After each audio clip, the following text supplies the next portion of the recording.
and the progression shows the best outcome. So that has to be followed. Okay.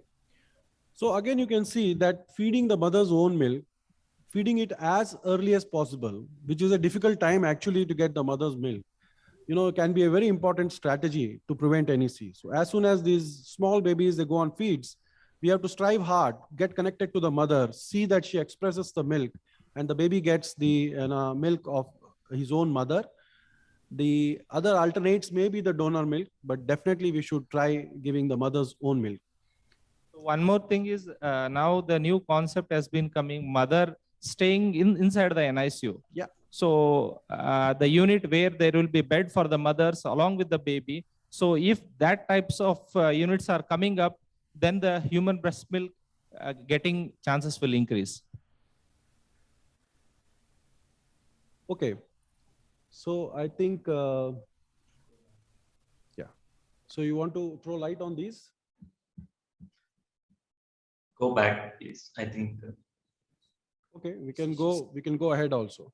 So this is one of the regimes. Yeah, you want. Okay. So we actually. Yeah, we skipped a lot of things. Can you please go back? Actually going the wrong way with the pointer. So yeah. One more. Yeah, please. So now, Dr. Shashidhar, yes. Am I audible? Yes, sir. Sure. So when we look at the preventive strategies, just now, Dr. Gowda discussed, there are many that what will you take an advice on as to which one is important, easily implementable, so that our audience can right away go from here and implement it right off. And what's your opinion on, triaging these strategies, easy and most effective? Yeah, so as my friend Dr. Shivan Gowda was saying, there are a lot of care bundles, and which one to choose can be a little difficult. We should choose the low-hanging fruit so that we can all get them easily, so that we can keep motivated to tackle the most difficult strategies later on. So before that, I'll just try to give a brief overview of how these preventive strategies are supposed to work. On the top, on the figure, you see that there are a lot of things going wrong if in the pathogenesis of NEC. It's mainly peristalsis, decreased motility. There is a lot of immature immune systems. There are different flora from the NICU. There is increased epithelial permeability, and there is invasion of bacteria. Most of them are due to prematurity, which we unfortunately are not under our control, and it's not a low-hanging fruit. But what can make a huge difference if you implement a strategy is that of human milk. So if you see that down below, the human milk actually tackles most of these pathogenic factors, right from decreased peristalsis to pH to motility to replacing this pathogenic bacteria with good bacteria, also altering the mucus proteins, oligosaccharides, decreasing epithelial permeability. So if you want to ask me a single most important strategy proven to prevent NEC, that is going to be human milk. Obviously, we heard in the last panel discussion that antenatal steroids and standardized feeding regimen are the other two. So if you want to ask me three things, human milk first, steroid second, and standard feeding protocol the third. These are things which you have to choose. But if one slide, if you go back, there are other different strategies which form a piece of the puzzle. One slide back, please. So we discussed the other three. The delayed cord clamping is another one. The evidence seems to be fluctuating, but definitely there is no harm. That is, placental transfusion strategies for preterm baby should be done. There is a whole new controversy about TRANEC, transfusion associated NEC, whether to keep the baby NPO during transfusion or not. But at the same time, there is an evidence saying that anemia is actually the cause of NEC rather than the transfusion itself. So we have to see how we can prevent anemia, prevent the loss of blood in our units. That's also a low-hanging fruit. Have reduce iatrogenic blood loss. We are coming to probiotics next. There is an antibiotic stewardship. I think most of you have already spoken about. And these have been implemented in a lot of strategies. And I am showing one of those quality improvement studies who use some of these strategies in their units to as a key drivers to improve the rates of NEC. And they have shown over a few months, I think 9 to 10 months, that a lot of these did work, and they got the baseline rates of NEC to manageable levels, as you see on this run chart. So feeding protocol, no routine gastric aspirates or a standardized feeding regimen are the way to go. So this is our feeding protocol at St. John's. We can use any of them, but preferably it should be evidence-based. And Dr. Veeraraghavan has a nice article about network meta-analysis. So cornerstone advancement about 30 to 40 and reaching full feeds by 1 week in 1 to 1.5 kilos and at least by 2 weeks in less than 1 kilos by human milk and no routine gastric aspiration.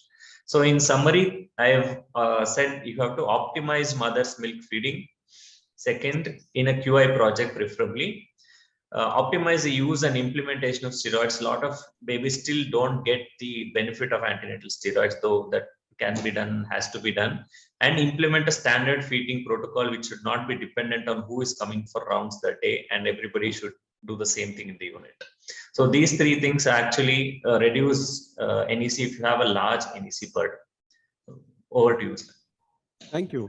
So you can see that Dr. Shashidhar has very well said that it is only few things, the antenatal steroid and the feeding strategy, that would actually bring you a lot of dividends.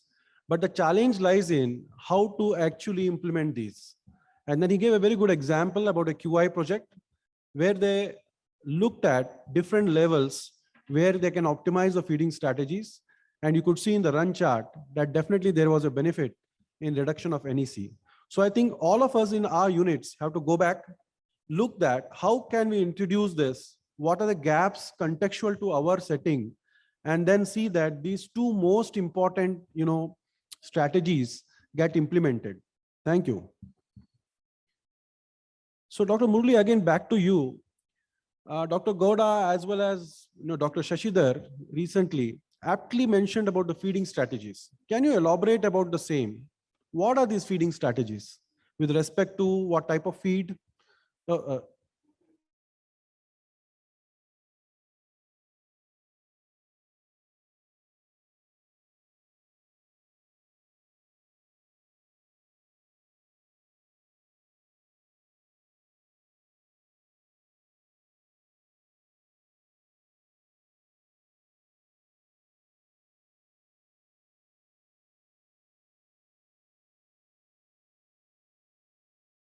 Similar opinion about it. You can always confuse between our names.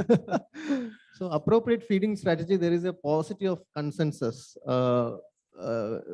between countries, within countries, between NSUs within the same region as to what is an appropriate feeding strategy for very and extremely preterm neonates. Dr. Shashidhar showed in his slide what they use in St. John's. So early or late feeding. You want to go early and aggressive. There is this fear of early NEC, which can be very bad, the mortality being quite high.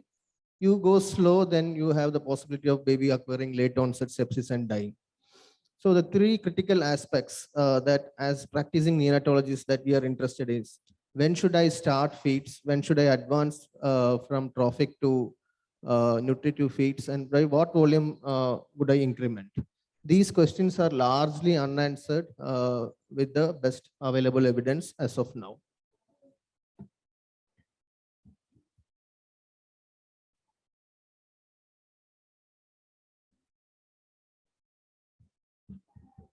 So multiple systematic reviews are available on this subject.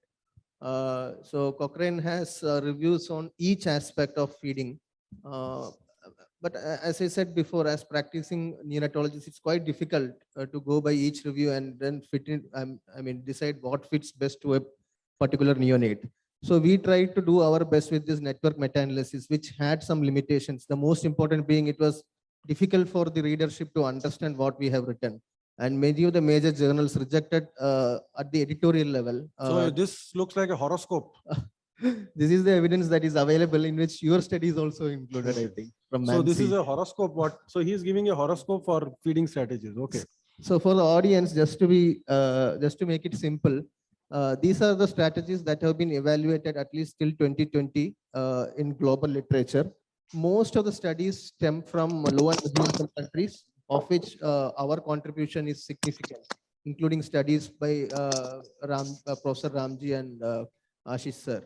So based on this evidence, what we came to a conclusion was that this is not a very popular thing. Early initiation, yes, everyone agrees. Moderately early advancement, that is advancement between 3 to 7 days with an increment of 20 to 30 ml per kg. So first and third point is almost uniform across units. When do you advance is something, this is what we found. Many of the authors in this review, we all do aggressive feeding strategy, but the available evidence says in a sick baby, you do this, the risk of NEC or mortality is much lesser. So what about IUGR abnormal IUGR babies with abnormal Doppler? Only 6 studies are available. None of the feeding strategies seems to influence the outcome of NEC or death.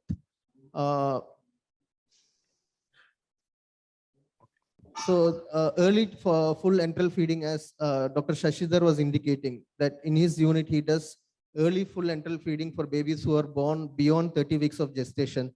This is the most recent Cochrane review where all studies were included from India, and they showed that with very low certainty of evidence that the risk of NEC is almost the same whether you put these babies on full feeds or you start them on minimal feeds and IV fluids. The authors are stable, and the definition of being stable differed across studies, and all newborns were were born with a weight of between 1000 to 1500 grams. So next slide, sir. Now, till what volume will we go? This is again a Cochrane review by our good friends Abhiram Lata and Tanigai. So they have compared high volume where they've gone up to 200 ml per kg, and in one study 300 ml per kg, and standard volume of 140 to 160 ml per kg.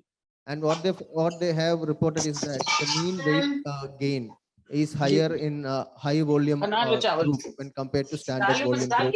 Whether that 2.58 gram per kg per day is clinically significant or not is something that we can debate on, but definitely you can go till 200 ml per kg per day. And the risk of NEC is all, similar in both the groups, whether you give them a high volume or a standard volume of 140 to 160 ml per kg. So these all have been discussed by Dr. Murli before. One thing that I want to indicate, as Dr. Shashidhar pointed out, delayed cord clamping or placental transfusion strategies, the evidence keeps on changing. The most recent ILCOR review published in Pediatrics says that there is no effect on NEC. And we are coming up with a network meta-analysis on delayed cord clamping in low and middle income countries. Many of the authors are members of ILCOR, and we also found no difference in the incidence of NEC, but it is important for other aspects of newborn care. Rest of the things I don't want to go about because it's quite repetition. So I'll hand it over to you. So now you have this total early enteral nutrition which is coming in. So a lot of studies are coming in, and with Dr. Shushma's group, which has published recently, and a lot of other groups are following on. So what's your take on this? So the FEED1 trial in UK have started. Their enrollment is a bit slow because parents are not consenting. So their target sample size is 3,000 babies. So I was there in UK when they presented the protocol and showed our studies as the... In your unit, can some baby go on total enteral feed on day 1? The unit where I practice, sir? Yes. What you practice? Beyond 32 weeks. Beyond 32 weeks. But where I got trained, that is a different story. Okay. So they had a different view about feeding. So that was very well said by him. There are 3 things. Start early, before 72 hours, progress aggressively, at least 30 ml per kg, and bring the baby on full feed by 7 days. So there are different spectrum of aggressiveness people use. So as I said that you may start the baby on full feed, especially for babies who are, bigger ones, like he said, 32 plus.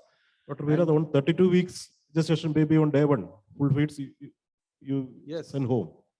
So They are more aggressive. They are putting babies beyond 30 weeks on full feeds. I think Gangaram has a similar policy. So we also have a similar policy of putting any stable baby for any gestation, maybe sometimes even 29, 30 weekers on full feed from day one of life.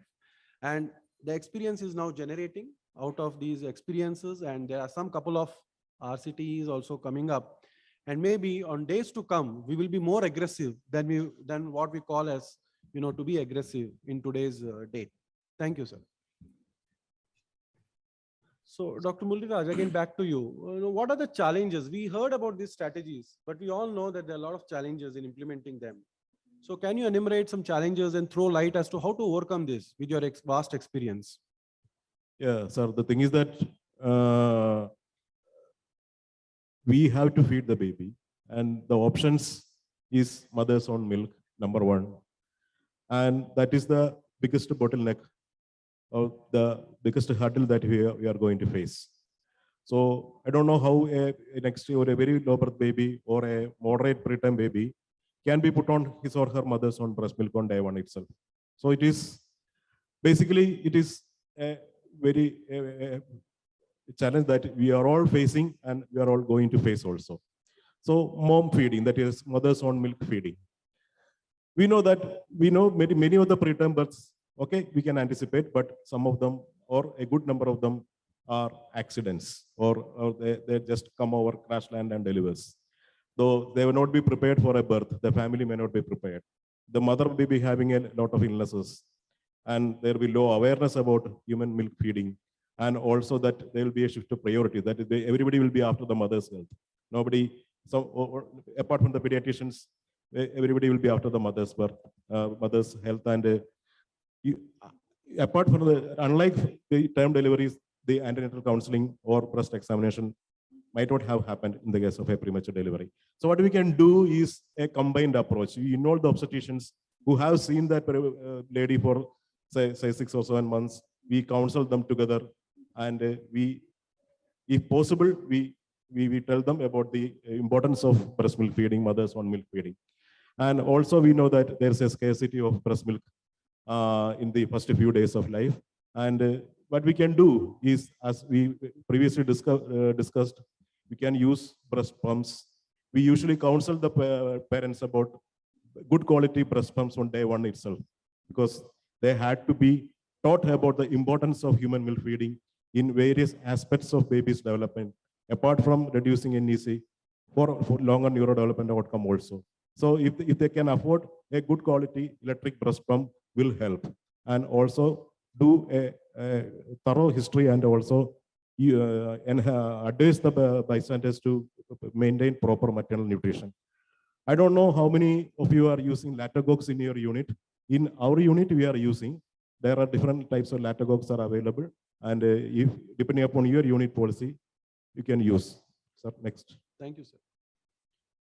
And if the mother's own milk is not available, then what we have is PDHM, pasteurized donor milk, and also the centers are scarce, especially in our state. There are only 3 centers in Kerala as for now, that only set up in past 6 months.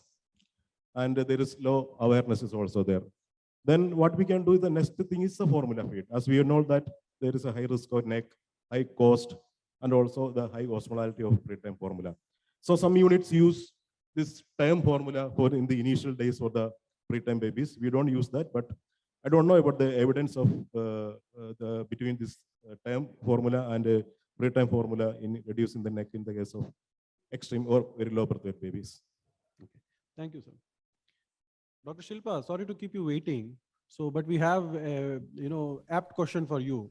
It is seen that often the VLBW babies, especially who are not gaining weight, are put on HMF, human milk fortifiers, or supplements in addition to milk. So what is the effect of these supplements on NEC prevention and occurrence? So is it a double-edged sword? You put the baby, you add on some weight, but put him at risk of NEC? Okay. Thank you so much. And at the outset, I would like to thank organizers for giving me You're this muted, opportunity. No, I'm not. Am I audible now? We are still not able to hear you. Am I audible? Yes, you're audible now. Yeah, okay.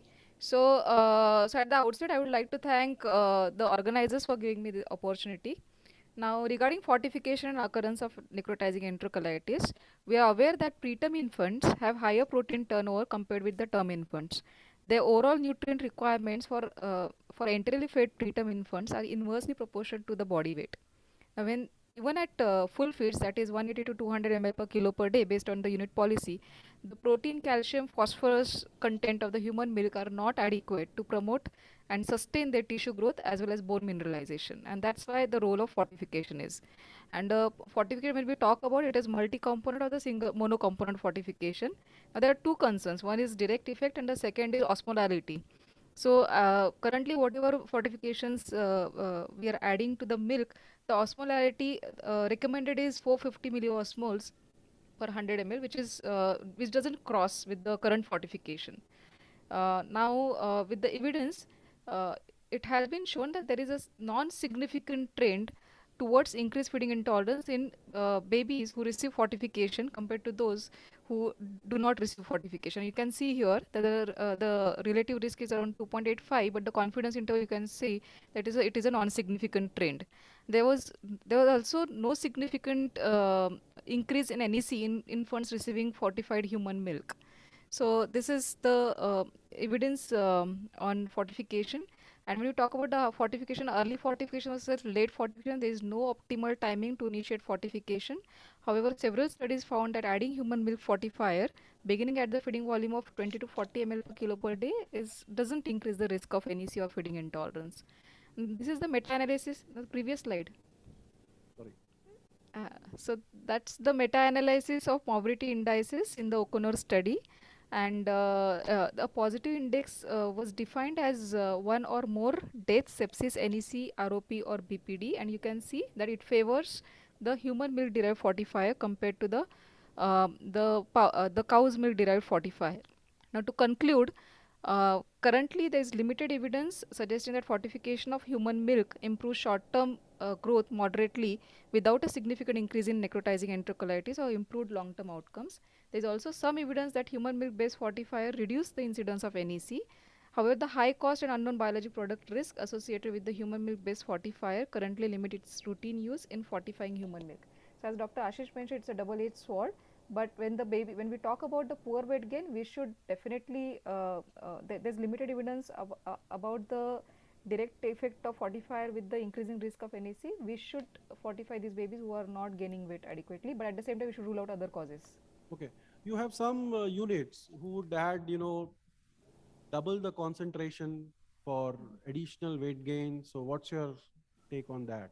No, There's also a couple of studies telling that you just monitor the stool output, and if it's all okay, then consider it to be optimally osmolar, and you can have a gain of weight. So yes. So as I mentioned, it is everything is related to osmolality, and I think the as per the guidelines, as per the the guideline given by the product itself, we should not cross that. And if the baby is really not gaining weight with the optimum fortification, optimum nutrition, we should really find out the other causes. There must be other reason why the baby is not gaining weight, rather than pushing the baby with extra nutrients and then having certain complications like feeding intolerance and NEC. So you have these guidelines from WHO telling that you fortify only if you have an evidence of poor weight gain. Right. What do you follow? You fortify all VLBWs or VLBWs who categorically have some problem with weight gain? We fortify all VLBWs. Okay. So what about our other panelists? So just yes or no, like. If the baby is having good weight gain, in 160 to 180 ml per kg per day of weights, we don't usually fortify. Okay. And if the baby is weight gain is not adequate and he is extreme premature and very low birth weight, we usually fortify. So you only fortify when there's a issue of weight gain? Yes, sir. Okay. And when the baby reaches about full feeds, that the NNO recommendation is to give fortification when 100 ml per kg of feeds is reached. But we fortify usually only after the baby reaches full feeds and when there is no adequate weight gain. And also the double fortification we don't do. Yeah. What about you? So we follow the same thing, sir. Once it reaches 160 to 180 ml per kg per day. So if the baby is not gaining weight, then we'll add fortification. Okay. What about you, Dr. Agwan? more aggressive in fortification. We start Okay. fortification at So 50 to Dr. 80 Raghavan ml and per Dr. kg. Shilpa wants the babies to be like me. They want a very, It is. Can I chip in? yeah, sure.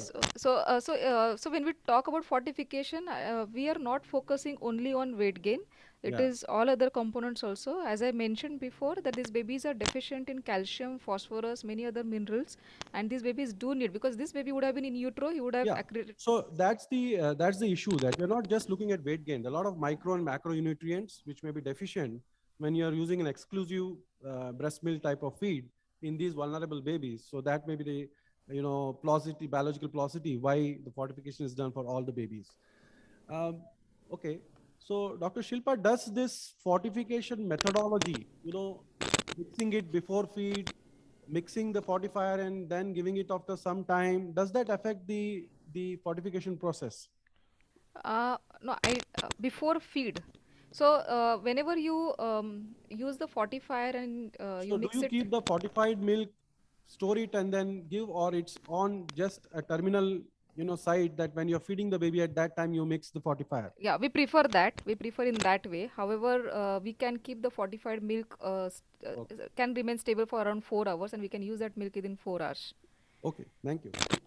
So Dr. Raghavan, can you throw some light on lactoferrin for prevention of NEC quickly, because we don't have time?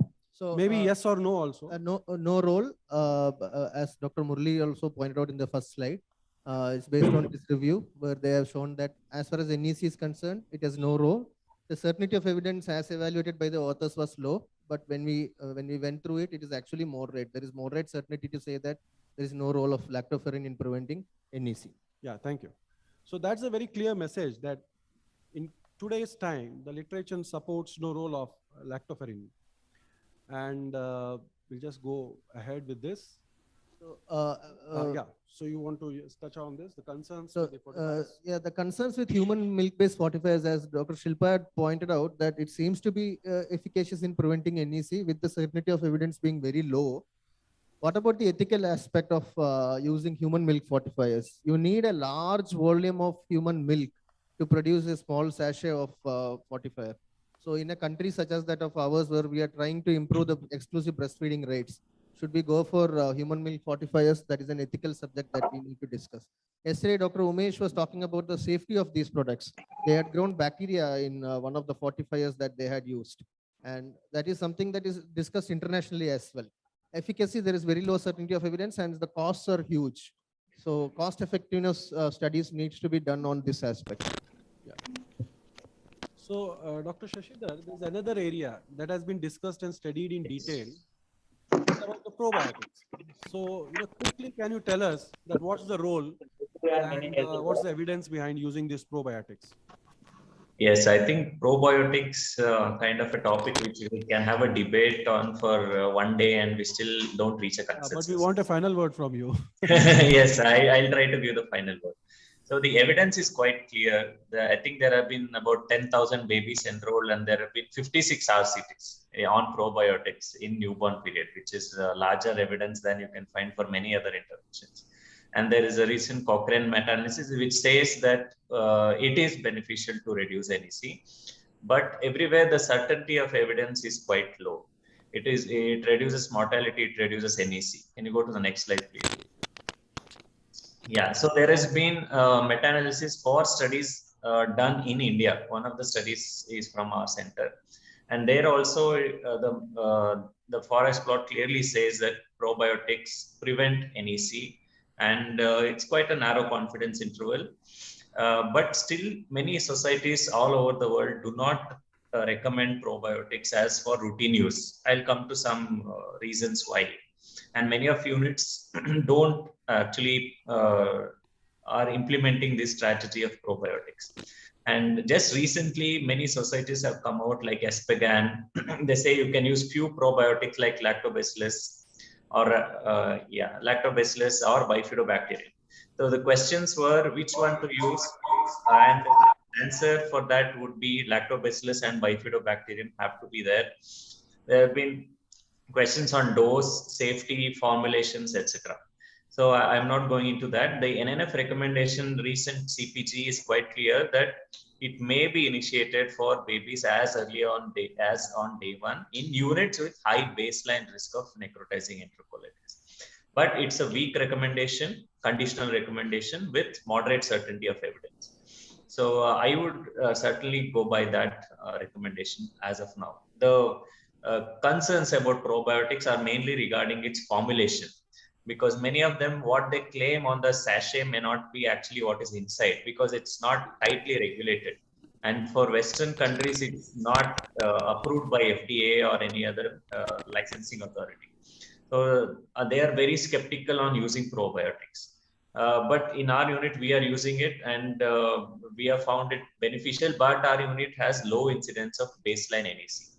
So if you have a high incidence of baseline NEC, provided you can go by this regulation of ICMR for probiotic in food, you have certain evidence or to back up your protocol. But you also should see which formulation you should use, because there is a lot of heterogeneity in evidence. A product approval, regulation, availability is a concern. The theoretical risks like antibiotic resistance, does it pass on, does it cause contamination, does it cause sepsis, has not been shown really in real life.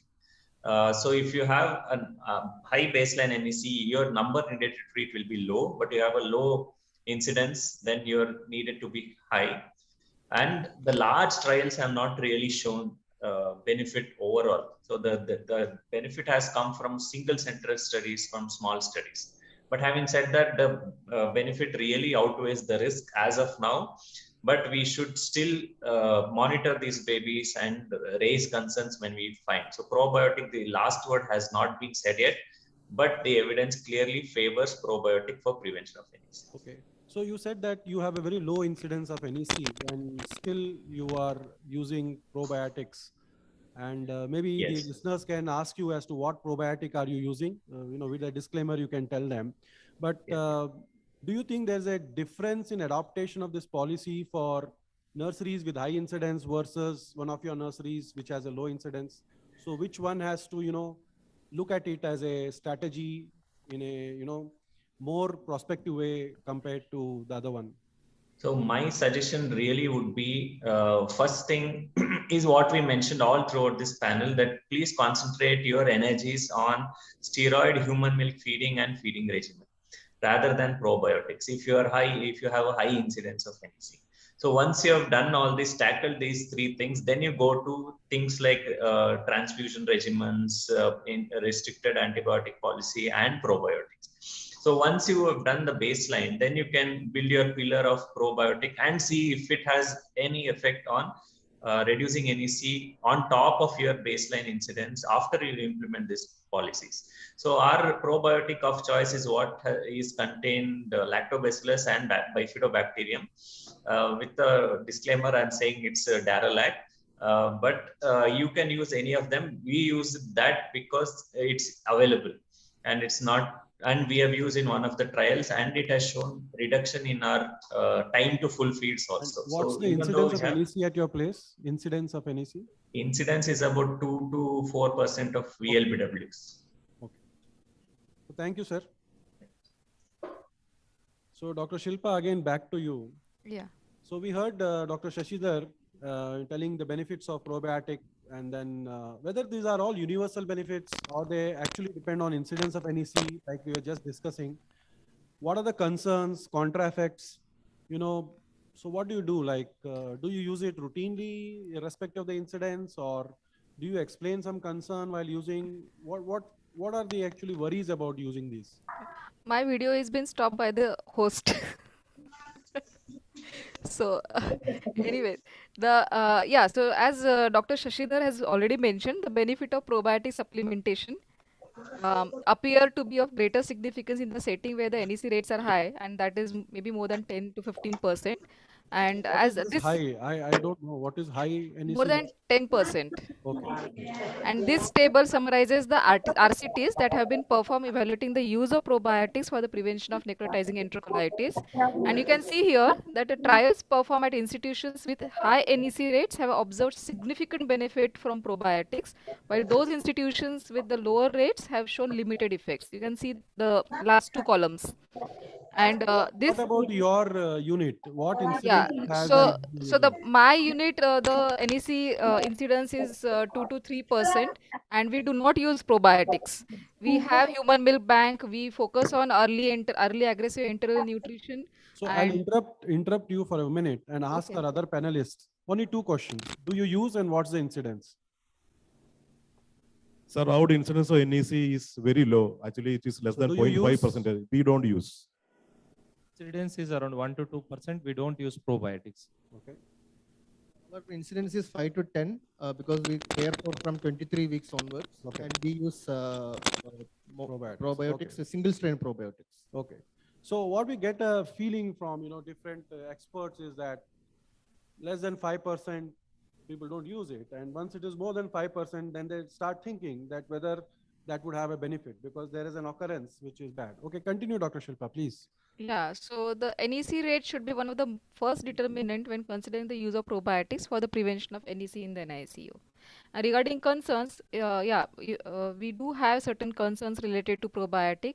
The inconsistent data specifically, for example, so including potential differences in benefit based on gestation age and birth weight. One of the co-panelists has already mentioned.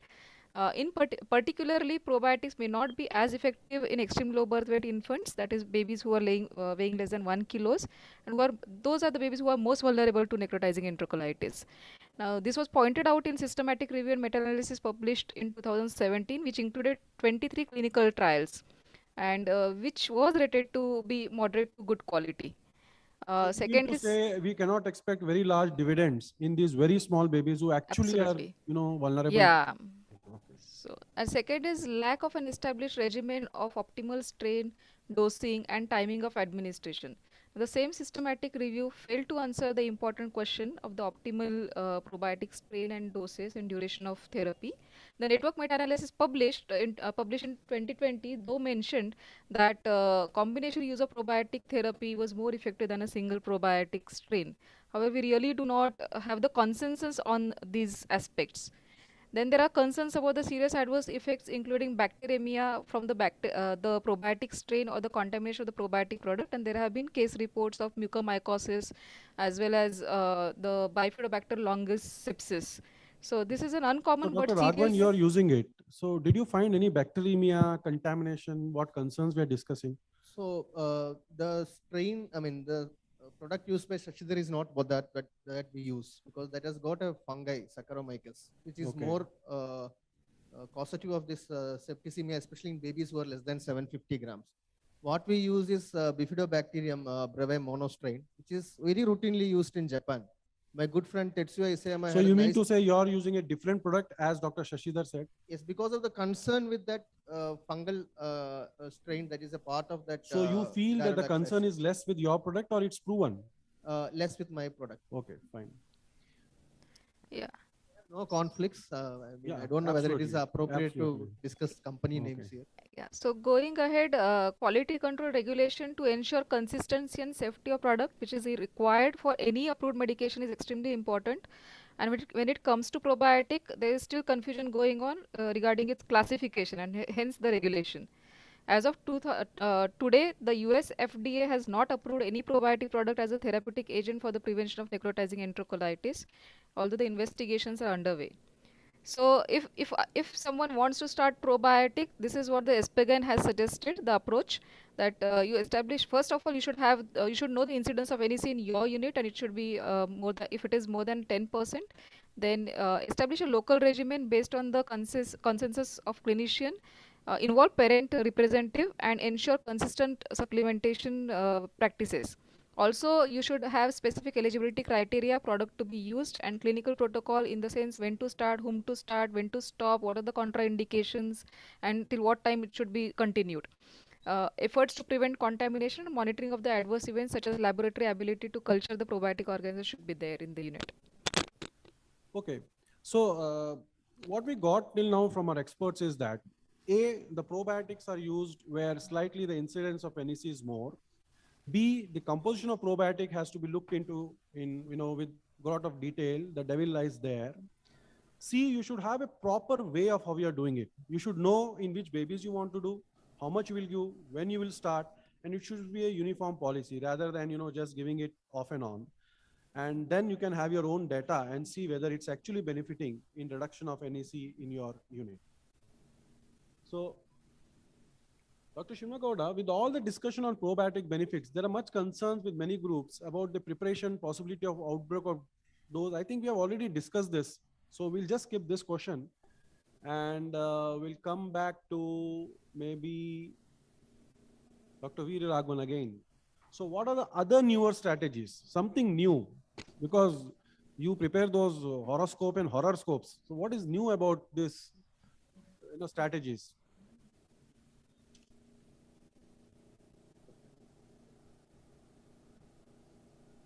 Want something new. This is all old. Mike.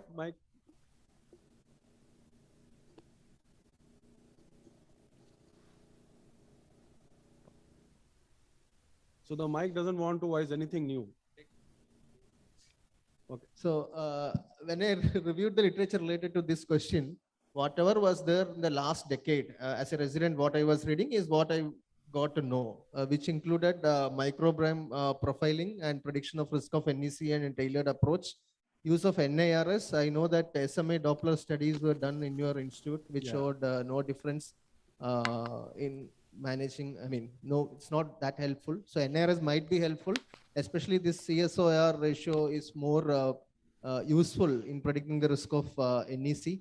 And your urinary biomarkers, which while I was doing my MD, I was taught about these biomarkers, which are still in research but not in use. So I'm sorry, we don't have that many new strategies. The existing strategies, if we implement properly, I think we can have a better control over it's NEC. all the same thing. The old is gold. Still the old strategies are, holding good. These are experimented on and off. You have studies on them, but nothing concrete has come out. So before I wind up, I'll just ask, maybe 3 summary recommendations from each of our expert panelists. Let's start with Dr. Murli. 3 things. Yes. NEC is an old disease, and our strategies are also old. As Dr. Veera told, the newer strategies has yet to prove their own role. So old is gold, right? So old is gold. Now the bundle should be anti-natal steroids, early delayed cord clamping, early aggressive enteral nutrition. Oh, so many points, sir. Only 2 more. Antenatal steroid and next. Exclusive human milk feeding. Exclusive human milk. Fine. 3 more points. 3 more, not the same ones. Feeding strategies, you should have an Even though you're using a human milk, you should have a strategy. How you'll use it, where you'll use it. Very good. and empirical use of antibiotics we should stop. So another thing which is quite relevant. So empiric use of antibiotics has to reduce. One And, more. And use of probiotics, when you're using, you should have a written protocol. You So should cautious use of probiotics. and you should discuss with the parents, because it's a new thing. We have to discuss with the Okay. parents, and then we have So to you're start. not confident? Inform the parents you're not confident. Standardized feeding regimens tailored to an individual baby. Okay. You So can't have a that's silver. something new. So you have a regime, but the regime may vary with categorical, babies. So you can't just have a regime for VLBW For all the babies. babies, yes. And probiotic use, even if your incidence of NEC is low. It's a standard of care in almost all Western countries. Japan has the lowest incidence of NEC. Still, they use probiotics. So before you come to that high level, better start using. You want to say like that? No, my two. I only have 2 points because they Okay, covered fine. everything. Standardized feeding regimens tailored to the baby and use of probiotics, irrespective of the baseline incidence of NEC. Okay. So we'll come to our panelists who are online. Dr. Shilpa. Yeah, so 2 messages. One is prevention is better than cure. So be friends with your obstetrician colleague and develop the good perinatal management of these tiny babies. Second is don't wait for the magic bullet for preventing or treating the necrotizing enterocolitis. Start implementing the available evidence-based preventive strategies in your unit right now. Okay, Dr. Shashidhar. Start doing quality improvement project on how to improve mother's own milk feeding in the Okay. unit, and So also your unit, what's the problems? That's the key to it. Yeah. yeah. So your context based how to improve your MOM, you have to figure out. Second message is probiotic is not a magic wand, but where it is beneficial, it has to be used. Yeah, so there are many other ways which are really helpful. So don't rely only on probiotic. Thanks very much to all the expert panel. They have been great. And I think our listeners will go back with certain very clear-cut messages out of the controversies which are prevalent as far as NAC prevention is concerned. So thank you each and everyone for being here and enlightening our august audience on prevention strategies with your vast experience you have. Thank you, everyone. Thank you. So Dr. much. Ashish sir, for this amazing learning experience for whoever is present here. As a token of appreciation, we have something for you.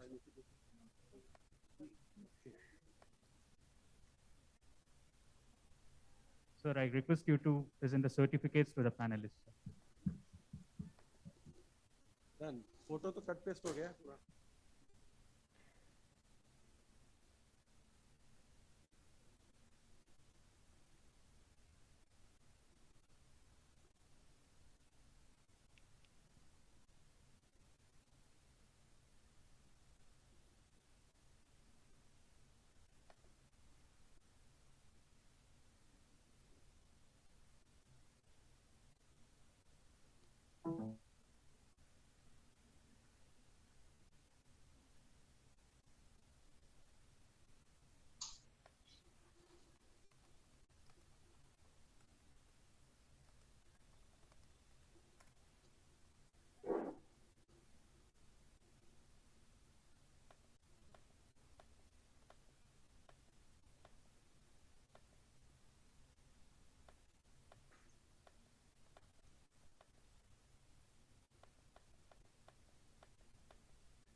Hello. Hello, Dr. Piyush, can you hear me? Yes, I can hear you. Am I audible to you? Yes, sir. Will you be sharing the slide yourself? Yes, I'll be doing that. Okay, thank you, sir. Let me Thank you. try that. A very good afternoon, everyone. So we are here for our next panel discussion, which is on neonatal jaundice. So we have our moderator, Dr. Piyush Shah. So he has done his master's in neonatology and fellowship in perinatal medicine from Australia. So thank you, sir, for coming. We are privileged to have you here. So Dr. Piyush will now introduce to our speakers. So over to you, Dr. Piyush. Uh, Anand, are my slides all visible? Yes, sir. Okay, thank you. Sir, put it on Good afternoon. Sir, put it on full screen on your presentation mode. Full screen.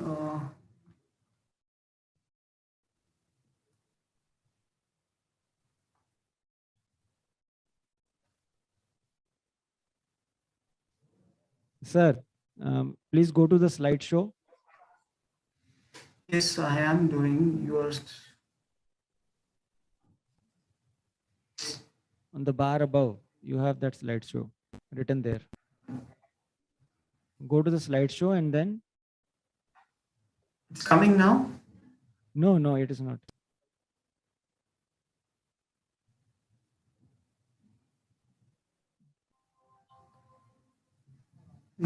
Full screen नाही दाखवत तिकडे. करतो आपण तिकडे दाखवत नाही. F5, yeah. I don't know. It's coming now. It is not showing. Is it showing full screen in your laptop? Yeah, it's showing full screen on my screen.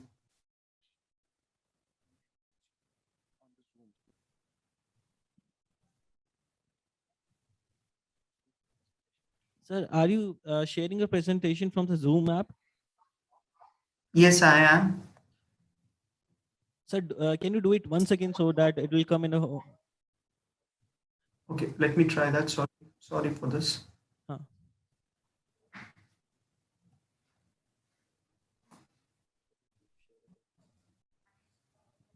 So, can you open the presentation with the Zoom app?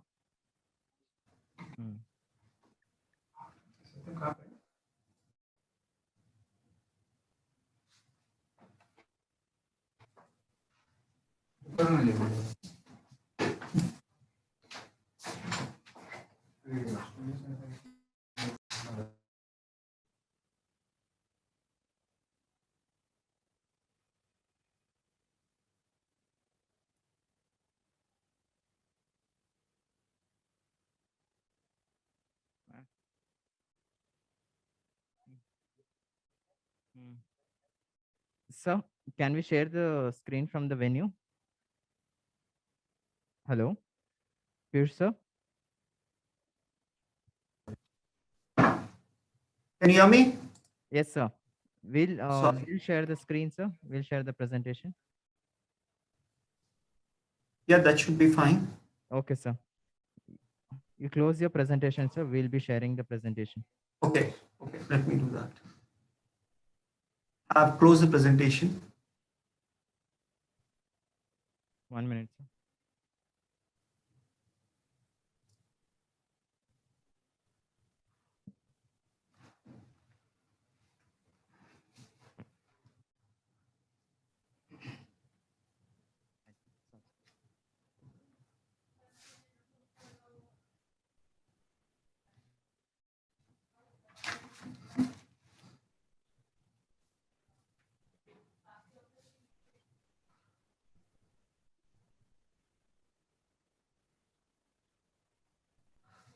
Anand, Hello. Anand, I've sent you two mails. One is panelist mail. Can you please start that first? Two presentations are there because I've merged here, but it's not opening.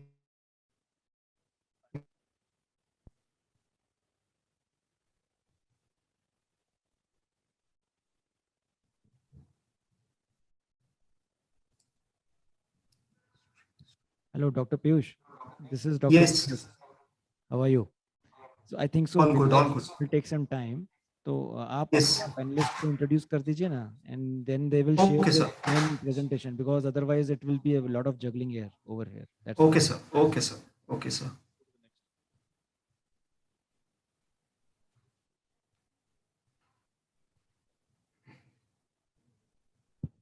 You just start introducing your panelists, please. Yeah. Yes, sir. Good afternoon, everyone. This is Dr. Piyush. I take the pleasure to introduce and invite my panelists to the session. First, we have Dr. Ashish Jain, sir. Sir is an associate professor at the prestigious Maulana Azad Medical College and Lok Nayak Hospital. He is an awardee to various awards and has numerous publications to his name. Importantly, he has been a principal investigator and co-investigator to 13 research publications. He calls himself a student, but really speaking, he's a teacher to many students like us. Thank you, sir. Thank you for being with us. Next, I have Dr. Dhananjay Kulkarni, sir, with me. Sir is a consultant pediatrician and neonatologist from Jaipur, Babylon Hospital. He is director of the unit. Sir, I think is joining us virtually on the platform. Thank you for joining us, sir. Next, I have Priyadarshini Kulkarni. Madam is a consultant neonatologist at the Venugram Belagavi. She has received various awards to her name. She has numerous papers to her name and has published articles in reputed journals. Madam is also virtually joining us on the platform. Thank you. Thank you for being here, madam. Then we have Dr. Rahul. Dr. Rahul is a consultant neonatologist at the ICRA International Hospital and Research Center, Calicut, Kerala, sorry. He's a regional trainer and a district coordinator for the IIP NRP program. His primary interest is neonatal hemodynamics and point of ultrasound. He also has various publications to his name. Thank you, Rahul. Thank you, Dr. Rahul, for being here with us. And last, we have Dr. Vishnu with us. Dr. Vishnu Mohan is a consultant neonatologist at the Aster MIMS Hospital, Calicut. Sir has had, or Sir holds many positions within the state NNF. Primarily, he has an interest in neonatal resuscitation and has publication in index journals. I welcome all my panelists to this panel and thank you for being here with us. So with this, let me start with the panel discussion.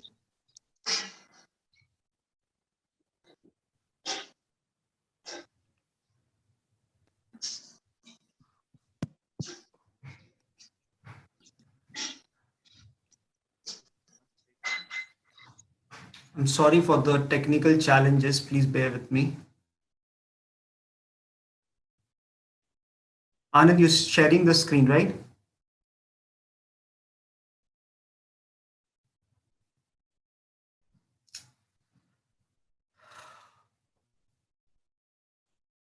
Anand? Yes, sir, we are doing it. We're doing it. Thanks.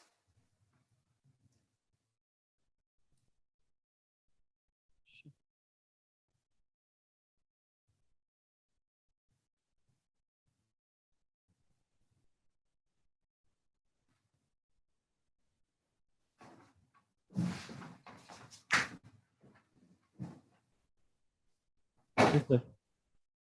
Yeah, thank you. So I welcome my panelists again to this panel. Next screen, please.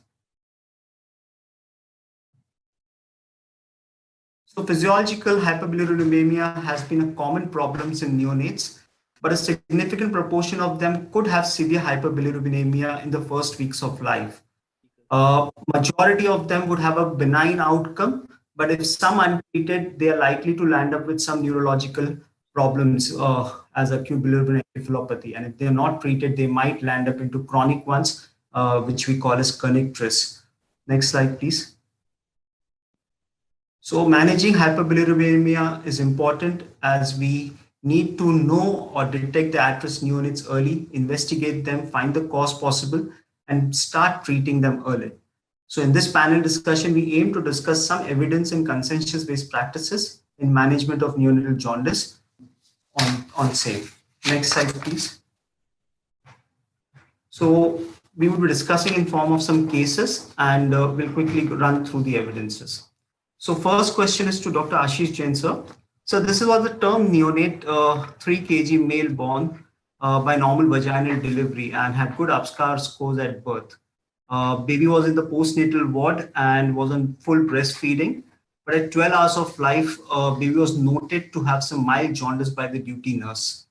In such scenarios, so what would be the possibilities and how should one start investigating or looking for this? Would this be scoring investigation or one should overlook this? Yeah, thank you, Dr. Piyush. So when you look at this scenario, so we see that it's not normal. So why it's not normal? Let's learn this. Can you just go to the next slide, please? So if you look at the age at which the neonatal jaundice first begins in the normal babies, it's beyond 16 hours. It's definitely not 12 hours, as is the case in our case.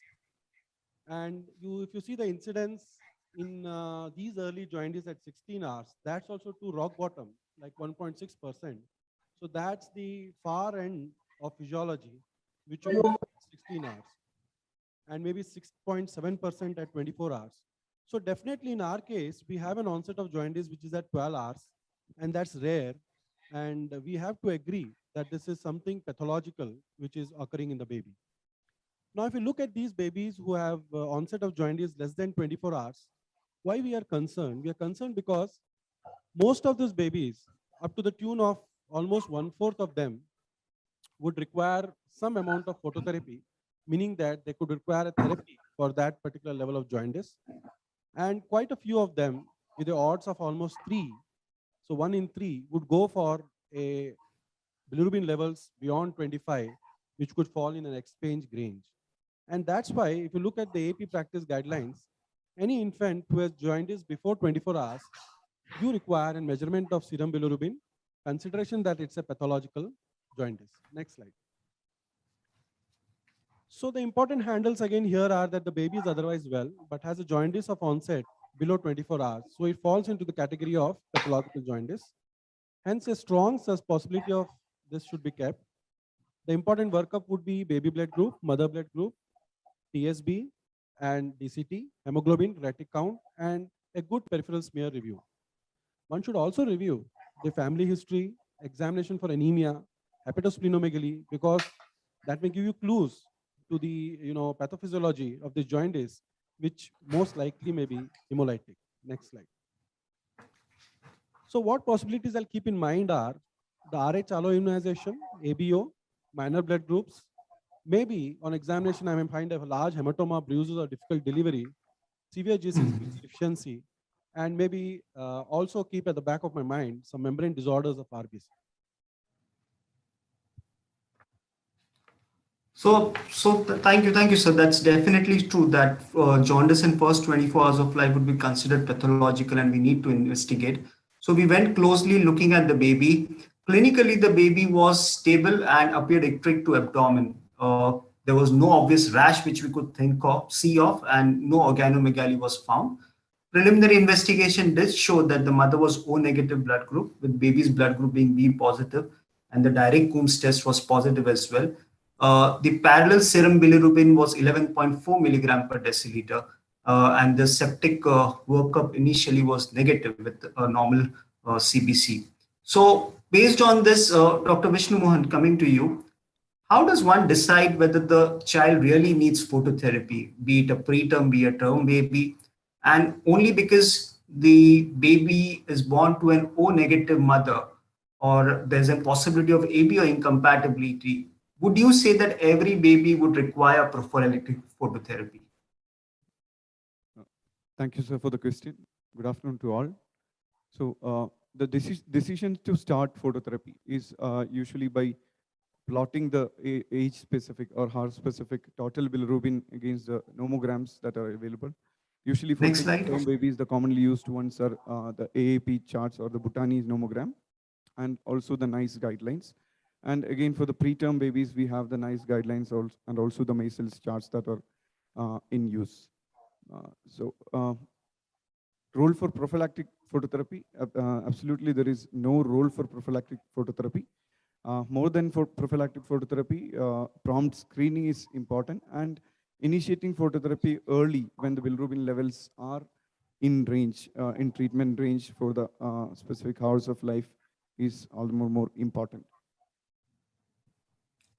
Thank you, Dr. Vishnu. As rightly pointed out, probably only because somebody is born to an O negative mother or a possibility of ABO incompatibility does not score for a prophylactic phototherapy. So it is important that one keeps a watch and promptly look if there's any icterus developing in the baby, that we start investigating and keep a watch closely. And this is the Bhutani nomogram, which Dr. Vishnu just enumerated. On the y-axis, we have the levels of bilirubin in milligram per deciliter. On the x-axis, this nomogram is plotted against hours of life. And importantly, when we see there are 3 lines which are come, of which the lowest line belongs to the high-risk infant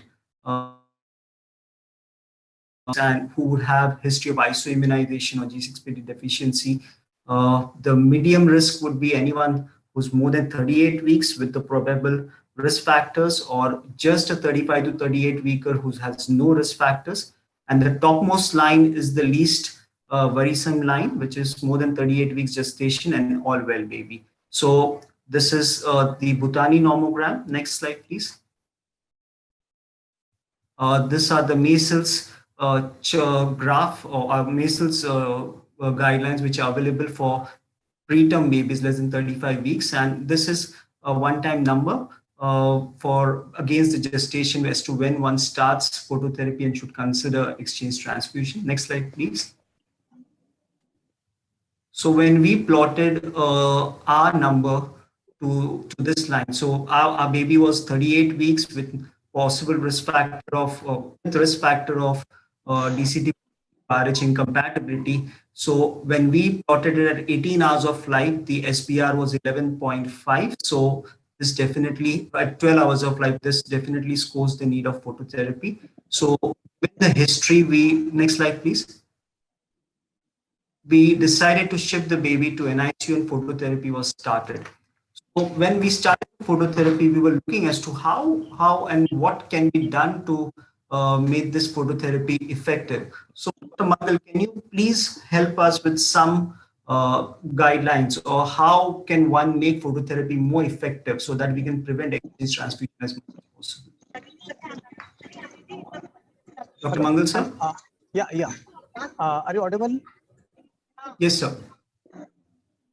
So effectiveness of phototherapy is being dependent on the irradiations to the recommended accommodation baby. So main is the type of phototherapy we are using and irradiations. Next slide, please. So this is decreasing the distance between the baby and the phototherapy unit. Less than up to the 10 centimeter, but it should not be less than that, and not for the fluorescent lamps and slats of the beads.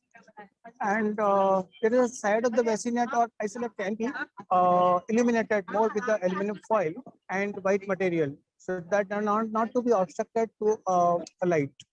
And then maximum exposure to the skin surface area, so we can put minimum cloth over the genitalia, and we have to protect the retinal eye patches, small eye patch, to prevent the retinal injury.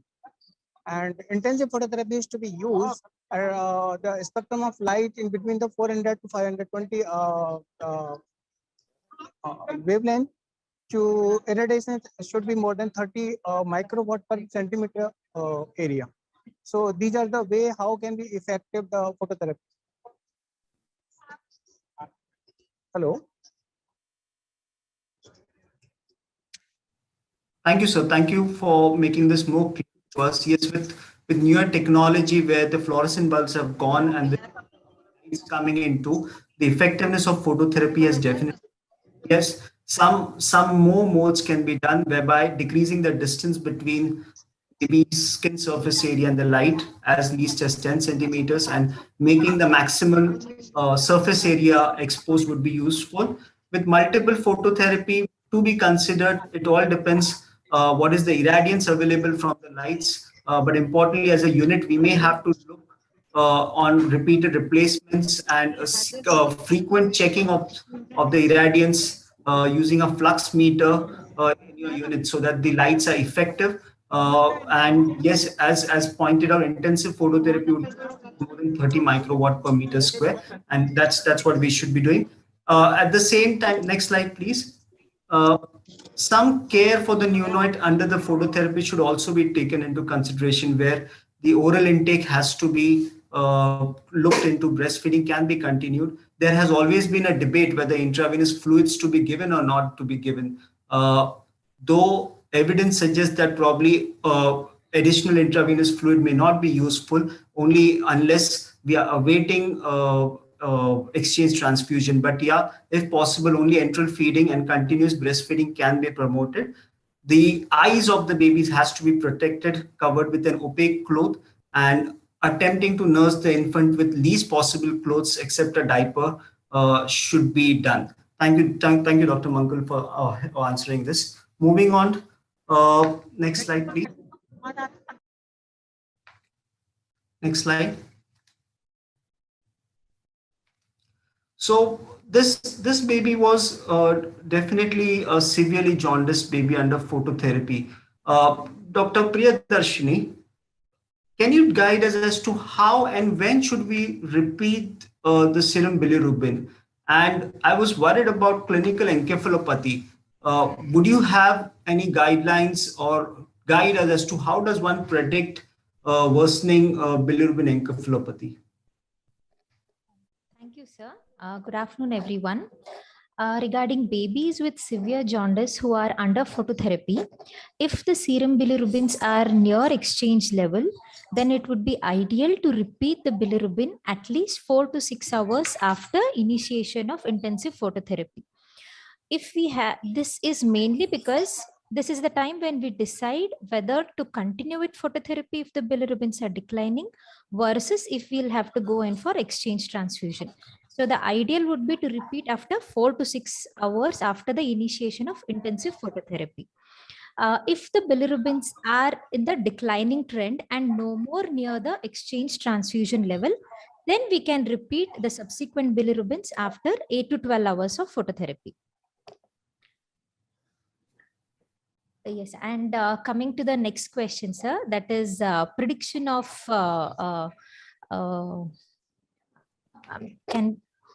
one second. A prediction of bilirubin encephalopathy. Yeah, we can predict encephalopathy using a clinical score known as BIND score, that is bilirubin induced neuronal damage. It is a clinical scoring system wherein we assess 3 things. One is muscle tone, activity, And cry. Activity is nothing which tells us about the mental status of the baby. The score is given between 0 to 3, 0 being absolutely normal baby and 3 being the worst score. In activity, that is mental status, the baby with a score of 0 is usually normal and a 3 is nearing coma or with seizures. With muscle tone, the 0 is for normal flex tone and 3 is either severe hypotonia or persistent opisthotonus. And coming to the cry pattern, normal cry pattern gets a score of 0 and a score of 3 is given to either severe inconsolable cry or absent cry. When we have done this clinical scoring system, a score anywhere between 1 to 3 is mild bind, that is mild bilirubin induced neuronal damage. Here, when the prompt action is taken either with intensive phototherapy or exchange, the outcome is very good. Those babies with a score between 4 to 6, which is moderate bind, here it's very, very important to take the action because the damage may be reversible. It's very difficult to predict at this stage whether the baby is going to have a near normal outcome, but the damage may be reversible. Those babies with a score of 7 to 9 usually end up with permanent morbidity. But still, despite a score of 7 to 9, prompt action needs to be taken to reduce the serum bilirubin levels. Thank you, Dr. Priya. So honestly, clinically, one may judge as to where do they stand when that may help in prognostication and discussing the same with the parents. Any baby who has developed opisthotonus with severe hyperbilirubinemia likelihood has had some neurological damage, but prompt efforts should be taken efforts should be taken to get the total cerebral bilirubin level on the lower trends. So we went further. We repeated the serum bilirubin at 6 hours of intensive phototherapy, and the repeat SBR was 13.2 milligram per deciliter. It had gone up from 11.5 to 13.2, and that was worrying us. So we wanted to look what should we do. So Dr. Rahul, what should be line of action, and should we think of doing exchange transfusion in this child? Okay, thank you, Piyush sir, and good afternoon, everyone. So here we have a term baby with OB and RH incompatibility whose bilirubin is rising despite giving intense phototherapy. So we have repeated the value and it was found to be 13.2, that is increasing. So when we have a bilirubin which is increasing, always make sure to plot in for your phototherapy chart as well as exchange transfusion chart to make sure that it is well below exchange transfusion line and we can continue intensive phototherapy. And also you have to repeat a serum bilirubin maybe after every 4 to 6 hours till it plateaus or it comes down. So that has to be done every 4 to 6 hourly. That is, we need to monitor bilirubin very closely. Also, we need to maintain the hydration. That is another thing. Breastfeeding has to be continued. And again, if the value is 13.2, if it is going closer to exchange transfusion lines, probably you may have to make things ready for exchange transfusion as well. You have to contact the blood bank and you have to arrange blood for exchange transfusion, maybe O negative, freshly prepared blood, as well as plasma has to be arranged. And next slide, please. So coming to the topic about exchange transfusion. So when to do exchange transfusion? So we have to see certain parameters before taking the baby for exchange transfusion. So it is based on the total serum bilirubin value where it loads and how sick the baby is and what are the likely etiologies of the jaundice. And also if the baby is having bilirubin encephalopathy or not. And the risk factors that are considered to be important for neurotoxicity. That means the one which is disrupting the blood-brain barrier includes presence of acidosis, lower albumin level, Coombs positive jaundice, G6PD deficiency, displacers of bilirubin like ibuprofen, ceftriaxone, etc. Next slide. And which are the babies who will consider for exchange transfusion? So we have to plot the serum bilirubin and the designated charts. So Bhutani charts or NICE charts, which is having cutoff for exchange transfusion. So if it is above the exchange transfusion line, despite of intensive maybe 4 to 6 hours of trial of phototherapy, probably you may have to go for exchange transfusion.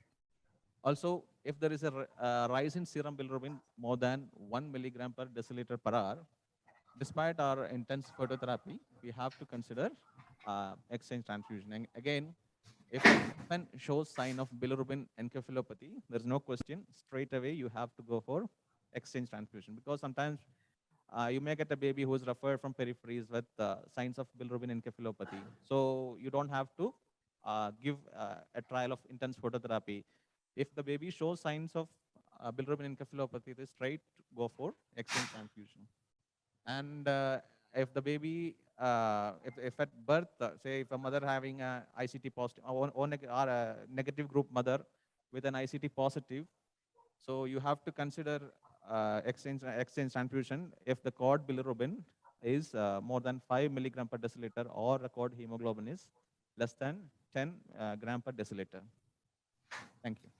Thanks, Dr. Rahul. So definitely an absolute number on the chart for exchange transfusion and clinical picture of worsening encephalopathy would be deciding factor, but simultaneously one may have to judge the decision of exchange depending upon what is the clinical situation or the clinical state of the child and what are the risk factors associated with the exchange, discuss with the parents, and from there they may have to take forward. So going back to the case at 36 hours of life where we continued with intensive phototherapy, the repeat SBR was 18.4 milligram per deciliter with the hemoglobin which had dropped down to 10.6 gram per deciliter.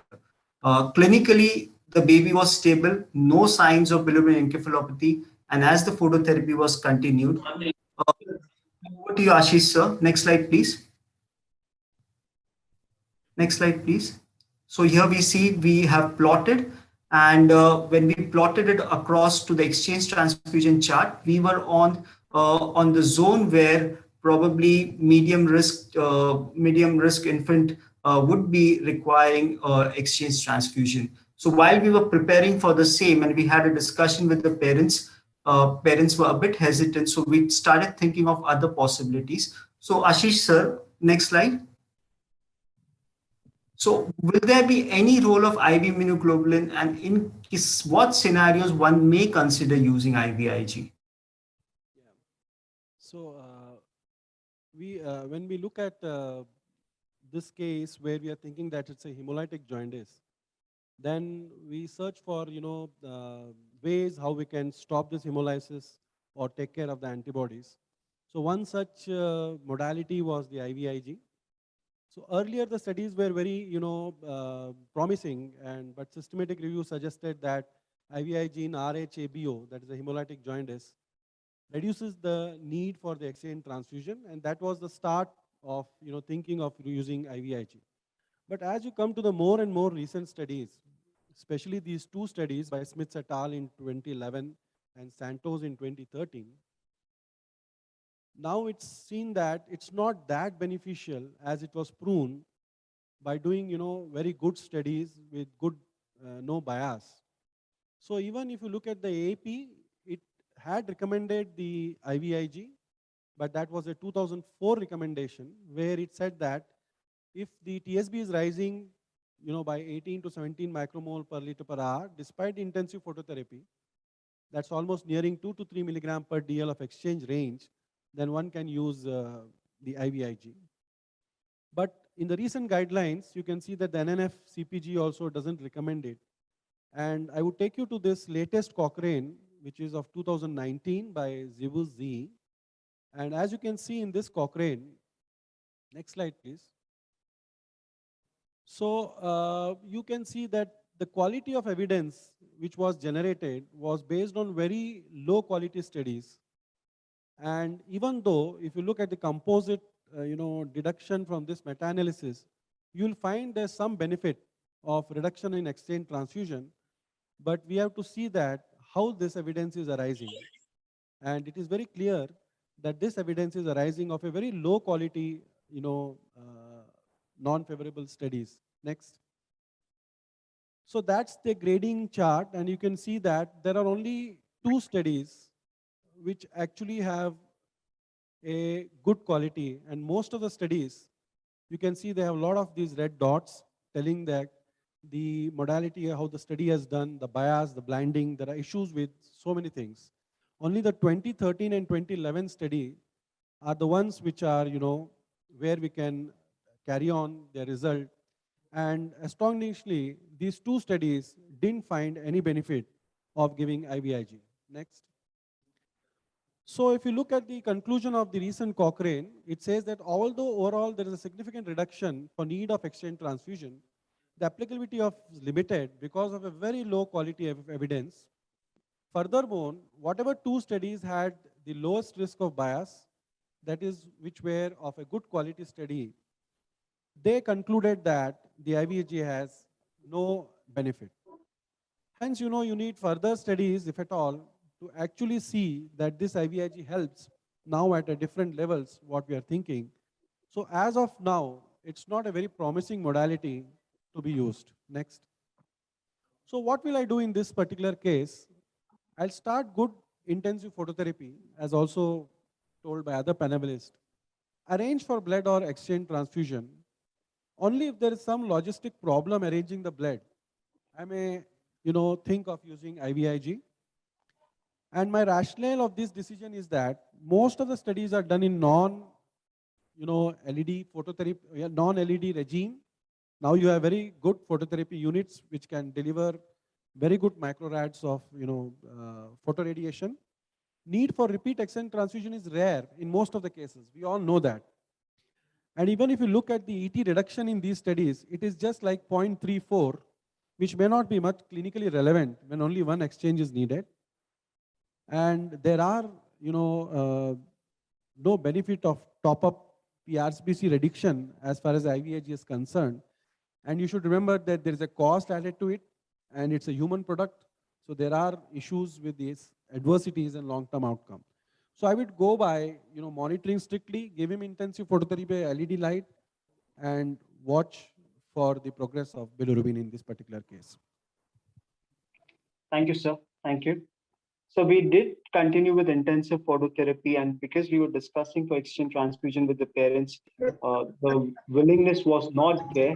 So we did end up giving IVIG to this child, and 6 hours post infusion, when we repeated the SPR was down to 16.5 milligram per deciliter, and subsequent SPR at 48 hours, 60 hours, and 72 hours were down to 14.6, 14.1, and 13.2.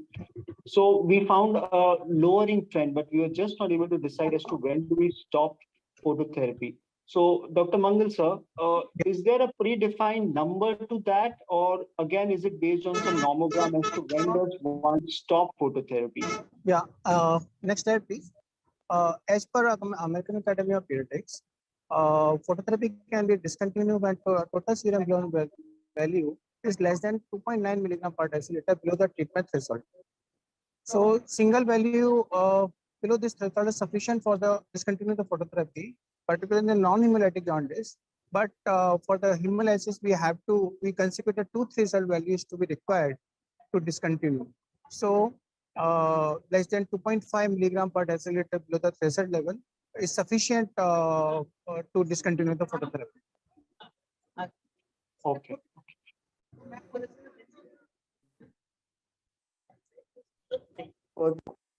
We did the numbers, and when we charted the number, we were way below the phototherapy level. And so we discontinued phototherapy. And next slide, please. Next slide, please. And by 108 hours of life, we decided to discharge this baby. So to you, Dr. Rahul, what should be the discharge advices to the parents? Next slide, please. So when a baby is getting discharged after giving phototherapy, the first question that we get is, can we expose the baby to sunlight? So with this question, our answer should be straight away no, because we don't have much evidence, even though the sunlight contains some rays which are beneficial in phototherapy, but the risk outweigh the benefits. So we have ultraviolet rays which are harmful to the skin, as well as infrared rays, which are again not good for the baby. It may cause burn. So sunlight is not advisable at all in as a treatment modality for jaundice. And babies needs to be come for follow-up, especially if the baby is less than 7 days old, or if the baby, we have given the phototherapy in the early neonatal period where the chance of bilirubin going high will be, chance of bilirubin going high will be again high. And exclusively breastfed babies or who are establishing feeds also needs to be called for review. And if the baby's bilirubin is somewhere near the borderline, probably you have to call those babies back for follow-up. And you have to recheck bilirubin. Maybe you have to recheck bilirubin every 24 to 48 hours if you are discharging the baby from a hospital. And also for these kind of babies, like where they have a risk factor like RH incompatibility requiring intense phototherapy for long, you have to call maybe even in 24 hours. And sometimes if you're not sure that if the baby will be coming back or the baby will be lost for follow-up, probably you can keep the baby in the hospital itself for maybe another 24 hours, 12 to 24 hours, and then do a rebound bilirubin before discharging the baby. And also advice should be given regarding breastfeeding. Appropriate breastfeeding counseling should be given. And also the adverse effects of jaundice, if the bilirubin goes high, needs to be counseled to the parents. Otherwise, they'll take it lightly because it is a common scenario, jaundice. Thank you. Okay. Thank you, Dr. Rahul. As pointed out, yes, we have to prepare to follow up the bilirubin in 12 to 24 hours post stopping or post discharging the child, which we made the preparation. The repeat bilirubin was within the normal range, and at last the baby was followed in Well Baby Clinic. So moving on to the second case, this was a term 2.8 kg female child who had followed up in Well Baby Clinic on day 12 of life. And clinically, this baby was looking ectric to the soul. Dr. Vishnu Mohan, how would you approach this child who's 12 days old and ectric to the soul? What are the possibilities and how would one investigate the same? Yeah. So we have a baby who is at 12 days of life and icterus up to souls. So in this scenario, the possibilities that we need to consider would be breast milk jaundice, breastfeeding jaundice. So breastfeeding jaundice were due to calorie deprivation or inadequate frequency of feeds. And again, we need to consider scenarios like ongoing hemolytic jaundice, where hemolysis has continued. So a reticulocyte count, a fallen hemoglobin reticulocyte count and peripheral smear could be helpful. And also we need to keep in mind conditions like concealed bleeds where you can again have a hemoglobin drop. So when the jaundice is prolonged, that is when it persists for more than 14 days, another thing that we need to look into would be the stool color, where you need to ask for the history of ecolic stools. And again, it's very important here to have a fractionated bilirubin levels measured. So if the direct fraction is high, we need to consider all possibilities for the surgical cause of jaundice. And again, scenarios like sepsis and urosepsis we need to be ruled out. And another possibility that we need to rule out would be again a thyroid function to rule out congenital hypothyroidism. Okay. Thank you, Dr. Mohan. So yes, as pointed out, probably one has to differentiate whether the baby is sick or non-sick. Likely if sick, then we start thinking of urosepsis or metabolic diseases. And if it's non-sick, we start looking for causes of prolonged jaundice. So this baby was a stable looking with normal hemodynamics, still ectric to toe, to soul, no organomegaly, no rash. And the preliminary investigations were suggestive of 20.5 milligram per deciliter of bilirubin with a normal thyroid function and a negative septic screen. So, Dr. Priyadarshini, would you think that this baby would require to come to the NICU? Yes, definitely this baby requires phototherapy, but would you think of this baby coming to the NICU for the same? Thank you for the question, sir. Here we have a day 12 baby who is otherwise stable with a serum bilirubin of 20.5. And clinically, we know that the baby does not have bind. The only thing which is alarming here is the serum bilirubin level. There is no evidence of hemolysis. Otherwise, baby is doing very well, clinically stable with probably no weight loss. I would take it here. Considering all this, I would say that the phototherapy can be initiated bedside, and such babies with no risk factors need not be shifted to NICU upfront. However, I would like to counsel the parents that in case the bilirubin is rising or the bilirubin is not falling as per our expectations despite giving phototherapy, or if the bilirubin levels are just below the cutoff for exchange transfusion, then in such scenarios, I would consider shifting the baby to NICU. Thank you, Dr. Priyadarshini. So as clearly pointed out that a number may not be responsible unless the SBR is more than 25 milligram per deciliter, where we call it severe hyperbilirubinemia. A high bilirubin, we can continue phototherapy next to the mother. Importantly, a clear communication between the treating team and the parents have to be clear as to what are the possibilities if failure happens with intensive phototherapy bedside. We may have to take the baby to the NICU. But only for the higher bilirubinemia, taking the baby to the NICU for phototherapy is not warranted, and we can give phototherapy on the bedside. Next slide, please. Next slide, please. This is as what enumerated by Dr. Priyadarshini. Please, next slide, please. So coming to you, Dr. Rahul, can mothers still continue breastfeeding, or we would say that because interruption of phototherapy would happen, that should be discouraged? Can you have some light on this? So our aim should be to continue breastfeeding. What we should say is like we have to interrupt phototherapy to continue breastfeeding, not the other way around. We should not interrupt breastfeeding just for the sake of giving phototherapy. So always continue breastfeeding. So if the bilirubin values are going high and reaching near the exchange, probably you can cut short the duration of breastfeeding. Probably you can continue breastfeeding. Along with that, you can give some top-up feeds in the form of a express breast milk count. And if the mother is post-cesarean, you may not get milk. So in that case, you may give some formula as well. So the discontinuation of breastfeeding may result in decreasing the success of breastfeeding. So that may result in reduced bonding between the mother and the baby.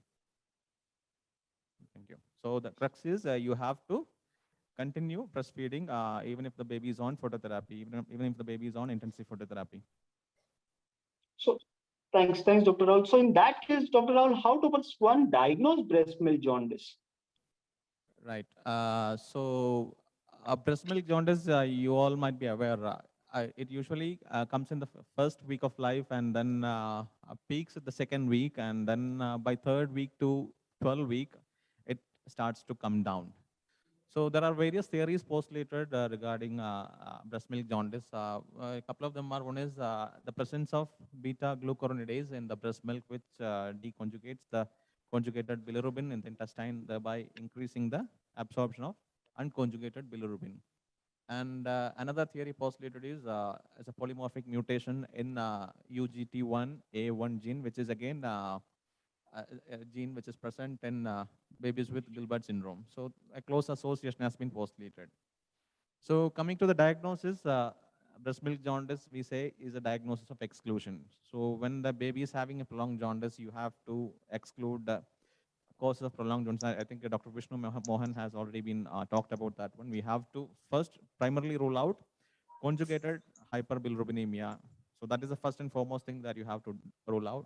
Then other causes of prolonged jaundice like hypothyroidism, then subclinical infection or other minor blood group incompatibilities or any red cell structural disorders. All these things have to be ruled out. And if you ask me about the treatment, whether to give phototherapy or not, it is solely depend on any other case. If the bilirubin is well above, and if the baby is less than 14 days, probably you can continue phototherapy. Say if the baby is more than 2 weeks, maybe depends. Sometimes you may have to make a policy like wait and watch policy, like closely follow up the bilirubin. That would be sufficient because our phototherapy charts are not validated for more than 7 days, and it has been extrapolated to 14 days. But more than 14 days, those charts are not useful. And the most important thing is you have to counsel the mother. That is the most important thing, because otherwise, if you say if this jaundice is okay, the baby will be okay, that is not enough. You have to say counsel mother properly, otherwise, and ask her to continue breastfeeding. That is very important, and make sure that she is understood what exactly this breast milk jaundice. Otherwise, she'll be going for doctor shopping. That is what will happen. Thanks, Dr. Vishnu. So as pointed out, sorry, Dr. Rahul, as pointed out, this breast milk jaundice happened to be a very benign condition and does not spur to stop breastfeeding, and breastfeeding has to be encouraged. In fact, we have to give the mother as much support possible so that the breastfeeding can be continued. Coming to you, Dr. Priyadarshini, would you say any role of oral phenobarbital, as we know it's an enzyme inducer, would that help us in neonatal jaundice? The phenobarbital, yes, is an enzyme inducer, helps in conjugation and excretion of bile. But several studies have shown that there is no role of phenobarbital in neonatal jaundice, either for prophylaxis or in combination with phototherapy. It has not shown any added benefit with phenobarbital. Currently, there are no recommendations of usage of phenobarbital in treatment of neonatal hyperbilirubinemia. As we know, it causes a lot of drowsiness, so it may interfere with clinical assessment and also with breastfeeding. I would also want to bring to notice that there were several studies which were conducted where phenobarbital was given antenatally to the mothers in cases of iron immunization. However, there are no conclusions and no evidence, and the risk outweighed the benefits here. So currently, there is no role of phenobarbital even in antenatal mothers or in treatment of neonatal hyperbilirubinemia. Thank you. Thank you. As rightly pointed out, in fact, I think there was one study which was done by Dr. Murki et al., where they did try to give phenobarbital to the child if it was G6PD positive. And there was another study by Arya et al., where they tried to give phenobarbital if the cord bilirubin was on a higher side, and they find no difference when it comes to need of phototherapy or external transfusion. So oral phenobarbital only for the treatment of neonatal jaundice is not a standard practice, nor it's been recommended. So we based on the numbers of SPR of 21, we did continue phototherapy on this child, and we did discharge the baby after 24 hours when the SPR had dropped down to 11.6 milligram per deciliter, and the baby was discharged. Next slide, please. Next slide, please. So moving on to this, which is our last case. This is a day 23, 23 days old male who was on exclusive breastfeeding, who presented with who was looking ectric and presented with a jaundice report with an SPR of 11.8 milligram per deciliter, with a direct component of 4.6 milligram per deciliter. So, Dr. Mangal, how is this baby different to the previous two babies? Yeah. Hello. Dr. Mangal, how is this baby different to the previous babies we discussed, and would you be intrigued to investigate this baby with an SPR of 11.8 at just 23 days of life?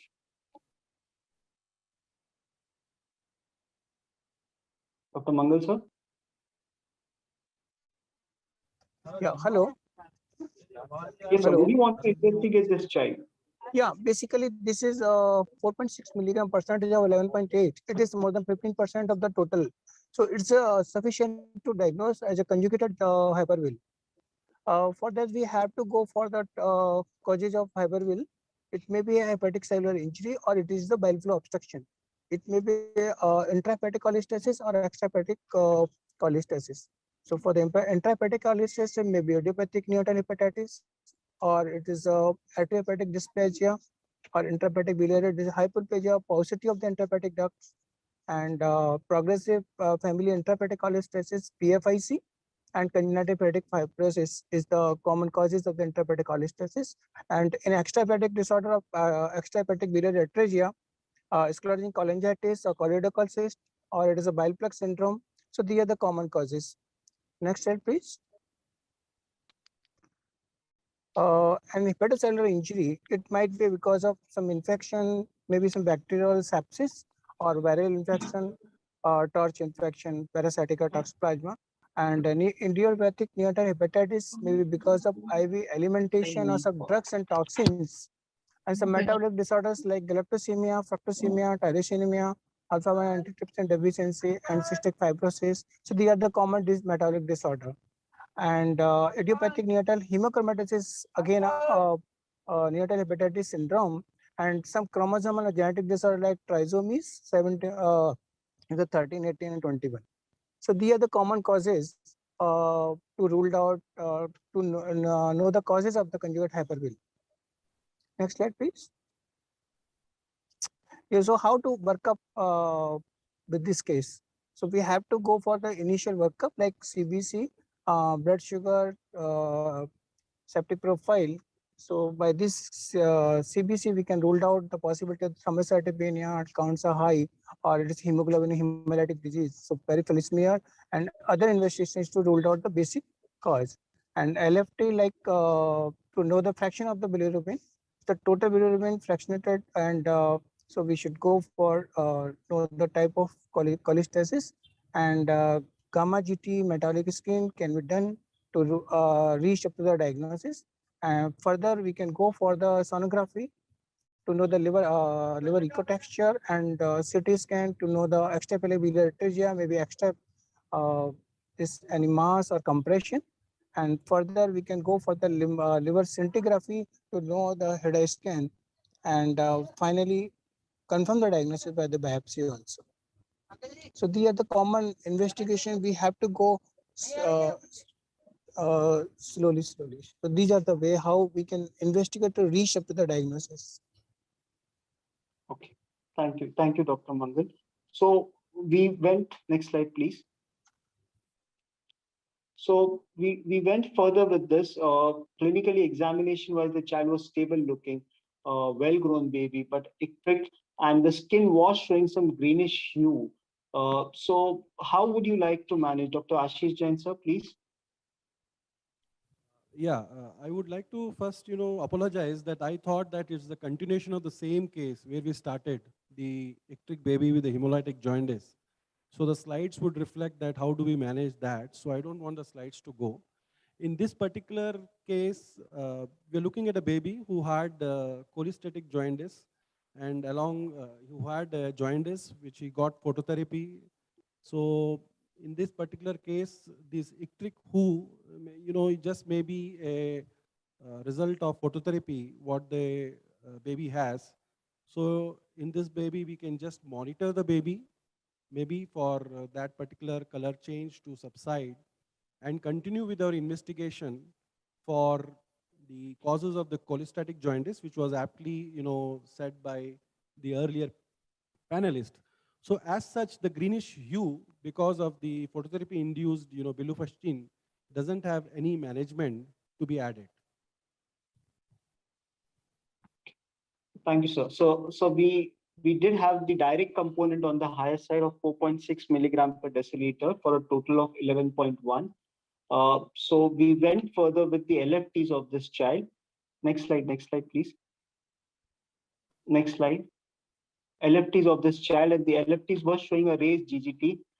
We got a sonography done for this, and it was showing an absent gallbladder, and that's where we suspected biliary atresia for this child, and we involved the surgical team with us, and that's yeah, course. Go back to course. Next slide. Course.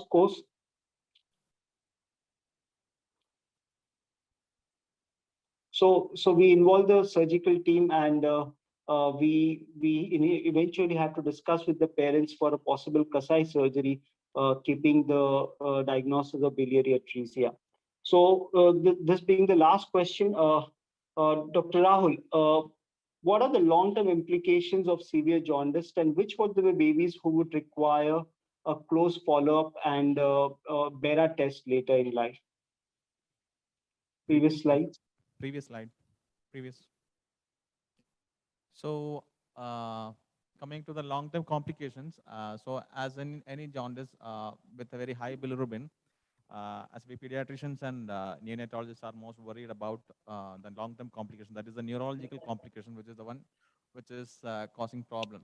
So the main problems that we do get here is in patients with pathological jaundices, sensory neural hearing loss and cerebral palsy. So these things primarily affect the deep nucleus as well as basal ganglia. And it may result in chorioathetoid cerebral palsy. Then they'll have motor dysfunction, sensory neural hearing loss, and sometimes upward gaze palsy. So what we need to do is all babies with serum bilirubin more than 20 milligram per deciliter, or babies who had done an exchange transfusion should be followed up, and neurological follow-up should be there in a high-risk follow-up clinic, as well as they should be screened for sensory neural hearing loss. And even if there are no signs of BIND, that is bilirubin-induced neurological deficit, significantly high jaundice has been associated to smaller forms of brain damage like intellectual functional disability and learning disabilities and behavioral changes. And next slide. Coming to the babies who are needing BERA.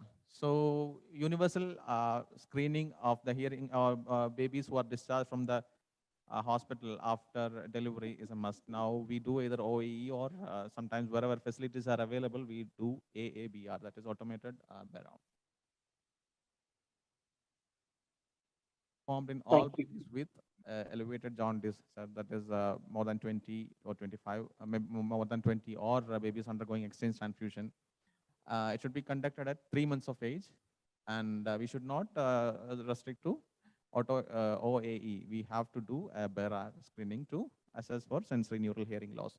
And also these babies are to be followed up at 3, 6, 9, 12, and 18 to 24 months for neurology to look for any neurological impairment. They should be screened in the high-risk follow-up clinic. Thank you, Dr. Rahul, for summarizing this for us. So definitely, these babies would require high-risk follow-up. So though it's a number which we are treating, but we have to keep them in loop and follow them up in a high-risk OPDs. Assure that a BERA test has been done, though autocaustic emission may become normal in them in some cases, as pointed out, but BERA is must for most of these babies who have been treated for severe hypobilirubinemia. So take-home messages as summed up from the discussion from all our esteemed panelists. Is any jaundice in first 24 hours, one has to always think pathological and need to investigate. One has to be guided by our specific bilirubin nomogram, and that to decide starting and stopping of phototherapy. Every bilirubin level do not require an ICU admission, and phototherapy can be given along the mother's side unless pathological or nearing exchange levels. Breastfeeding has to be continued and never to be stopped in the management of neonatal jaundice. Any prolonged jaundice beyond 2 weeks of life, it is important that one fractionates the bilirubin and looks into the conjugated and the unconjugated component to rule out cholestatic jaundice. And as lastly pointed out, one has to follow them up in a high-risk clinic till the age of 2 and get a BERA test done by 3 to 6 months. Thank you. I thank all my panelists for being with us and cooperating in getting this session done. Any suggestions, any advices are open to discussion. Thank you. Thank you, sir, and thank you all. Thank you, sir, so much. It was a very interactive session. A special thank to Dr. Piyush sir for being a moderator, and we'd like to thank our speakers, Dr. Ashish sir, Dr. Rahul, Dr. Vishnu, Dr. Priyadarshini, and Dr. Dhananjay. As a token of appreciation, we'd like to give you a certificate and a bouquet. So if you kindly accept it from our side, Dr. Ashish.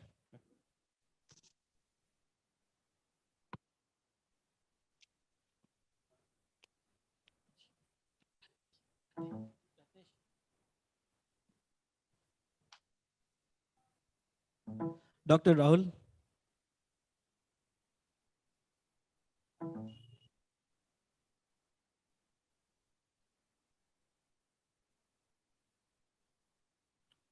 Dr. Vishnu.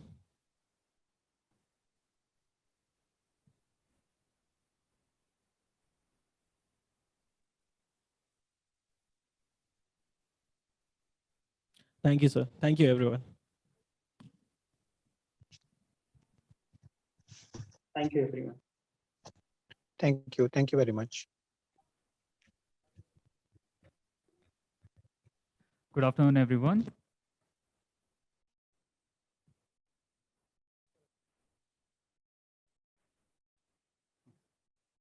Reminding you once again to follow all the COVID protocols. As next panel discussion, we have USG and explains what neonatologists should learn. We have Dr. Mohit Saini as a moderator. And as panelists, we have Dr. Venkat Seshan Sundaram, Dr. Tushar Parikh, Dr. Anup Thakur, Dr. Ravishankar K, and Dr. Nileshwar Rao.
tool, lot of ways to define or describe.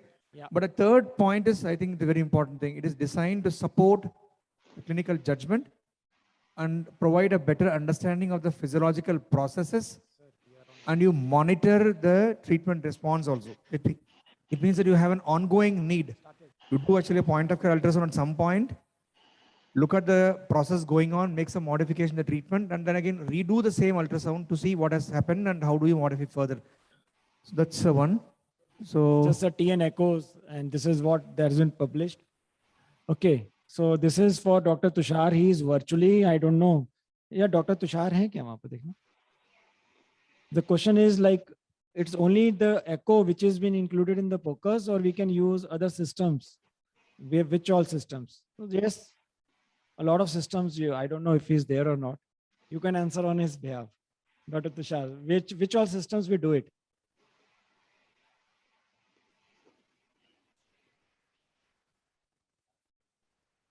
Lungs, brain, lines, ET tube, everything. Yeah, great.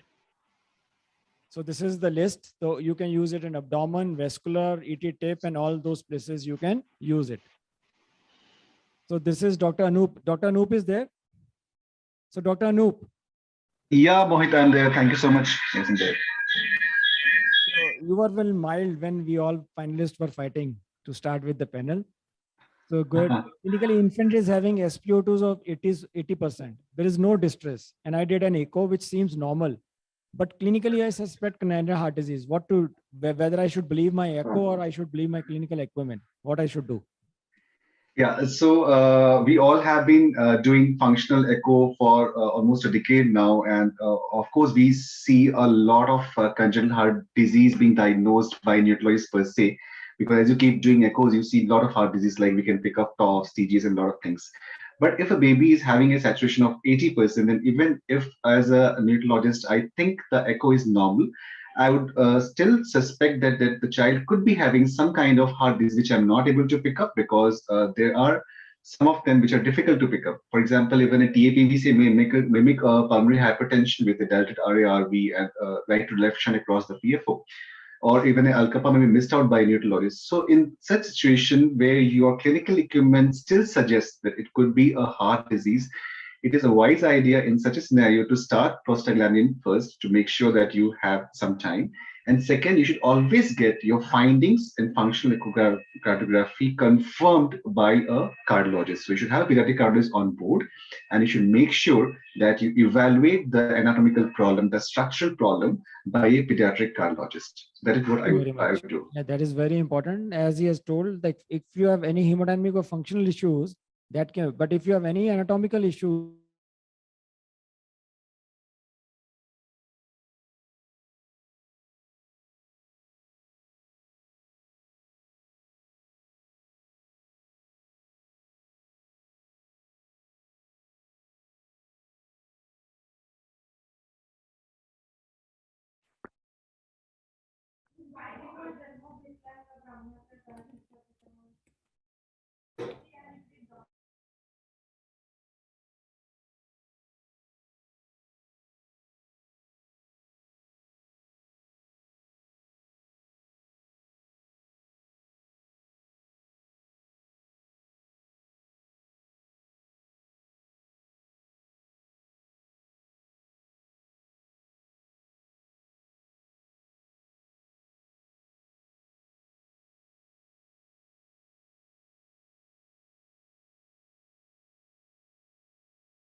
Hi, Dr. Tushar. Can you hear? You're muted. I think we can do a parallel panel here. Yeah, can you hear me? Yeah, Nilesh. You Long can hear me now? time. Yeah, long Yeah. time no see. Yeah. We missed you. Yesterday we met there. You're in Bangalore? Correct. Now you're virtual Yeah, today. Bangalore. Yeah, today I didn't go. Tomorrow I'll be going. Dr. Anup Oh, went back. who went back? Dr. Anup came and he left. Dr. Tushar, hi. Hi, Dr. Anand. Hi, Yeah, hi. good afternoon. I think I saw you yesterday in the photos. You're virtual or? No, I was in the workshop physically. Today I'm virtual actually. I just came back today morning, early morning. Oh, So okay. Right. can't, yeah. So Right. we can't hear the panel now. I know the other link they had sent. It was showing only thank you message. Some Uh, stage was there and thank No, you this message. one is okay. Now I don't know what is the problem. We can't. I mean, we could just answer one question, then it's Mohit gone. had sent me a link, Mohit, and that was showing a I had stage. sent you one, no, Dr. No, the Tushar? I link had is sent same. you. Link is same where we've logged in, but I think Okay. we're not getting it. I think it is the same link where we are. Here the meeting was there. Now it has disappeared. Acha. Should we rejoin, leave and rejoin? Should we do that? Will that help? I don't know. But there are about 12 participants. I can see that there are 12 people, 14 people are there on this group. I think the virtual thing got disconnected from the stage probably. Okay. Hello. He has written Zoom is down, sir. So that's fine. त्यांचं हे आहे का आपण बघूया का नाही मी थोडंसं emergency आहे घ्या त्यांना पण एक थोडं अर्धा तास थांबावं लागेल त्यांना एक 20 मिनिटं हा त्यांना सांगा जरा नाही तर मग आरडाओरडा करतो thank you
short axis, and then ductal view and suprasternal where coarctation and these things also can be seen and ruled out. So this is short axis view. In long axis, we can go for M mode and fractional shortening, and these things can be derived. And four chamber view, classical, I forgot to mention, that is very important. Four chamber view where we can see all the chambers, left ventricle, right ventricle, left atrium, right atrium, ASD, VSD can be seen, and pulmonary hypertension like RARV dilated, jet of TR when tricuspid regurgitation is there. So pulmonary hypertension information can be derived from that view. And substernal view, we can see inferior vena cava and ASDs can be seen better in that view. Long axis view, as I have already mentioned, that in putting M mode, we can see ejection fractional and fractional shortening. And suprasternal view for coarctation and these things we can. So almost all views have been discussed. Apical 4-chamber, 5-chamber, parasternal long axis, parasternal short axis, and then pulmonary artery, arch view, and subcostal is interatrial septal, like atrial septal, and then SVC, and then inferior vena cava you can see. So I think so later we will skip that. We have used that time.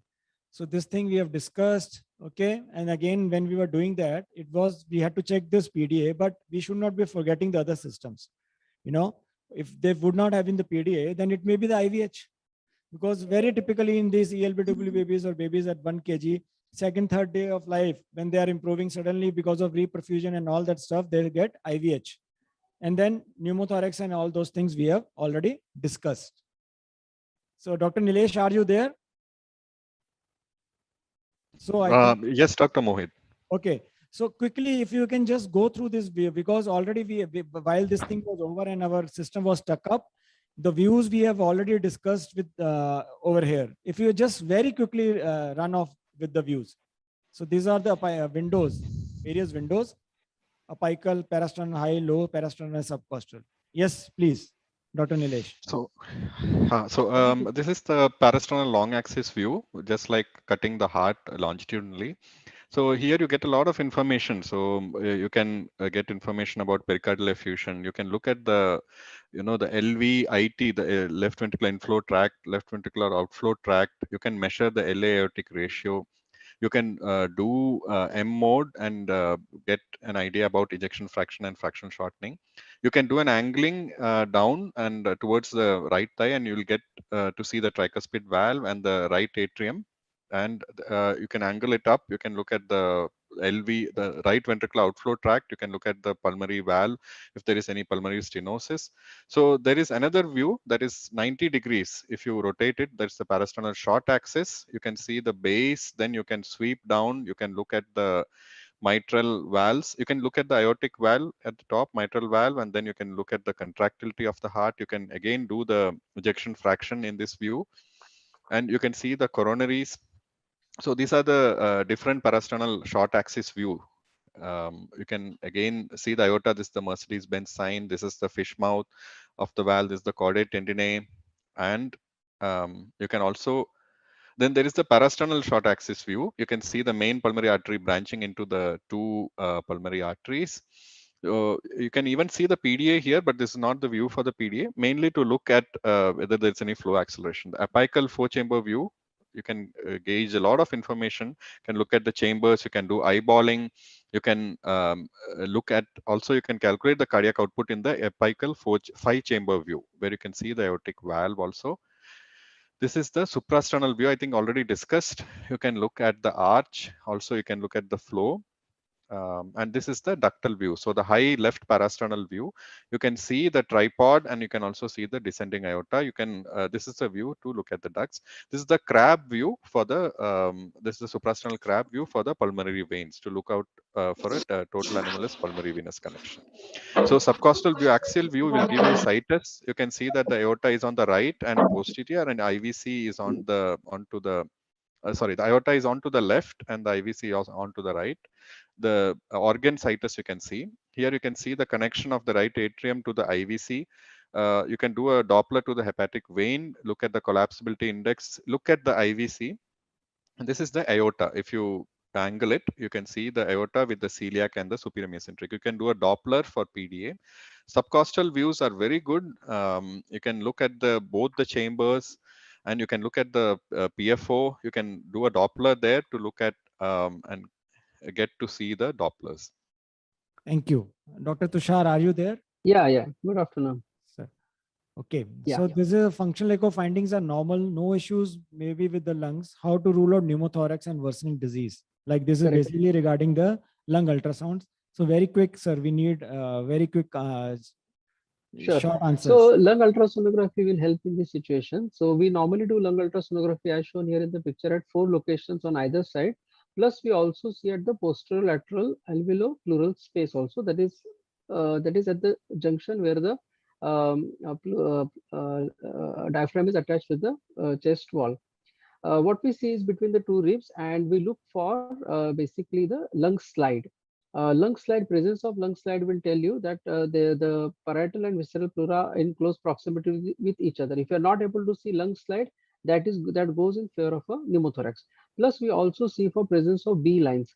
If the presence of B lines is there, that again rules out pneumothorax, because B lines, they originate from the lung tissue within the visceral pleura and the lung tissue where there is fluid and tissue. So if these 2 things are not there, you put the M mode Doppler and you look for what you see is a seashore sign, where there is normally you see Just that there I'm are just A showing lines the which slide of lung sliding. This is how the lung sliding looks like. yeah, Sorry. wonderful. So Sorry to with this interrupt video, you. as you can see, parietal and visceral This flora is are what in connect with each other, and normal lung, as it is shown here in the left side, there is a pleural line, and below which there is a lung, and on the right side, when there is a pneumothorax, there is a C without shore, also known as stratosphere sign, or also known as barcode sign. So if you are seeing something like which is there on the right side where there is C without shore, it is a pneumothorax. Also, you will be able to, if you go laterally from front, you will be able to see a exact point where there is pneumothorax, where there is a double lung point, we call it as, with the breaths. You will see at an area where there is a normal lung pattern with seashore sign, with presence of barcode sign along with that. So very easy to do, very easy to learn also. Yeah. So now we have the same preterm 28 weeks neonate given second dose of surfactant after the deterioration. Now the baby is well. Extubated on high flow, FiO to 21%, on feed of 10 ml every 2 hourly, EBM.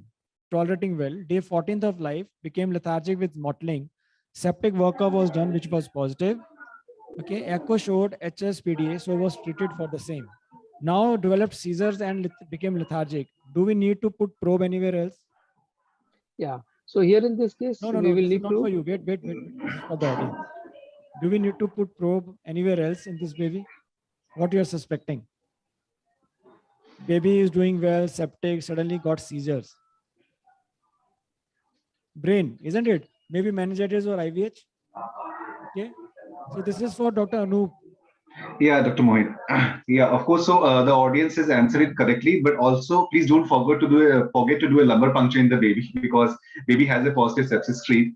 And yes, we need to put the probe in the brain, and we should do a coronal and a sagittal section of the brain. We should see on ultrasound. In the coronal section, you should be obtaining at least 6 slices. So the first slice should be in front of at the level of frontal lobe, then at the level of frontal horn, then at the level of third ventricle, at the level of choroid plexus, at the level of occipital horn and the occipital lobe. And in the sagittal view, you should get at least 5 views, 1 mid-sagittal and 2 parasagittal on the each side. So I'm just telling you, this is what he has just told. Coronal lobe, it goes like this. Sagittal goes like this. This is what he's telling you. Sorry. Yeah, this is how the coronal will open up your brain. Yes. The brain. Yeah. So what I was trying to emphasize that at least get the 6 sections. You can get more in the coronal. So I said first at the level of frontal horn, then frontal lobe, then frontal horn, then third ventricle, then at the level of choroid plexus, then occipital horn and occipital lobe. And in the sagittal section, get at least a mid-sagittal and 2 parasagittal sections on the each side to visualize bleeds or any other abnormality in the brain. So that must be done in babies, and PDA is one of the notorious things which could cause a lot of hemodynamic changes in the cerebral circulation as well, which can lead to intraventricular bleeds. So that should put the clinicians on a foot of caution. So IVH can be there, but you should not be, as he has told, ruling, you have to rule out meningitis. So this is preterm 28 weekers during this septic episode develop hypotension. Systolic is 28, diastolic is 20, mean blood pressure 22. So the treating neonatologist has started dopamine at 10 mics per kg per minute. So this is what has been done with this baby. Okay. So Dr. Ravi Shankar, are you there? Dr. Ravi? Okay.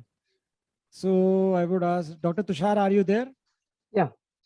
Yeah. Yeah. So is it okay? You would manage this Correct. baby differently if you have the skills of functional echo, or you are fine with dopamine of 10 mics? Yeah, so this baby needs a functional echo because like sometimes there can be underlying PDA which is causing this problem, and sometimes it can be issue with preload. So I mean, this baby has obvious hypotension, shock, and so a shock is always better managed, better assessed with the help of functional echo, where you look at preload, we look at cardiac contractility, you look at cardiac output, and you also look at presence of a hemodynamically significant duct. And based upon that, we can decide about use of inotrope. Since this baby has got a hypotension, dopamine alone, dopamine is okay, but along with that, maybe this baby will require dobutamine or another inotropic cardiac medication. Okay, fine. So I would skip the audience. I will directly take it in my hand. Can I And just this add is- a point Yes, in please. the previous one? Apart from functional echo, so we often look at the blood pressures, and we very often look at actually the MAP, mean arterial pressure alone. But what is more important is to understand the role of systolic and diastolic also. That is the reason actually all three have been given in this. Because normally the systolic blood pressure actually indicates how well the myocardium is contracting. On the diastolic indicates actually what is the innate vascular tone of the blood vessels. So your inotrope choice can actually also vary depending on the systolic and diastolic, which one actually is normal, which one is low. Like say if it is systolic is low, but diastolic is normal, it may indicate possibly the myocardium actually is tired. It's not able to contract well. So I can choose actually a myocardium contractility, improving agent like dobutamine or some other drug which can focus main on myocardium. So like say short of an echo, one can actually try to dissect the blood pressure also into systolic diastolic and see how it is, wherein you can modify also. That This is another very important what he has just told. Yeah, thank you for that. So now if you have a handy functional echo, if a hypertension is there or not there, if it's there, first you have to rule out the mechanical causes, then only go to the echo. And then you have to look for the cardiac output, and then you can decide, depending upon the cardiac output, what can be your action and what can be your inotropic sport. Okay, so like just in sepsis, it's a mixed shock. Okay, if you have a baby with sepsis with high output shock or low output, what we used to call as cold shock or warm shock. Okay, if it's high output, then it has to be dopamine. If it is low output, it has to be dobutamine. So just by doing an echo and knowing the cardiac output will give you some idea. So this is a continuation of our preterm. This 28 week again, due to various issues, could not be reached on full enteral feeds. Okay.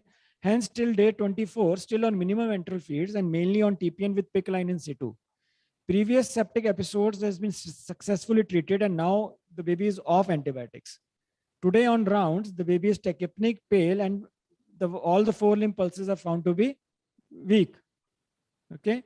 So this is for what, Dr. Venkat? Like what can be the issues in this baby now? You said he's 24 days old, no? 24 days old. Off antibiotics. 24 doing days well. old. He had a PDA earlier, which got managed. Septic he had that got shock managed. got managed. So I'm just a little concerned about that PICC line, because I don't know if you have an X-ray in this to show that. No, why I the haven't PICC is put not the there. X-ray, but yes. Because one thing could be actually that respiratory finding like tachypnea, and then he looks pale, and then he has shock features, looks mottled. Might be actually a myocardial dysfunction because of a cardiac tamponade. I would like to do an echo in this again to look at the. I need to see exactly where the tip is lying. That's very important because it happens quite. This is what he very rightly asked. He asked for an Correct. X-ray, and now the next question is on X-ray only. So you have to Correct. do the basic assessments. So X-ray done showed clear lung fluid. So there is no lung pathology in this, but cardiac sellout is big. Okay, Yes. so what he's been doubting may be right. So Dr. Tushar, now he is Yes. doubting the cardiac shadow is big. So what you will do Yeah. to diagnose the issue? Yeah, so correctly, as Dr. Venkat has pointed out, yeah, I mean, If the cardiac oscillatory is big and we have a line in situ for a long time, of course, we have to see line migration related issues and pericardial effusion and cardiac tamponade. That is something which will be up on the list. And we should do a echo to rule out that. Besides, if there is a fresh episode of sepsis and if the duct has reopened, those issues also we can address with the help of functional echo. Yes. Yeah. Thank you. So Dr. Anup, many times we keep on doing the X-ray chest to check the ET tip, PIC line tips, because this is regarding the tip, PIC or central line complications. Yes, So yes. is it possible to check all this with ultrasound machines at the bedside? Yes, Dr. Mohit, it is very much possible. In fact, this is a picture from one of a study which we published in Indian Pediatrics, where we evaluated 131 newborn babies having endotracheal tube by ultrasound. And we were trying to measure the optimal distance from the superior border of arch of aorta to the endotracheal tube across various gestation and weights. And we found that when the distance of the endotracheal tube tip from the arch of aorta on ultrasound is approximately 0.73 centimeters in babies who are less than 1,000 grams, and which can vary up to 1.1 centimeters in babies who are more than 2.5 kilos, the tip was placed at the correct position on X-ray. So we tried to generate a kind of nomogram for babies across various weights and gestation, where you will actually measure the tip and know whether it is optimal or not.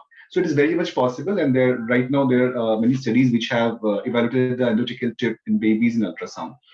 Again, for the umbilical artery line, umbilical venous lines, and PIC lines, as well as femoral lines, jugular lines, upper limb PIC lines, all we again published a study in Indian Pediatrics where we evaluated this line on ultrasound, and it is feasible to view the tip easily on ultrasound. We can push sometimes normal line if we're not seeing the tip very clearly. And we found there was excellent agreement between ultrasound and radiograph to visualize all these central lines.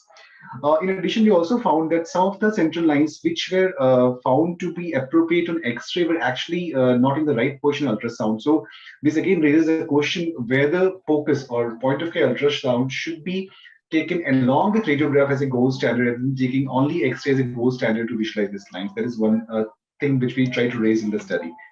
Great. And again, we are also visualizing, we are doing femoral venous puncture and interjugular venous puncture under the guidance of ultrasound. And in fact, we are presenting a paper day after tomorrow in Neocon, where we have put 31 lines, interjugular venous lines, by neonatologists, not by interventional neurologists, where it is quite feasible to put these lines. It's very easy, so you just need to do the trick. So there is now a lot of evidence and where we can in fact guide our access, and this ultrasound can be used to see the tip lines and avoid all the complications that are usually associated with these lines and endotracheal tube. So this is what this in video you are just seeing that how we use this hockey stick or linear array probes to put in the femoral lines. So last scenario, term baby born by normal vaginal delivery with perinatal depression, HI stage 1. Developed respiratory distress just after birth. So ventilated and sport escalated to high frequency nitric oxide. Echo done showed PPHN with no congenital issues and lungs are clear. Dr. Ravi Shankar, are you there? Okay. So lungs, there are no issues, but is a severe pulmonary hypertension which has been detected. And with severe PPHN. What can be the causes of this? Dr. Venkat. Can you show the previous slide? Just the scenario.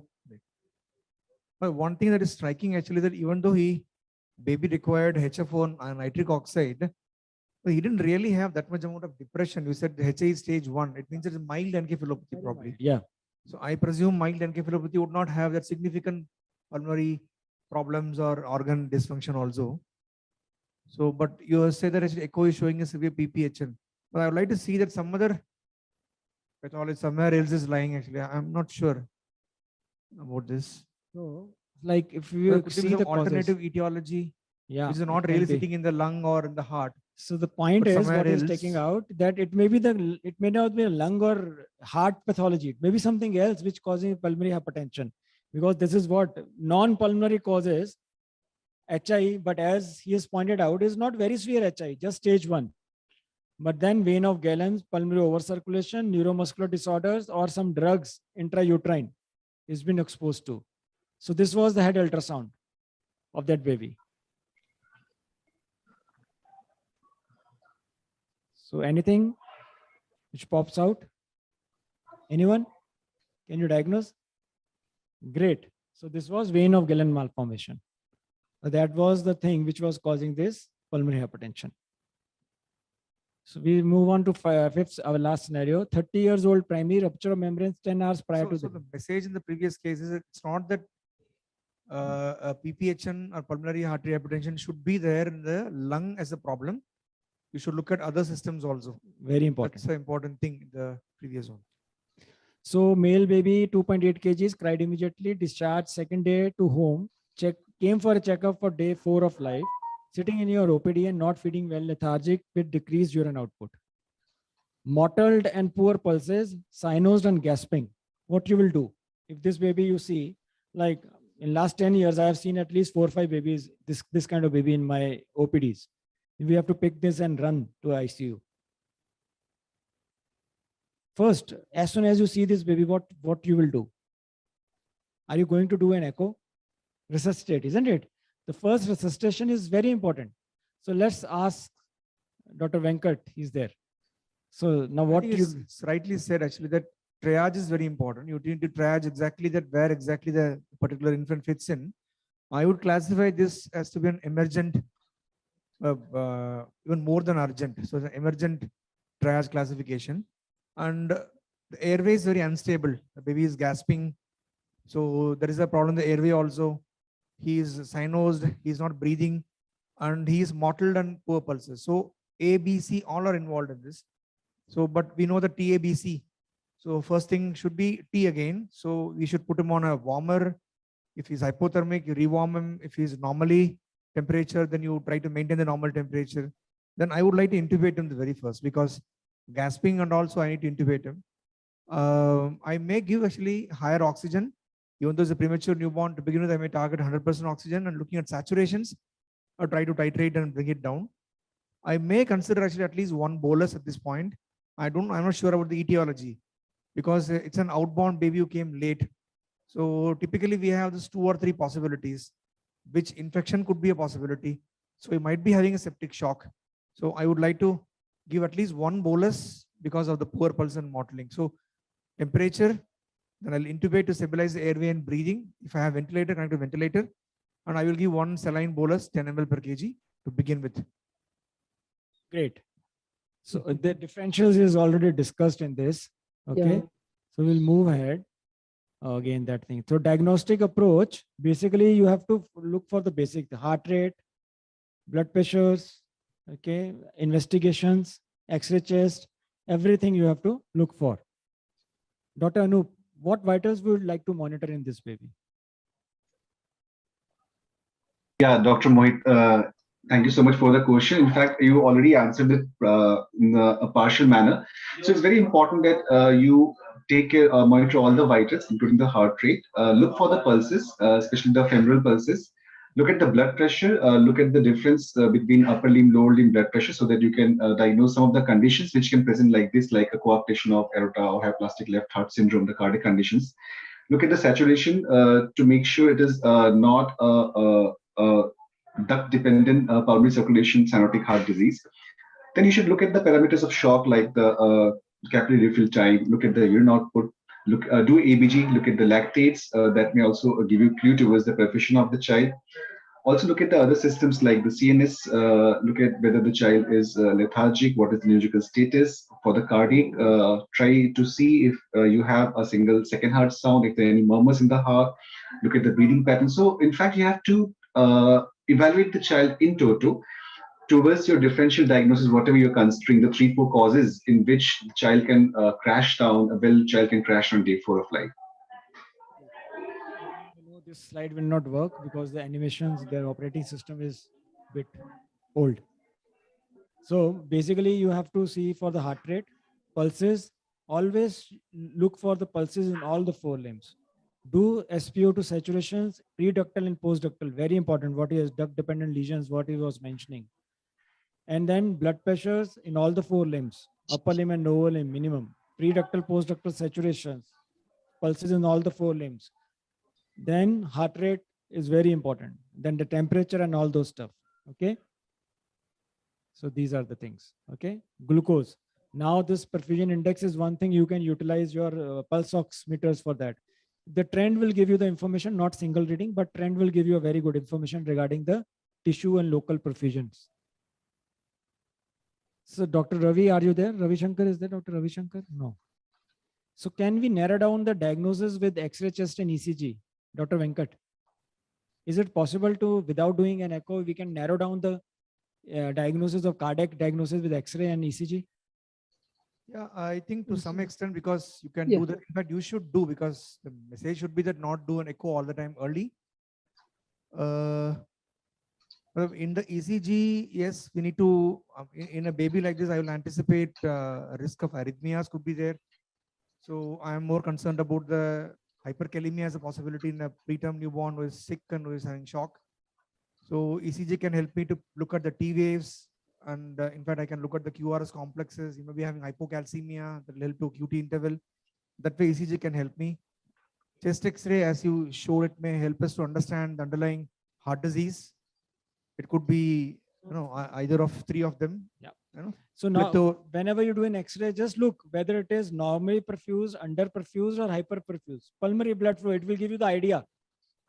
And so that's why it's very important. Then cardiacs allowed, small heart, bigger heart, or normal size heart. These are the few things you should concentrate. And as one, arrhythmias you have to rule out, though they are rare, but they can be there.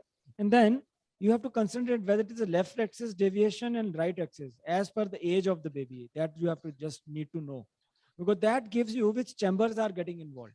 It gives you a good idea of that. And arrhythmias, yes, it is very important.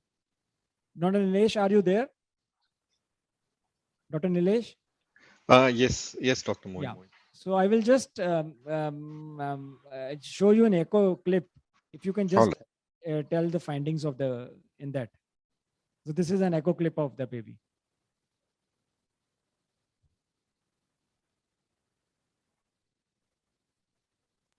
Okay, so it looks like the parasternal long axis view. And you can see, the contractility is good overall. This thing is fine, but you can see that there are two parallel vessels. So you can see that the LVOT and there are two vessels that are going parallel to each other. Here you can see in the parasternal long and this that the septum is intact. Probably there is a discordance. The ventricular arterial discordance is there. This is Yes, double so barrel you can view. see that from the right Is it- ventricle, the aorta is coming, and from the left ventricle, there is the pulmonary trunk that is starting. You can see two vessels that are going parallel to each other. So it looks like a TGA with intact septum. So it is probably there is no pulmonic stenosis or other complications like ventricular septal defect. So it's not a complex TGA. It looks like a DTGA with an intact septum. So it's DTGA with intact septum. That's why it's an emergency, because you don't have any place. So the only thing you have to do is you need to open up the duct for the initial relief. So it's an intact septum DTGA. If there is a VSD, then it won't be an emergency. Septostomy can do. That very clearly you can double barrel view. Two, as they're ideally at right angle, but they're along with each other. And as you were seeing the sweep in a apical 4 chamber, pulmonary artery was arising for LV and then aorta from RV. Great, thank you. So this is just the timing when these people, they will these conditions they present in first week, second week, and third week. As you can see, DTGA with intact septum, hypoplastic left heart, right heart, or TAPVCs, obstructed TAPVCs, and TOF with severe pulmonary stenosis they present initially. So this is preterm NEC. Monitoring is difficult. I don't know, by X-rays, we do the monitoring, but the abdominal ultrasounds, are they useful or it can be used? I think so. Dr. Tushar, if you can just. Yeah. We can use ultrasonography to diagnose NEC, and we can monitor it and we can see for the complications. However, it requires expertise. It requires a high frequency probe. And to be very honest, we are not doing it at present, but yes, it is possible to do. And number of, so you can actually see as per shown here, the NEC severity grading can be done. At the initial stages, there is thickening of bowel wall with nematosis that you can see increased vascularity, you can see as it is shown here, and then thinning of the bowel wall. And actually, if the gas is leaking from the bowel, that also you can see. NEC point of care ultrasonography is being used for monitoring for NEC in the newborns. There is Dr. a strong Mohit, correlation. Nilesh, Yes, Dr. please. Mohit. Yes, please. I've sent an article. I think you can maybe share with the participants in the Yeah, you group. have sent, but the systems here are really like, thank God it is working at this level. So I didn't want to disturb and put in and bring out the things. That's why we haven't done So it. if you look at abdominal ultrasound, all this intramural gas and portal venous gas, bowel wall perfusion, the thickness of the bowel wall, all these things we can look. It is slightly difficult, needs a lot of patience. You can look at the thickness. So what is the bowel wall thinning may be there. If it is less than 1 mm, less than 1 millimeter, the usual is 1.1 to 2.6. If it's less than 1, there is an impending perforation. You can see hyperechogenic bowel. You can see different patterns that like what you're showing here. It's called zebra pattern, Y pattern, ring pattern and all. And if you're seeing a lot of bowel without perfusion, then it's not a good prognosis. So you can also see fluids very early, even before X-ray is seen. And there are many pattern abnormalities. The typical gut signature is absent. So these are the signs that we see in ultrasound. So the sensitivity is much more and much earlier diagnosis with ultrasound, but needs a lot of practice. It is very important. You need to know the stuff, but it is very sensitive and very good. It can give you the prognosis also, like how bad is the NEC. So our take-home message is like, for cardiac ultrasounds, these are the few things you need to do and screen. For cranial ultrasound, yes, IVH you have to rule out, PVLs you have to rule out. Do the Dopplers and Dopplers of brain vessels. It seems it gives a lot of information. Lung ultrasounds are very useful and easy to learn, and the abdominal ultrasound for various reasons. And then line positions and ET position. So everywhere you can use, in fact, the head, your probes. So just final, very short, to the point wisdom shots from our panelists. Dr. Venkat, what point, learning take-home point you would like to say? As I told earlier. Hello.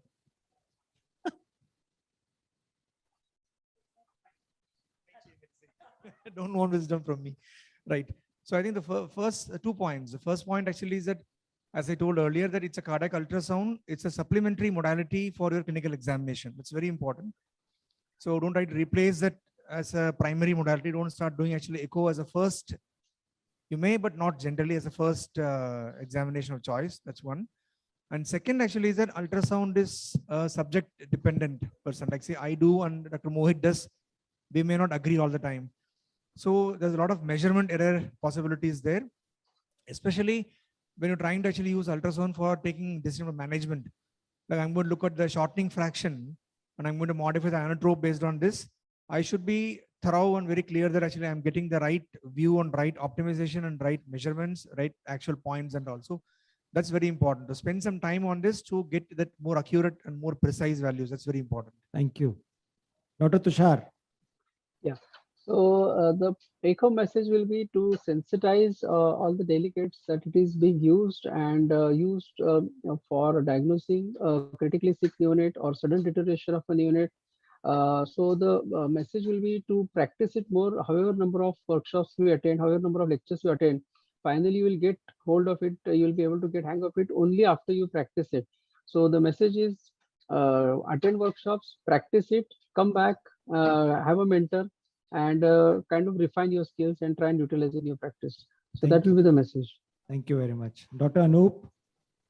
Yeah, so first of all, I would say that yes, focus is like very fashionable and has been the buzz for the last decade, but it is very important, as Dr. Venkat rightly said, that you have to never lose your clinical sense. Please complement it with the clinical findings. Don't just jump on the probe all the time. First, what you're thinking clinically, that should be the mind, number one. Number two, you can start doing functional echoes by attending several workshops, learning from textbook, from videos, from online resources. But always make friends with your pediatric cardiologists. Don't make them your enemies. So don't try to snatch their bread and butter. So you always try to learn things from them. Don't try to diagnose structural heart disease because you will be in the soup in that particular situation. Thirdly, it is not a bad idea to learn retrospectively from radiograph and confirm your finding by ultrasound. For example, for the lungs, for the lines, it is okay. You cannot just start doing a lung ultrasound and you can just convince the entire unit that this is X, Y, or Z. So first, you can just look at the clinical finding, look at the radiograph, learn that in a retrospective fashion, and gradually, maybe over a few months and over years, you can be very confident of your findings. So there are three things which I would like to tell people who are going to learn and use this tool in the future. Great, thank you. Dr. Avishankar is there? I don't think so. Dr. Nilesh. Final So I word. would like to echo what all our experts have again told, emphasis on clinical medicine. So kindly, whenever you have somebody comes and says a murmur, please don't keep the probe directly. Go and examine the baby, look at the pulses, whether they are ready, look at the radiofemoral delay, look if there is a parasternal thing. I'm just emphasizing that because we are seeing a lot of that these days, just focusing on the ultrasound. But let us also know that the ultrasound and point of care is going to be there and soon may become a standard of care in neonatology. So some people who are really reluctant to kind of embrace new things or learn new things, I don't think in the future we'll be able to continue doing that. So we should at least be able to interpret and learn. Again, like Dr. Anup was referring to, there is a learning curve. So take help from your colleagues and keep learning. And over time, I think you will be able to do point of care ultrasound. Of Great. course, get help from experts whenever needed. Thank you. Thank you very much. I would like to thank everyone, you and all the panelists, and sorry for the glitches that happened. Thank you. Thank you so much, Dr. Mohit. Great Thank you, conducting the Dr. panel with you. Yeah. Thank you. Thank you, sir. Thank you, Thanks a everyone. lot. Yeah. Thank you, Mohit sir, for this amazing experience here. We'd like to give you as a token of appreciation, a certificate and a bouquet, sir.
Dr. Chandrakala BS.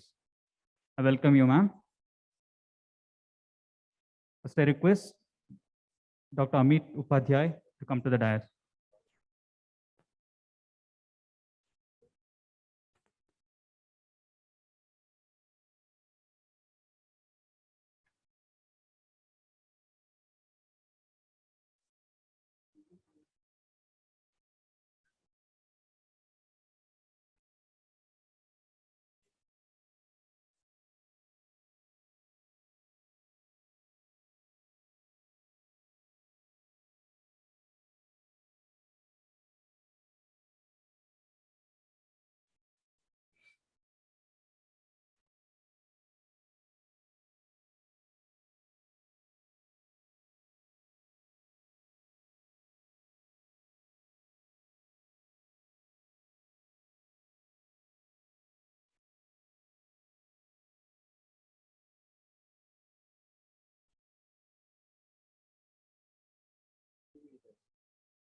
Good afternoon, everyone.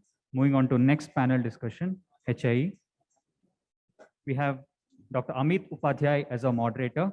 Panelists are Dr. Arvind Shenoy, Dr. Ram Prasad, Dr. Vijay Raghavan, Dr. Murali Raj, Dr. Chandrakala BS. I invite all the panelists and the moderator on the dais. Dr. Amit Upadhyay, current NNF EB member, UP NNF Executive Board member, researcher with more than 50 publications, national trainer and central zone coordinator for advanced NRP. Over to you, sir. Thank you. Can I have a slide mover?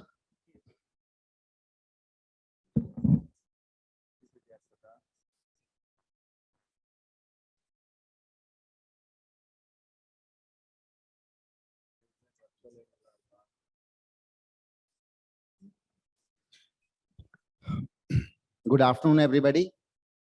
In the post-lunch session on HIE, it's really quite hot in Bangalore when the flavor of HIE is actually cooling. So we have with us Dr. Kedar, and I think the list has been modified significantly. Yeah, Dr. Ram Prasad, Dr. Murali Raj, Dr. Chandrakala.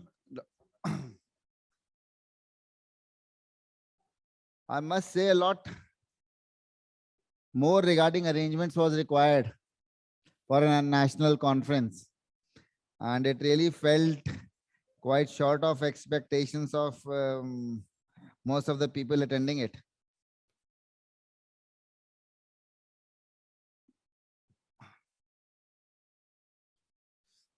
So Dr. Arvind Shenoy is actually involved in a session in the hall A, so he will not be able to attend.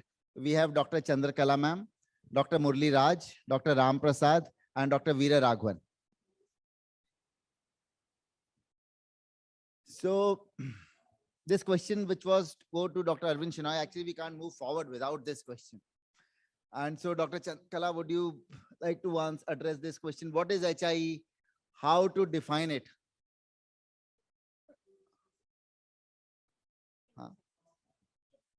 Okay.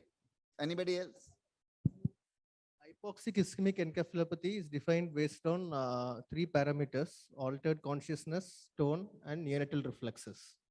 So we have different severities for grading each of those parameters. That will come later. So basically it is encephalopathy with a history of hypoxia and some documentation of ischemia in it, and in varying degrees. Perinatal depression is one thing which there is a clinical that there is a hypoxic baby with hypotonia. If that clinical feature persists beyond 1 hour of life, and there is an evidence of the encephalopathy and it is due to hypoxic event, that is and with lab evidence, it is HIE. HIE. And is HIE synonymous with perinatal asphyxia? Hypoxic, it is hypoxic encephalopathy Birth is asphyxia, perinatal depression. Umbrella terminology, and this encephalopathy can be a clinical syndrome where the cause could be different. So there could be multiple etiologies which could be causing encephalopathy, but it doesn't say it is hypoxic ischemic because there are so many other reasons which cause encephalopathy. So perinatal asphyxia is a much broader terminology, and HIE is one of the components of perinatal asphyxia. So you have PH, you have other sentinel events which could be, isn't it?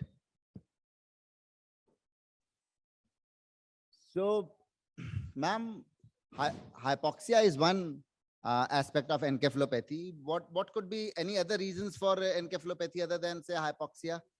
The most common would be hypoxia, almost 2/3. Yeah. So what could be the other 20-30%? Yeah, that is an important question that everyone should know. As I said, neonatal encephalopathy is a clinical syndrome without attributing it to a specific cause. There are so many reasons. No, slide is not there. So I'm just explaining that. There are so many reasons which cause encephalopathy, and how do we differentiate that from hypoxic encephalopathy is from history, from physical examination, and from the neurological examination. So the various reasons for the encephalopathy are, it could be brain malformations, genetic conditions, neuromuscular, neurogenic, or there are a lot of vascular causes which could cause encephalopathy, and inborn errors of metabolism, central nervous system infections, and toxic and metabolic disturbances are the reason for encephalopathy. So it may not tell us it is because of hypoxic ischemic encephalopathy, but we need to differentiate that by history examination and History, yeah. neurological examination. Okay, so we need to know that all babies who are not crying at birth, not moving or having seizures is not an hypoxic ischemic encephalopathy, and other causes should always be ruled out. If there is no history, like you are doing an elective seizure and a baby who is born seems to be limp, then you need to look for other things as well. So could there be any antepartum pointers to asphyxia, sir? All asphyxia, can it be predicted and therefore prevented? Or if asphyxia has occurred, is somebody always at fault? Obstetrician ne kuch nahi kiya, ya pediatrician ne kuch nahi kiya. And so what are the pointers towards or risk factors towards asphyxia, if you could tell us? Yes, the first question, can all asphyxia can be anticipated? The frank answer is no. We cannot tell that this baby is going to get perinatal asphyxia or he will not breathe at birth. But there are certain pointers, but there are certain clues in the history that usually we will take in the NRP, in that about a multiple gestation, any other complications, what is the color of the liquor, what is the gestational age, all these 4 questions on a broad thing, in a community thing, or in a level 2 or level 1 care, we can expect, yes, the baby, and we can prepare like that. And what are the next question? What are the antepartum and interpartum risk factors for occurrence of perinatal asphyxia? I have a slide for that. Next one. Yes, there are a number of causes. There can be maternal factors like hypertension, diabetes, maternal diseases, placenta factors like abnormal placentation, infraction, abruption, prolapse cord, compression cord, rupture of uterus, fetal-maternal hemorrhage, eye drops, cardiac or neurological illnesses of the fetus. There are a number of causes. Anything can cause perinatal asphyxia. Any transition issues can cause perinatal asphyxia, and we should be prepared for that. But there are certain clues in the history that will guide us to prepare. That's all. Next slide, sir, please. Yes, my third question was asphyxia in elective CS, when everything was normal. Can get, because, machine can go wrong, humans can go wrong, or assessment can go wrong. There can be difficulty in extracting the baby, can be unstable lie or a mobile head. The obstetrician may feel that. Many times you will get a call that, okay, I'm doing this, if there is elective CS, I am not able to extract the baby, the head is mobile, and we cannot apply instrument like that. You have to be present here. And another important thing that we usually see is that if anesthetic drugs, sometimes the spinal has to be changed into general anesthesia, and the baby can have effect on the general anesthesia. And some undiagnosed fetal factors, like Chandrakala Madam told, that neuromuscular disorders, which will be largely undiagnosed. Any congenital muscular dystrophy or myotonic dystrophy may get undiagnosed in the fetal period and can have severe pulmonary hypertension. There will be severe delay in the transition, and undiagnosed diaphragmatic hernia or upper airway abnormalities. All these factors can definitely cause difficulty in transition, even if we think that the baby may cry or we will have a smooth time. Thank you, sir. Definitely. So NRP also says only 50% of asphyxia or HI can be predicted. So every delivery should be accompanied by a person competent to resuscitate, because 50% you would not have any risk factors to predict asphyxia or hypoxia. So Dr. Ramprasad, how would we monitor at-risk fetuses to say, how do we hasten the delivery? Or even if there is no high risk, do all pregnancies need to be monitored around birth? Usually, antenatal period, usually not all. Perinatal period, not antenatal, but perinatal period. Once she goes in labor. Yeah, once you go to, not all, at the time of delivery, a pediatrician should attend, but during low risk cases doesn't require any sort of major monitoring. But high risk cases, definitely mother with preeclampsia or mother with diabetes, GDM or IUGR babies. So what monitoring do you use at your? So usually our obstetricians do three things. One is Dopplers, second is CTG, and third one is modified biophysical profile. So usually Manning score. Dopplers usually they have usually the fetus contains high diastolic velocities, but if they are reduced or absent or reverse, especially absent and reverse in IUGR babies, is more significant and they have to go for delivery. And term babies also, if there is reduced flow, resistance is high also, they can go for deliveries. And you have, next slide, sir. You have CTGs are there. Oh, sorry. Next are we slide, sir. moving? Next slide. Yeah, next slide. There are these three things. And next slide, sir. CTGs are there where they routinely see baseline variability. Usually, if it is a normal heart rate, will be 110 to 160, and if it is reduced variability for more than of less than 5 for more than 50 minutes, or increased variability of more than 25 for more than half an hour, it carries significant fetus may be having high possibility of hypoxia and acidosis, and they have to deliver. And decelerations also, if they have repeated decelerations on CTG, they have to go for, because those fetuses have high probability of hypoxia and acidosis, and those they require immediate deliveries. And third one is usually modified biophysical profile.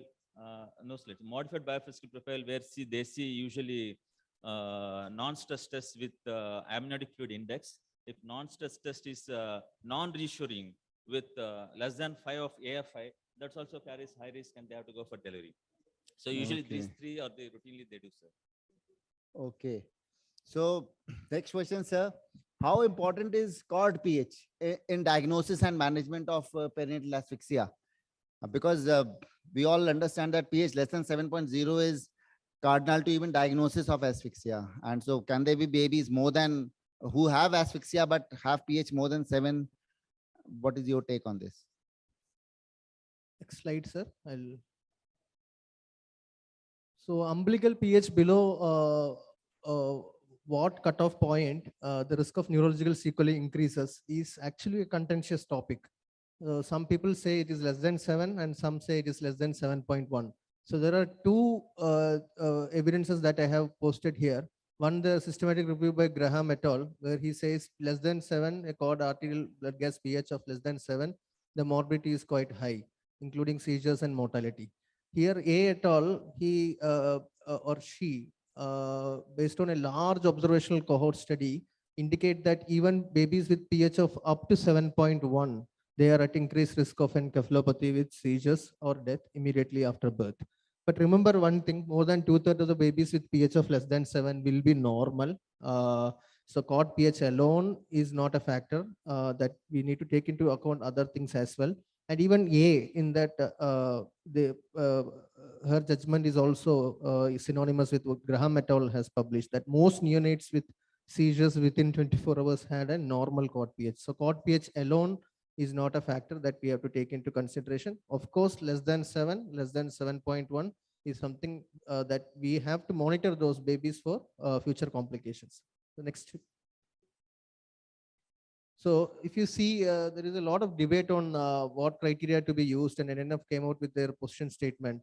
So infants of more than or equal to 36 completed weeks with at least one of the following is what we used in UK. It is not, it's or Apgar score of less than or equal to 5 at 10 minutes, or continued need of resuscitation, or acidosis, or base deficit. You might not find everything in a single baby. So that is an important fact that I wanted to highlight. But when it comes to clinical examination, you can see that it is all and. So when you examine for encephalopathy, they have to satisfy all these criteria or episode of seizure. So when it comes to the category criteria A, it is or, and when it comes to category criteria B, it is and. This is UK guidelines, and they are one of the pioneers in cooling, especially when it comes to neonatal encephalopathy. The other question that was addressed to me was, can a newborn with a pH of more than 7 have significant asphyxia? So what AAP says is, if the cord arterial gas pH levels are above 7.2, then it is unlikely that intrapartum hypoxia has played a role in causing neonatal encephalopathy. So 7 to 7.2 is a grayish region. Of course, 7 to 7.1 is definitely, there is evidence that these babies can have encephalopathy related to hypoxic ischemia. So the third sub-question that was addressed to me was, what is the role of cord pH? What is the medico-legal significance?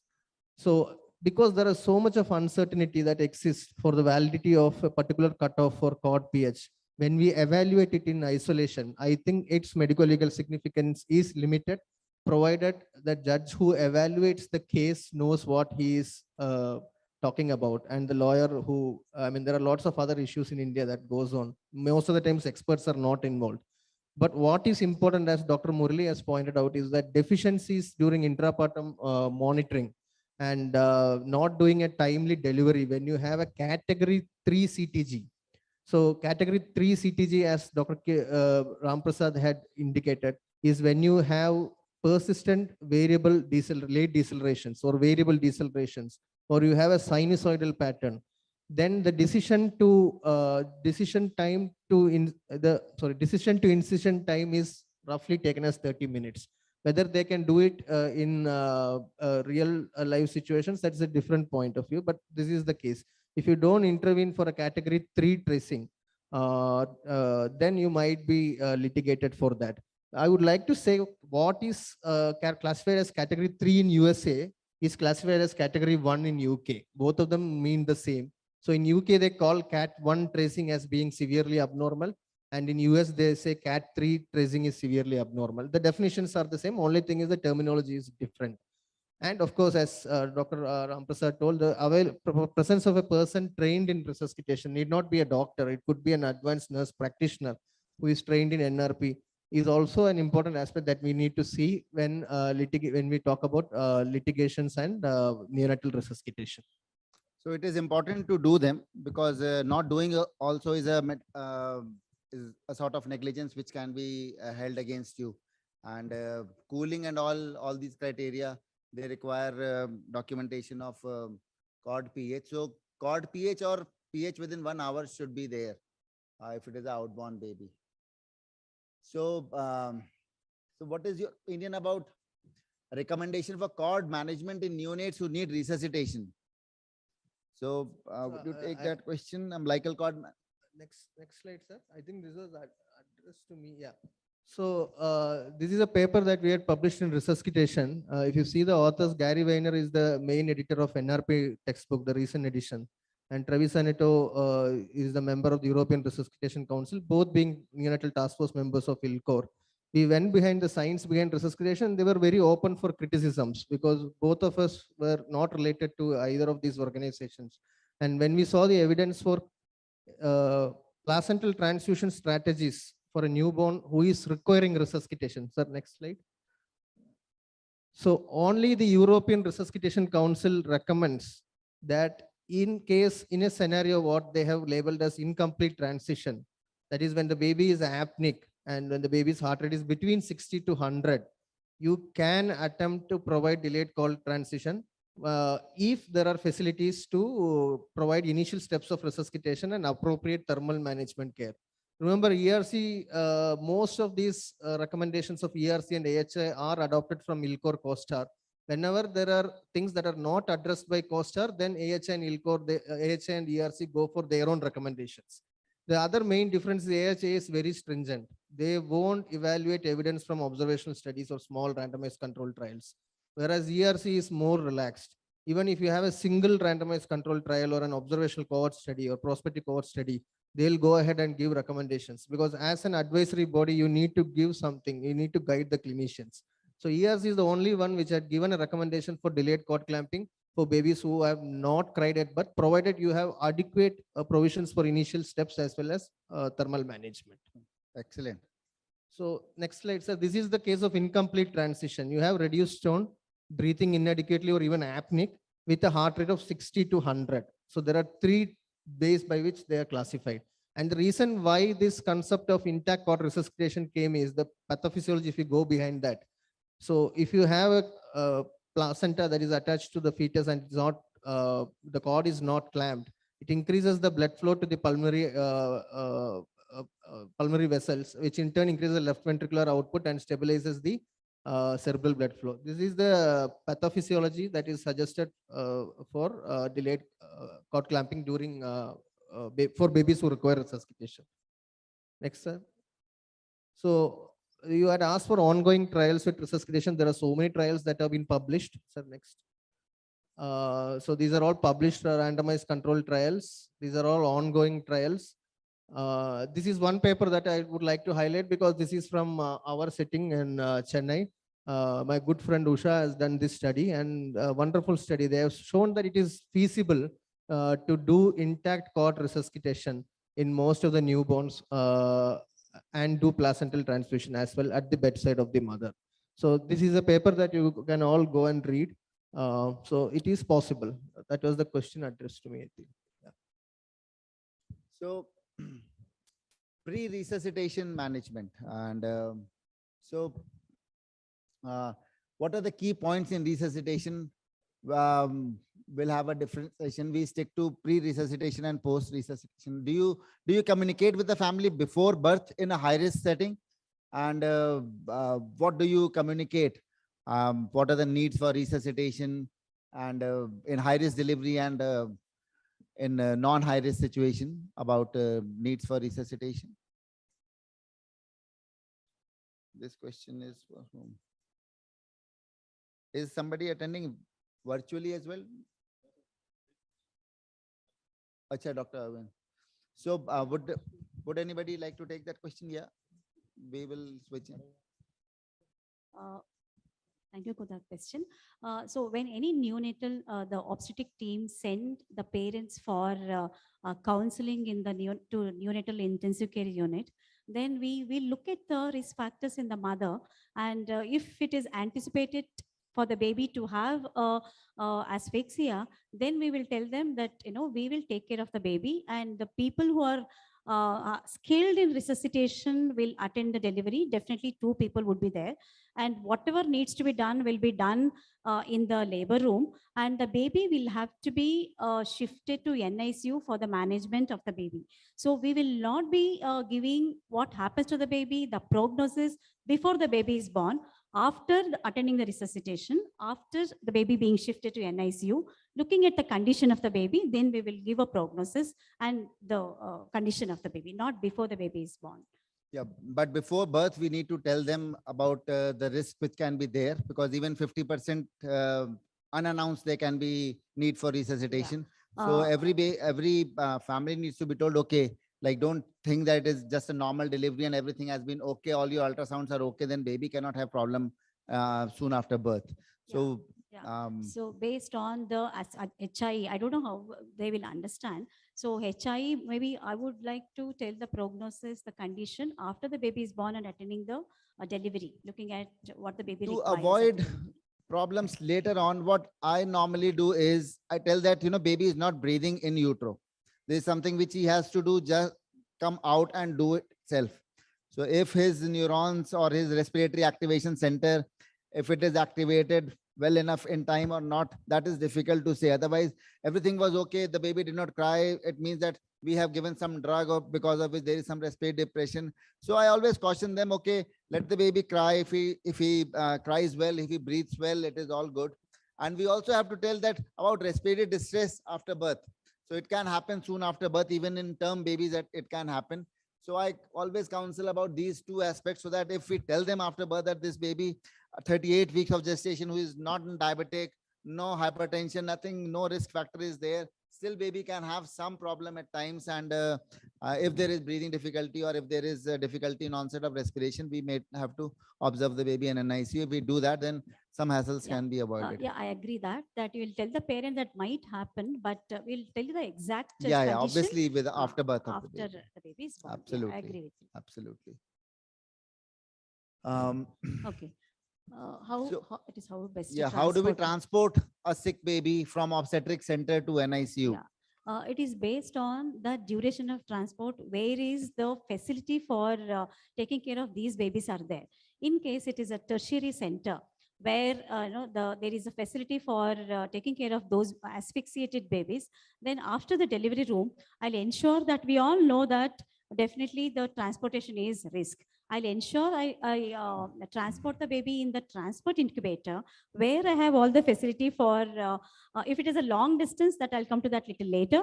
Then the TP's resuscitator, one skilled personnel is there to take care of the baby. Ensure the baby is connected to the pulse oximeter where the temperature of the baby is maintained, taken care, the heart rate and respiration, blood pressure, all will be monitored. So that is what I do if the baby is born in a tertiary center where the distance is not so much. So I could shift the baby immediately to NICU where we can assess the baby and take a decision. In case if it is a long distance where I don't have a facility for taking care of these asphyxiated babies, or it is therapeutic, the cooling, therapeutic hypothermia, then what do I do? So in case I don't have a facility to even transport also, if I transport the baby too late, that is after 6 hours, that the baby will not be eligible for cooling as well. So there are so many things come up that active cooling during transport and passive cooling. So the many of them, when there is with a definite protocol, they have done a passive cooling where they don't have any active equipment to cool the baby to the required temperature. Let's restrict ourselves passive- to without yeah, cooling yeah, because without, passively they cool. So, and also when you have the system in place, protocol in place, then you can undertake active cooling during transport. yeah, but for those who don't cool during transport, which is quite rare, And, we should ensure that the baby doesn't get hyperthermic for sure, because Yeah. under warmer the baby can also get Yeah, hyperthermic. yeah, And And ensure the normal temperature is maintained, and then you shift the baby if you want to cool, and then take care of cooling. So normal temperature has to be maintained during transport. normothermia. Yeah, this is the recommendation. So, sir, what are the key points in assessment of severity of HIE? Yes, sir. Thank you. There are a lot of scoring parameters are available for assessing the severity of hypoxic ischemia and encephalopathy. But I think that should happen from the labor room itself, the delivery room itself. Whenever the baby is not breathing, or when you are giving support to the baby, you should have a combined Apgar score, which is to be done at 1, 5, and 10 minutes. Combined Apgar score is very simple to remember. C for CPAP, that is in for our TPs, oxygen, mag and mask ventilation, intubation, neonatal chest compression, exogenous surfactant, and drugs. It's in the order of the NRP it comes. So if something is done, we give a score of 0. If something is not done, we give a score of 1. So total score will be 17. Any score which is less than 10 is significant. It has got a good correlation with the future neurodevelopmental issues. And when that is the scoring that we do in the labor room. When we shift the baby to the NICU, in the initial part, we can have a lot of scoring system can be there. Initial Sarnat scoring is there, modified Sarnat is there, Thompson is NIC. So if you have to tell one which people should use, then it would be? We use the Levine score, sir. The next slide, in our NICU, we are using Levine score because it is very simple easy. and easy. It is easy. Yes. It can be done by the nursing staff. Even we are not there, we can do it. The only thing is in the baby lethargy with the marked hypotonia, seizures, no suck. Yes, the baby is falling in the moderate group. And we can also grade from mild, moderate to severe easily using the presence of seizures, tone, and also the alertness of the baby. So we use the Levine score. I don't know different centers. No, this is commonly used score. Yes, we do Levine score. And next question was it is a continuous monitoring? Definitely it's a continuous monitoring because HIE per se is not a static disease. It can progress. It can progress. It can become better also. HIE2 can become 1, or 1 can become 2 or 3. Maybe can worsen. So it is a continuous process, and continuous neurological and clinical evaluation is mandatory in the NICU. These are the various clinical parameters that we can look for at our specific. Yeah. That's all. Just a minute. अभी मेरे पास नहीं है, मैं अभी lecture के बाद call करता हूँ. Sorry. So HIE1, it is said to be the, almost as if no asphyxia is there. So do you admit all such babies, and how do we monitor them? Yes, sir. As said by the previous slide itself, Dr. Murli, it's a dynamic state. It's not a static state. HIE1 can, if you do NRP and child require ambu bag resuscitation, or child some sort of resuscitation. According to NRP, also child requires observation. So initially, you can admit the child and start observation. And for next 6 to 12 hours, if child is not progressing, child is accepting feeds, neurological examination is normal, you can shift to the mother side. But 6 to 12 hours, slowly, gradually, child's condition, according to Sarnath or leave-in staging, it is getting bad. Next slide, sir. So it's getting bad. Again, leave-in score we can use. Poor suck is there. Agar child had thrown seizures, where we can start therapeutic hypothermia. So this child can progress to HIE stage 2. So that's what all HIE stage 1 definitely requires observation and admission. And depending upon next 6 to 12 hours of the child behaves, we can take a call. Yes. And regarding next slide, so next prognosis of HIE stage 1. So usually there is a recent article in the JAMA Pediatrics 2020, 2 years neurodevelopmental outcomes after mild HIE in the era of therapeutic hypothermia. So next slide, sir. So and the conclusions for this is a multicentric study in Ireland, Stockholm, and Sweden, which included almost 690 children. And the conclusions, the next slide, sir. Conclusions were, at the age of 2 years, the composite scores of children with history of mild HIE may be lower than those of contemporary control group, normal children who are there, normal newborn babies. Compared to them, the composite scores of HIE child 1 were less. And it is almost significantly equal. It may not be significantly different from those survivors of HIE treated with therapeutic hypothermia. So moderate HIE with therapeutic hypothermia and HIE stage 1 who have not treated with therapy, their composite scores are almost similar. So there is a point in case for maybe, do we need to cool even mild HIE and HIE now stage in the era 1? of helix trail, where we don't want to go controversy, whether to cool or not, this study shows that HIE stage 1, if you cool also there. In India, we would find benefits in this as well. Sir. Because, yeah, so maybe this is something which needs trial now. True, sir, true. So we go on to management. And what are the principles of management of advanced HIE? So outborn babies brought to NICU bit cold, already cooled by nature, soon after birth. How do you manage him? Yes, sir. Next slide, sir. So this is the position statement and from National Neonatal Forum India on therapeutic hypothermia to treat hypoxic ischemic encephalopathy. The only concern with this position statement was there is this term guidelines that is also associated in the title. So you either have a position statement or a guideline. You can't have both of them. So I had communicated to the appropriate authorities that it should be a position statement and not position statement and guidelines. So what enough, I mean, the authors are quite senior people who have done so much work in resuscitation. In neonates with hypothermia at admission, and there is unclear evidence of asphyxia. There is no cord pH available. There are no other objective criteria. There is uncertainty of benefit of therapeutic hypothermia. And there might be some associated harm as well if you don't manage that hypothermia. Next slide, sir. So next one. So the AHA is quite clear. For newborn infants who are unintentionally hypothermic, like the scenario that you have pointed out, it is reasonable to rewarm them, and the rate of rewarming is, we are not sure. So we have to maintain normothermia while we clinically assess the baby for therapeutic hypothermia. This scenario is different if you have already decided to cool and you are transporting the baby. What we are seeing is a case where the outborn has presented to you in hypothermia. Hypothermia per se will increase the risk of mortality. So we have to make the temperature, we have to bring the temperature in the normothermia zone. Whether to do it at 0.5 degrees Celsius per hour or lower than that is debatable. The 2022 COSTAR will come out with a systematic review on this topic.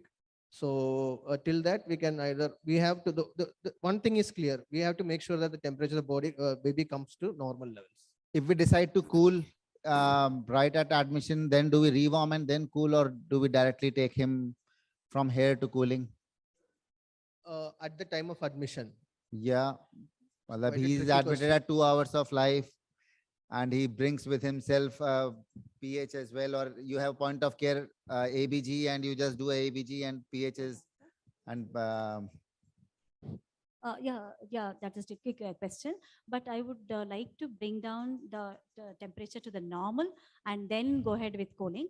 Because if we have a passive cooling, that more chances of the baby's temperature going less than 32 is more.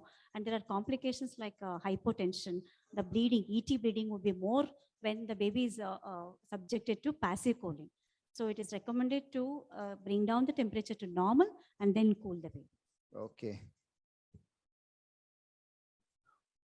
So in such a baby who comes over, hypothermic or not, what all investigations would you do? So as a complete workup, it's a PG CME, and so postgraduates need to know for their exams as well that what all first line investigation which should be done in all babies, and then subsequent ones, which you would, how do we individualize which baby requires which one?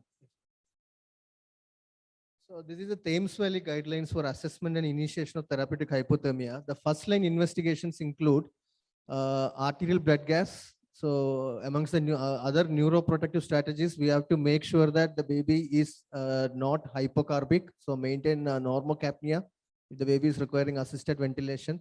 Of course, we have to maintain the blood sugars in the normal ranges, do a complete blood count, monitor the platelet count, clotting profile, but transfuse FFP if there is significant bleeding, such as a subgaleal hemorrhage that is worsening during hypothermia. A basic cranial scan is undertaken. If there is severe IVH, then they don't usually cool. Blood culture is sent with or without septic workup. Usually they avoid gentamicin in these babies. Amplitude integrated EEG, not mandatory to decide on therapeutic hypothermia, but for monitoring. So these are the first line investigations or monitoring that we do. Excellent. Yes, sir. In clotting profile, what is your cutoff for abnormal PT INR? And based on PT INR, do you give FP, or only if he's bleeding significantly, do you give FFP? So based on the newborn range that they have given, and if there is clinical significant bleeding, then no we bleeding, transfuse. just based on baby is hypotensive and he's sick on ventilator. A PT comes at say 20, INR of 1.5. Would you give FFP? No, there are clear-cut British BSCH guidelines on that. Unless the baby is posted for surgery and there is an abnormal INR, then you transfuse FFP. For a baby whose INR is abnormal but clinically not bleeding, we don't give FFP. The role of FFP in such a situation is, it's clear, it does not have any role. If the baby has an abnormal INR and has significant bleeding, how will you classify significant bleeding? There is the WHO grading for classifying mild, moderate, and significant bleeding based on clinical evaluation. If the baby is having significant clinical bleeding with deranged clotting profile, then you transfuse FFP. So when would you call it deranged clotting profile? INR, what is the cutoff for INR or PT? So it depends upon the gestational Full age of term the- baby. Let's stick to full term baby. APTT of beyond 60, if I am not wrong, and INR of more than 1.5. More than 1.5. And PT, most often it is PT which is contentious, and people doing PT most of PT and- cutoff. PT and INR are almost the same, right, sir? I mean, Yeah, standardized. by 20, 22, if we have the in the numbers of say 20, 22, 24, do you have any such cutoff? 1.5 INR. Okay, that's fine. Line investigations. The first line investigations need to be continued. It's not like you do at baseline and then stop doing it. So monitor the blood gases, monitor the CO2 values, the blood sugar values. So coming to MRI with diffusion weighted imaging or MRS, it is suggested to be done at 3 to 5 days in Western countries where they have in-house MRIs, which is not practically possible in our country. This is just to time the, it helps in potentially timing the timing of the cerebral injury. When did it happen? So it does not have any role in prognosis because it will evolve. The extent of the injury will evolve subsequently. So a conventional MRI between day 7 to day 21 will give you the full nature and extent of the injury and will help you to prognosticate the parents. It won't change your management anyways. Maybe you can intervene early, early stimulation and all. But day 3 to 5 MRI in our country, I am not sure how valid it is. Maybe, sir, you can comment on that. CT scan. The role of CT scan, because MRI takes a long time. Babies are 3 to 5 days. They are quite If sick. possible, Maybe you will take MRI after therapeutic hypothermia 4 to 7 days if possible. Minor, especially diffusion weighted images and ADS will show. Minor injuries also you can detect. Now, how far it's clinically significant in future, that don't know brain is injured or not, it's better to on 4th to 7th day. And if it's not possible because of various factors in India, anyhow, we have to take on one MRI is to be taken for any HI stage. does neuroimaging help in questions like withdrawal of support if you are thinking HI stage 2 to 3 and clinical parameters are very bad, severe HI is there, and the question of withdrawal of support is there. Does neuroimaging help in that? Yes, amplitude integrated EEG is the first thing that will help in such a scenario. And decisions have to be taken quite quickly. In Western settings, the main worry is what if the baby survives? Take out of the ventilator, baby might breathe and survive as well. So amplitude integrated EEG, along with, as you said, MRI in that situation might help in taking a decision, withdrawing support. But as Dr. Ramprasad told, day 4 to day 7, it's usually diffusion weighted imaging that we do. Beyond day 7, we do go for a conventional MRI because there is a concept called pseudo normalization in diffusion weighted. So yes. Which extent of MRI is in brainstem is involved, then prognostication is very poor for those babies. In MRI, acute brainstem is involved. Is it must in all? Like, is a MRI must in all, or Really, clinical neurological examination is normal. Clinically, we go first, then only. Absolutely. So, if you would like to complete the workup, and if patient is financially is okay with that, in most government setups, MRI is either not available or family is not willing to spend for MRI in private, and then obviously, what is your word on CT scan, CT head? Again, I would like to go on that because CT is something which is available in most government hospitals, while MRI is not available, and it's cheaper. So would you say that CT is harmful to this baby and should not be done?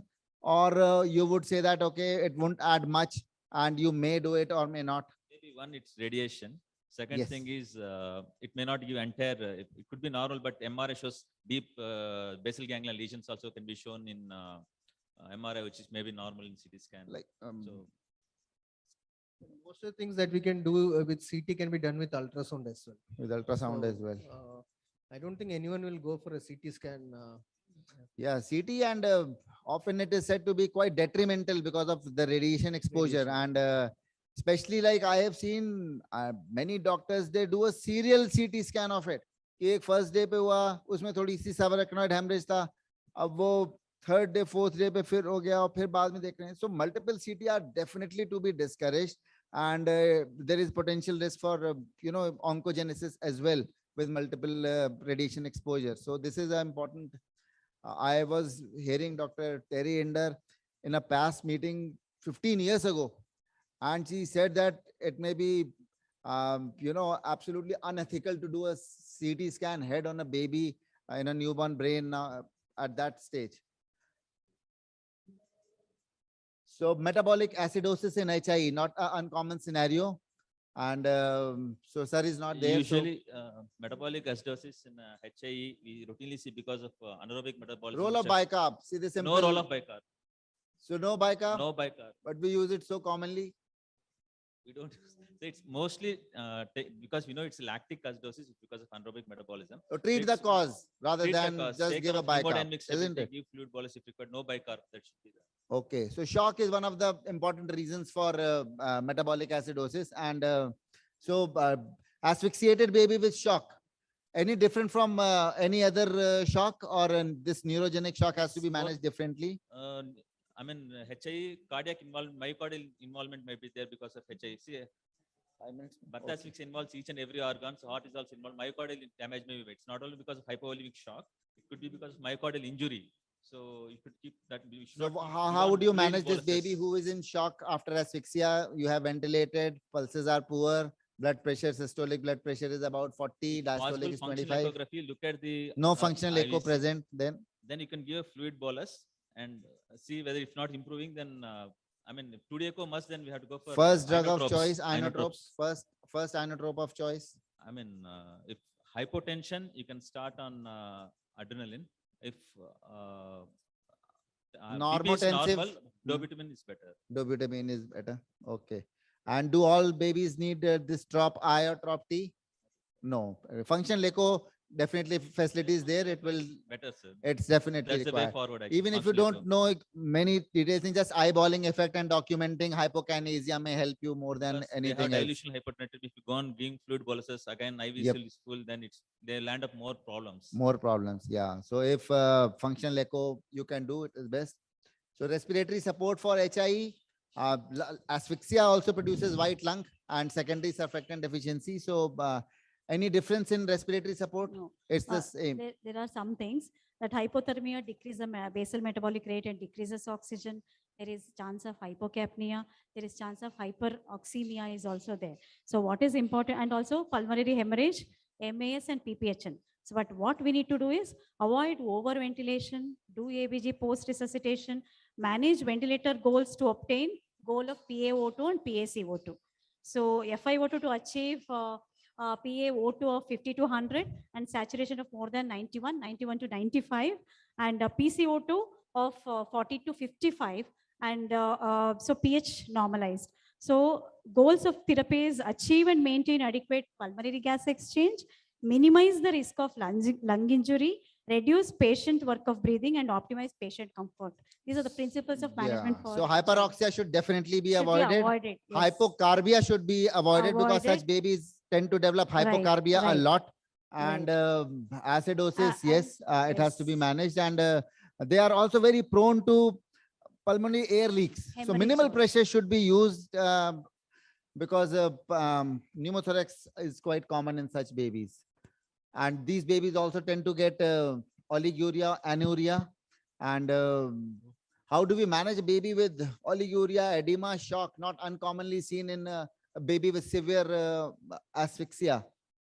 Or is it too Yes. complicated? Yeah, usually in perinatal asphyxia, what we see is a non-oliguric renal failure. The baby will be passing urine, but his parameters may be deranged and he will be losing a lot of potassium. Tubular dysfunction can be Non-oliguric there. renal failure is Non-oliguric. But in not some cases, uncommon. we do get oliguria, anuria, edema. And in that case, a very difficult case to manage because baby is not passing any urine. So what we are doing, what you have to do is that any urine he is passing, we have to measure. You have to 24 hours urine output you have to measure and also add upon the insensible loss, which comes to about 30-35 ml per kg. And the total amount of that fluid should only be supplemented to the baby. And also you meticulously monitor the electrolytes, especially potassium, acidosis, bicarbonate, everything. And if acidosis goes uncontrolled, baby goes to hyperkalemia, we can consider peritoneal dialysis in these babies. And but most often these oligurias, they do get they corrected do over get, yes, they do get next better. 3 to Only 4 thing, days. Yep. symptomatic treatment is needed with the fluid restriction. That I am not a fan of giving too much. Lasix, what do you consider Yes, the role sir. of Initial, Lasix in yes, I this? do give one dose, 1 or 2 doses of Lasix, 1 mg per kg. That many times that will help to open up the kidneys. Many times the babies pass urine. I don't know if that's a standard practice or, but I do that. And What do you guys? If you don't give, then the nephrologist who comes on call, he definitely says, okay. yeah, the baby is already So having those renal Lasix- failure. Lasix is also having a deleterious effect on the kidney. That Is Lasix yeah. bolus fine or Lasix infusion also can be given? Yes, Lasix bolus actually used to give Lasix bolus only, not infusion. And drugs needing modification in dosages.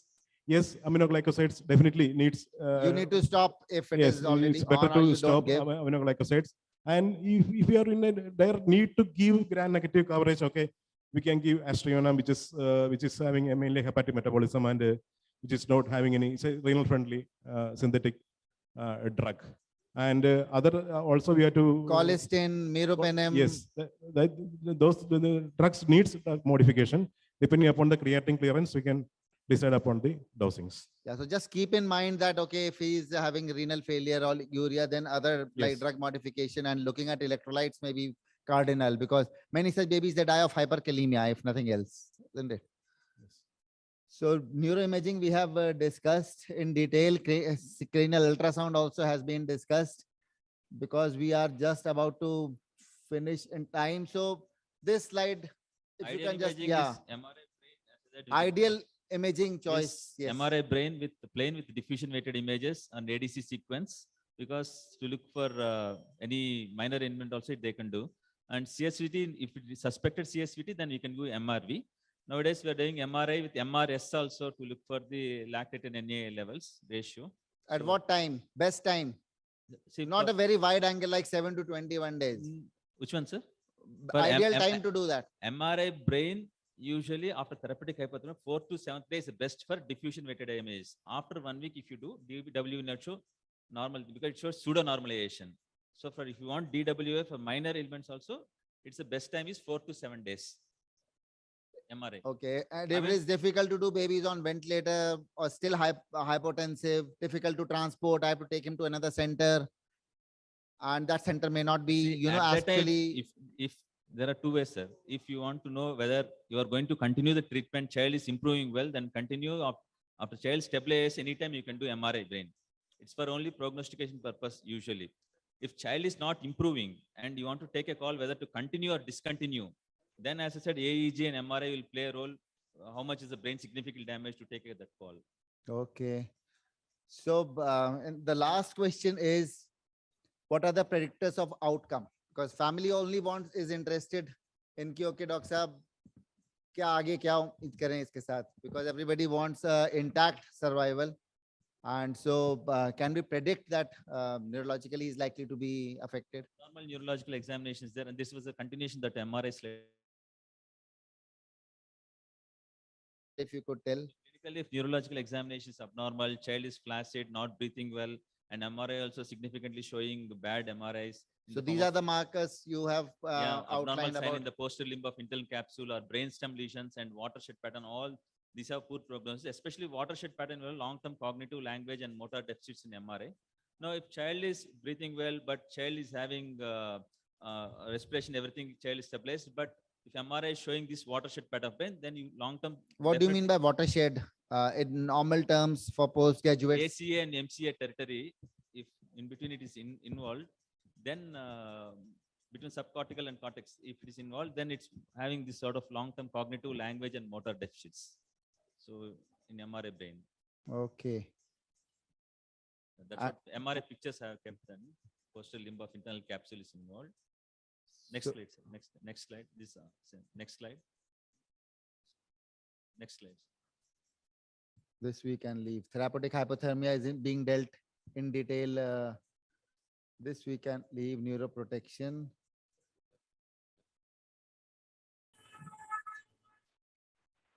Erythropoietin, we can say still experimental and we can't use it as of now. Yeah. For prognostication, apart from MRI, what else we can use, which are cost effective? Extended Apgar score.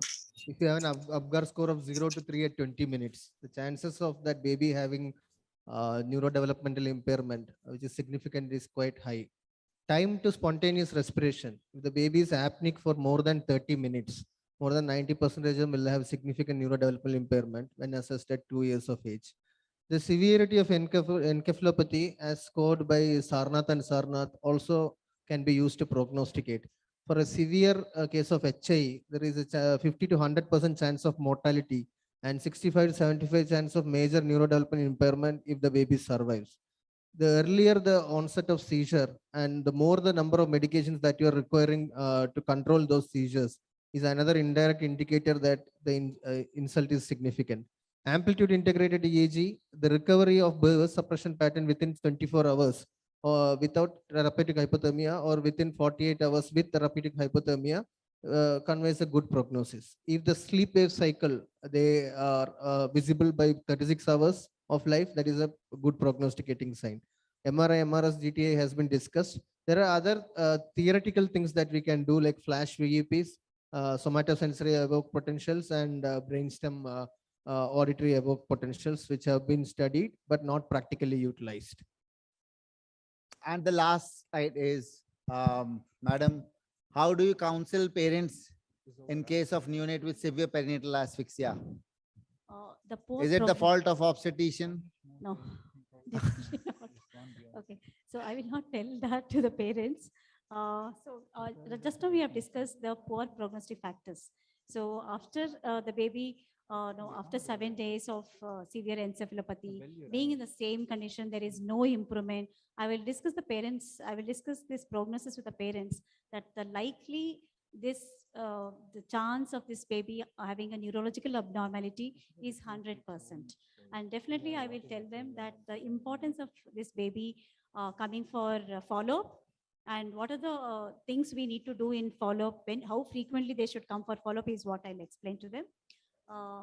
Four prognostic markers we have already discussed in the previous slides. Withdrawal of support decision, if it is HI stage 3, no improvement after 1 week. I would discuss with parents regarding the prognosis. Finally, after discussion with the parents, we'll take a call on whether we need to do The withdrawal. decision has to be theirs to We have withdraw.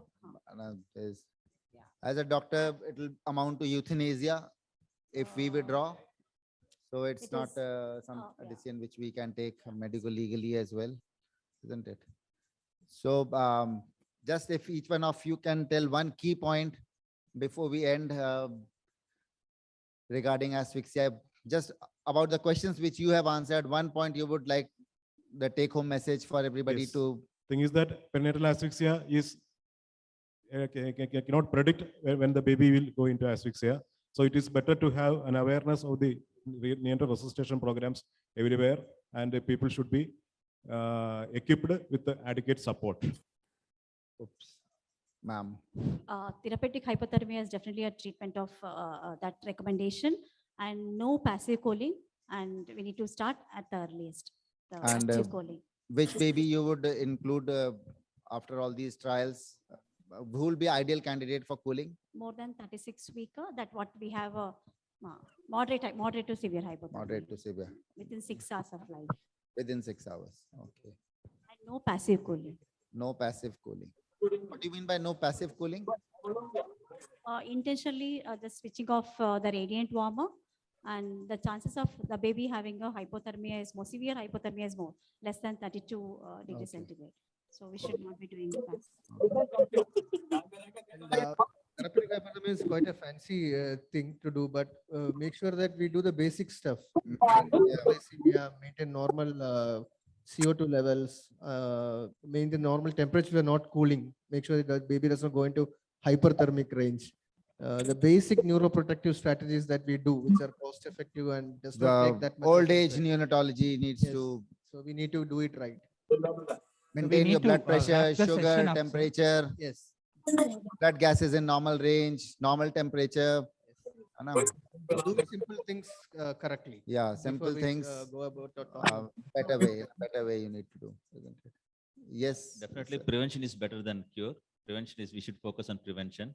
And second is therapeutic hypothermia should always be done in level 3 care, where you are able to monitor the hemodynamic status.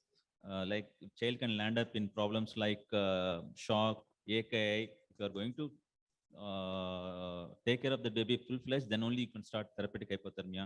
Level 1, level 2 therapeutic hypothermia is not indicated. That's what the NNF position statement is also. Yes. We thank the moderator and the panelists. Sir, for want of time, we need to stop Yes, you we have abruptly. done. We have We are finished. really sorry.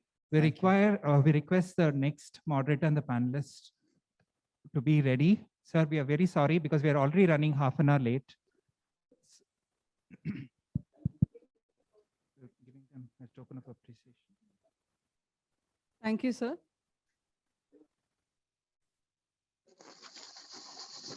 We invite Dr. Rahul Anand Yadav, sir.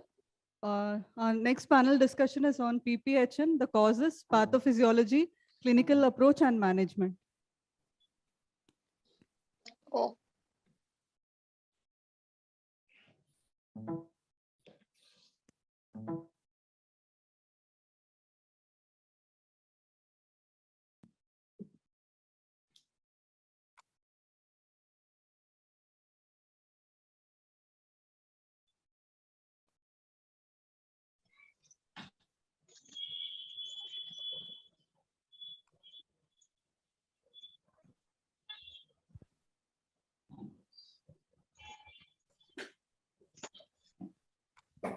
Check.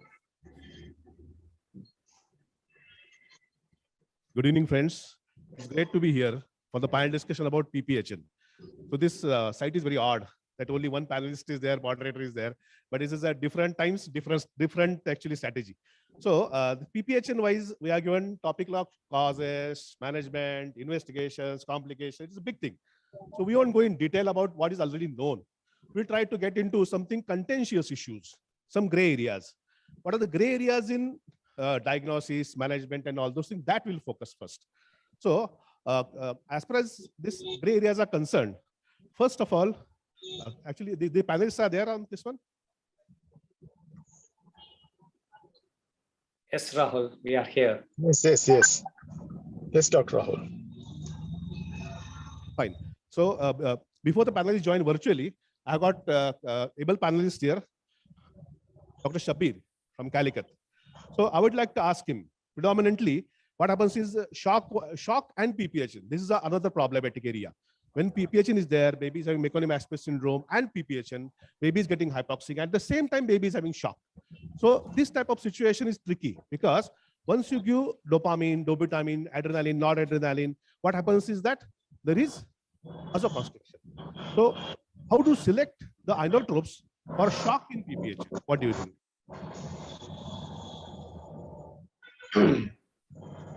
Good afternoon. I like the organizers for giving me the opportunity. This is the question. The shock and PPHN is quite a difficult scenario to manage. So to identify the cause of the shock, we need to have a functional echo. So we have to choose our inotropes based on the echo findings. So if you do echo and you find that there is cardiac dysfunction, and at the same time, the blood pressure is maintained, there is no hypotension, the milrinone would be the ideal choice. Otherwise, if it is a hypotensive shock, you may have to consider other drugs like vasopressin or noradrenaline, which those are the agents which produce systemic vasoconstriction. At the same time, the pulmonary vasoconstriction is not so pronounced. In fact, they produce some amount of pulmonary vasodilatation. In such situation, the vasopressin or noradrenaline would be preferable rather than the dopamine. Very good answer. So because here problem is if you use large doses of dopamine, everywhere. Now we don't want vasoconstriction in lung. We want vasoconstriction systemic. So a drug which will avoid pulmonary vasoconstriction while going for systemic vasoconstriction, as sir pointed out, is vasopressin. Now vasopressin, once we start, before that, as he already pointed out, functional echo is must. If functional echo is showing good ventricular function and hypotension and pulmonary vasoconstriction, PPHN, this is the ideal combination for.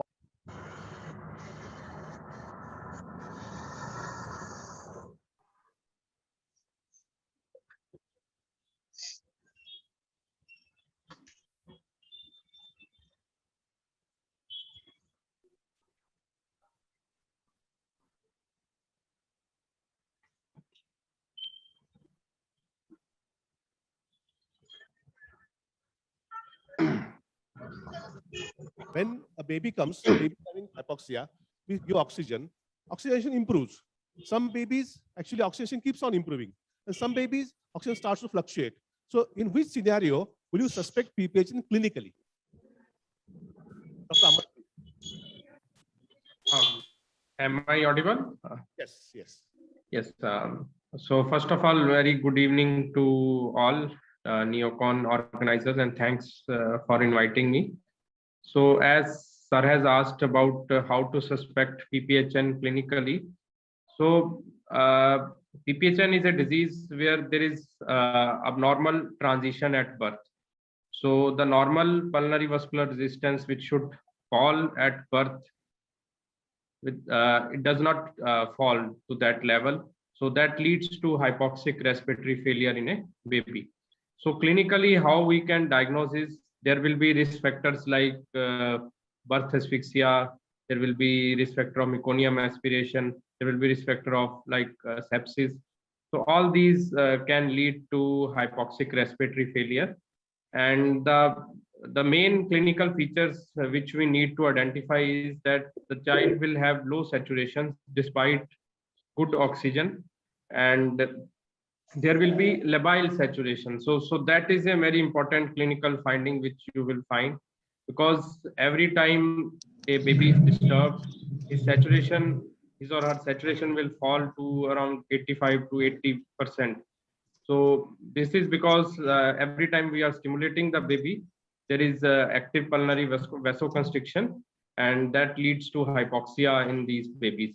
So labile saturation is very one finding.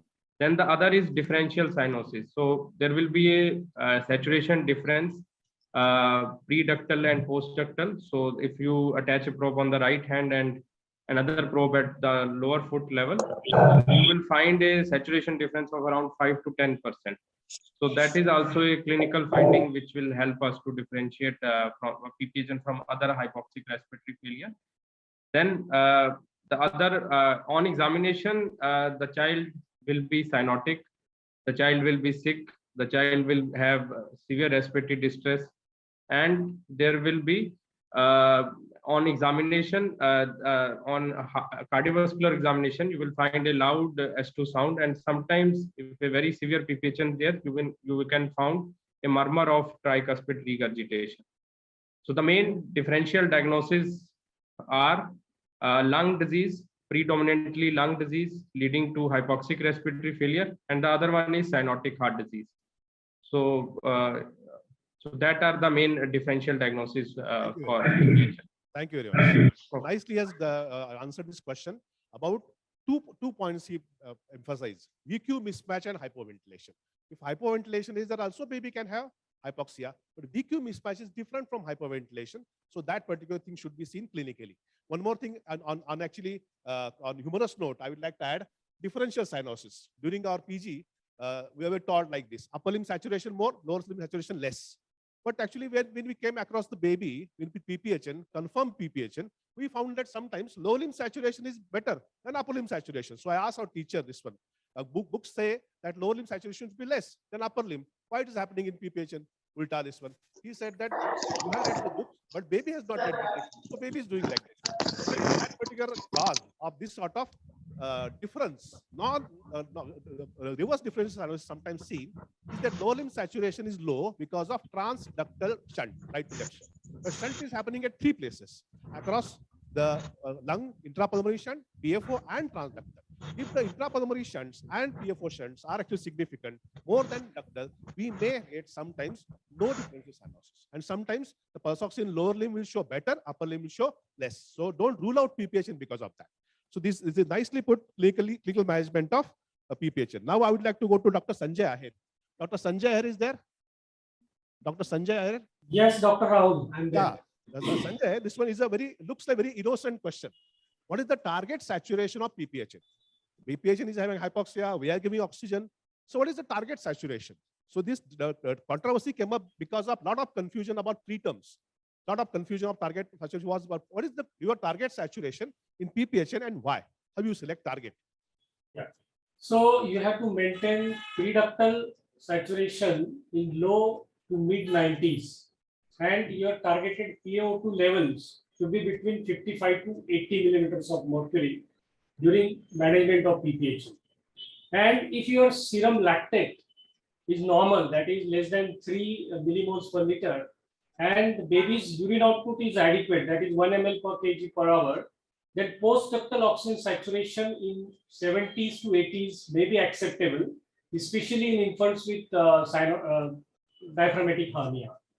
So pre-ductal saturation should be between 90 to 95. And if baby's urine output is good, lactate level is low, then we can accept lower limb saturations or post-ductal saturations of 70s to 80s. Very nicely put, because he has put the pre-ductal saturation. That is the blood which is going to brain. So brain should get adequate oxygenation. So pre-ductal saturation is more important than post-ductal saturation as far as target is concerned. And he's telling out mid-90s. Now mid-90s means 95 here and there. So there was previously obsession about keeping the baby hyperoxic, 99, 100 and all. So this, what is your opinion about sometimes to be on safer side? To be on safer side, sometimes we give liberal oxygen to PPHN. What are the drawbacks of giving this liberal oxygen to PPHN? Again, it will have hyperoxia damage to the baby. Like if we are giving to a late preterm, then it can damage baby's retina and it can worsen the pulmonary disease also. Very good. So this one, hyperoxia previously was considered to be something which is invisible or something. But we came across cases of pulmonary hemorrhage. That is, if left ventricular failure is there, pulmonary vasoconstriction is there, rapid improvement of PPH is happening, and this baby actually starts bleeding from the lungs. So don't give liberally, too liberally, just to be on safer side. Mid-90s, pre-ductal saturation should be our target. This one. So nicely put. So we'd like to go to Dr. Prakash now. Dr. Prakash is there? Dr. Prakash? Dr. Prakash?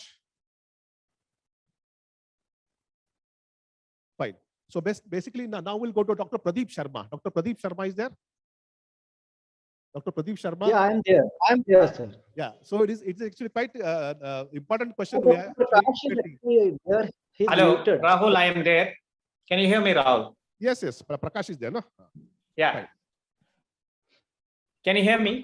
Yes, yes. Yes, Prakash. So Prakash, Okay. I would like to ask you about the concept of oxygenation index, because oxygenation index is very closely tied up to decision to ECMO, decision to nitric oxide, decision to NO, and all those things. This oxygenation index, what is the concept of oxygenation index, and what are the limitations and advantages of oxygenation index concept? Good afternoon to all my panelists and the moderator. Thanks for having me today. Thanks, NNF. So basically, to continue the discussion further about how we can manage a child who has severe PPHN. One of the bedside marker, or probably the tool we have, is oxygenation index. Now, when you calculate the oxygenation index, it basically assess the severity of hypoxic respiratory failure and the severity of PPHN.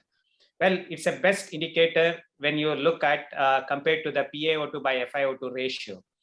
And it also gives us a indication when to start the nitric oxide if your unit has, and in case if the oxygenation index is going upward trend, then we probably need to think of transferring these babies to higher center where they have high frequency nitric or have ECMO support. Now, just to recap, what is oxygenation index? It's calculated by the formula which has been mentioned over there. It's the mean airway pressure times FiO2 times 100, divide that by PaO2. So the normal range, like in the sense in a clinical setting, we probably see less than 15 in a normal child who doesn't have PPHN or who doesn't have hypoxic respiratory failure. The severity increases. Moderate is calculated somewhere around 16 to 25, and the severe ones are more than 26. So these are the indications where we look into it in terms of calculating. The drawback or the limitations of oxygenation index is it is invasive. So basically, when you're trying to calculate, you need to have a PaO2, you need to have an arterial blood gas, and it is intermittently measured. It is not continuously measured. So there are fluctuations, there will be clinical changes. So you can't determine at one point of time. And most of us, we would probably place in a UAC. And if you have placed a UAC, there's always a desire, considerable low saturations post-ductal. That is, sometimes you might, miscalculate the oxygenation index. Though we do calculate, but there is still a big debate or a question mark regarding whether it will assess the severity of the lung disease or the pulmonary vascular disease. So in a true PPHN, probably it might not accurately indicate, the severity of the illness. There's something which in pediatric intensive care, we do calculate some called as oxygenation saturation index, which is the same as what oxygenation index is, but here you use the saturation at the denominator rather than PaO2. It is non-invasive, and it has been shown that it correlates well in conditions like ARDS and acute lung injury. And when you look at the studies of using these two, both of them correlate well. But when you take it in context of pulmonary vascular disease or hypoxic respiratory failure or in PPHN, then again, there is a big question mark whether it correlates clinically. Thank you very much. Nicely put, especially limitations here so nicely that the handling of the baby, the pricks, the pain, that itself can actually drop down the PaO2, and we can overestimate severity by going strictly by definitions of this oxygenation index. So we should, in future, as he suggested, we can actually replace the PaO2 by saturation, and what we are investing and what we are getting to see the trend. how this baby is moving. This one. Thanks a lot. Thanks a lot, Prakash. So we'll go to next our panelist, Dr. Pradeep Sharma. Dr. Pradeep Sharma, are you there?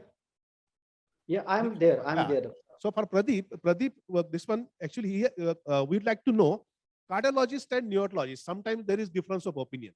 Sometimes we feel that baby is clinically having severe PPHN. Cardiologist comes and gives very mild PPHN. Sometimes opposite happens. This one. We are suspecting mild PPHN. He comes and tells, no, it's very severe PPHN. So it happens with all cardiologists. It happens with all this one machines and all. So why there is discrepancy between our judgment and cardiologist evaluation, either overestimation or underestimation? That Dr. Pradeep Sharma will explain. Welcome. Thank you. First, I'll talk of underestimation of the pulmonary pressures. So if there is a poor quality TR jet Doppler envelope, or the angle of intonation is more than 20 degrees, you will get the lower values of PA pressures. So ideally, assess the maximal TR jet velocity from 3 views. One is the apical 4-chamber view, the short axis view, and the modified parasternal long axis view. In the presence of tricuspid valve stenosis, there is the increase in RA pressure, which can falsely lower your TR jet values, and you can get falsely low readings. And rarely in the presence of code triatriatum, there is increased RA pressure and decreased TR gradient. So the more common reason is we are not able to get the good angle of intonation, which is below 20 degrees. And we are not using the all 3 views. So the view that gives us the maximal value should be taken at the final value. So ensure a very good TR jet Doppler envelope. The next was the reason for overestimation of the pulmonary pressures. Again, the Doppler artifacts, presence of pulmonary stenosis, which may be structural or functional, right ventricular dysfunction. In the presence of LV outflow tract obstruction, it pushes the interventricular septum to the right, causing increase in RV pressures. And because of that, you may get a falsely increase in the RV pressure and a false increase in the TR jet. And rarely in the presence of polycythemia and sickle cell anemia, you may get this increase in the values. And not necessarily that in all the cases of pulmonary hypertension, you will be able to get the TR jet. In some of the cases, you may not get the TR jet. So in those cases, there are other ways of measuring the pulmonary hypertension. Like one can look at the RV ejection time or the peak time to peak velocity in the pulmonary artery. So there are alternative ways also which we can use to overcome these limitations of the Dopplers. Nicely put, very nicely put. He told about overestimation and underestimation, what can happen with tricuspid stenosis. And he nicely put that there is not necessary every PPHN will have jet. There is no way to see pressure directly. Echo is not seeing pressure. Echo is estimating pressure by seeing the flow. So all the conditions which will impair the flow, overestimate the flow, underestimate flow, are bound to have create some discrepancy here. So don't change the cardiologist. Don't get angry with the cardiologist. Understand that there some discrepancy may happen. And if your clinical acumen as well as cardiologist, both are complementary, not competitive. Sometimes the act of doing echo also, the roughly handling the baby, disconnection of oxygen, agitation, crying during echo itself can actually overestimate. Volume status of the baby, intraocular pressure because of ventilation, they can cause so much underestimation, overestimation. So the best way is to have good, frank discussion with cardiologist and go ahead. And serial monitoring is more important than isolated estimation. Thank you. Thank you very much, Pradeep. Thank you very much. Thank you. So I would like to go to Sanjay here once again. Sanjay is there, audible? Yes, I'm there. So now question comes up is now we are done echo. Now we know the PPHN is there. Baby is not improving with ventilation and oxygenation. Now the time comes is about nitric oxide. Nitric oxide nowadays is available at many centers. So nitric oxide, when to use and when not to use. When to use and when not to use. When to use is quite okay, depending on oxygenation index and saturation. So when not to use is more important than when to use. That's so the both parts Dr. Sanjay will cover. Yeah. Please, Sanjay. So when to use nitric oxide? So first of all, the baby's gestational age should be more than 35 weeks. The evidence has showed that it has to be used in babies who are more than 35 weeks. Then your 2D echo has confirmed that it is significant PPHN and there is no cyanotic heart disease. Cyanotic or duct dependent lesion has to be ruled out before we initiate nitric oxide therapy. And as Prakash said, the oxygenation index is more than 20. And on the ABG, if baby's PaO2 is less than 100, despite optimal ventilation, whatever mode of ventilation you are using, but baby is on 100% oxygen and still his saturation is PaO2 is below 100. So this is the condition when to use nitric oxide. The next point is when not to give nitric oxide. So any baby who is less than 34 weeks, then there is a ductal dependent cyanotic heart disease like interrupted aortic arch. If there is critical aortic stenosis or hypoplastic left heart is diagnosed, then you should not use nitric oxide in this case. And if there is severe left ventricular dysfunction, that is again a contraindication for using nitric oxide. And if there is severe congenital methemoglobinemia, so that is another contraindication. So these are the conditions where to use and where to not to use nitric oxide. Thank you very much. So not every blue baby, not every hypoxic baby, we should rush towards nitric oxide. We have to think calmly and quietly. This can be something different. That difference can be other things like polycythemia or a congenital heart disease, like as pointed out. The main thing I would like to add is there is a scope for missing TAPVC. TAPVC is missed by almost all cardiologists at least once in his lifetime. You should not get angry with that. All cardiologists, they miss today or tomorrow. This TAPVC missing is quite common. And this TAPVC, if you give nitric oxide, actually it harms the baby more. It improves the increased lung supply and lung congestion worsens. So TAPVC, when your cardiologist comes, we are suspecting this sort of situation, please talk with the cardiologist and tell him to specifically look for TAPVC. Sometimes they also give us vague answer. I'm not able to trace. So in that case, ask them to do it again. So TAPVC should be ruled out and then we should go for nitric oxide. Thank you very much.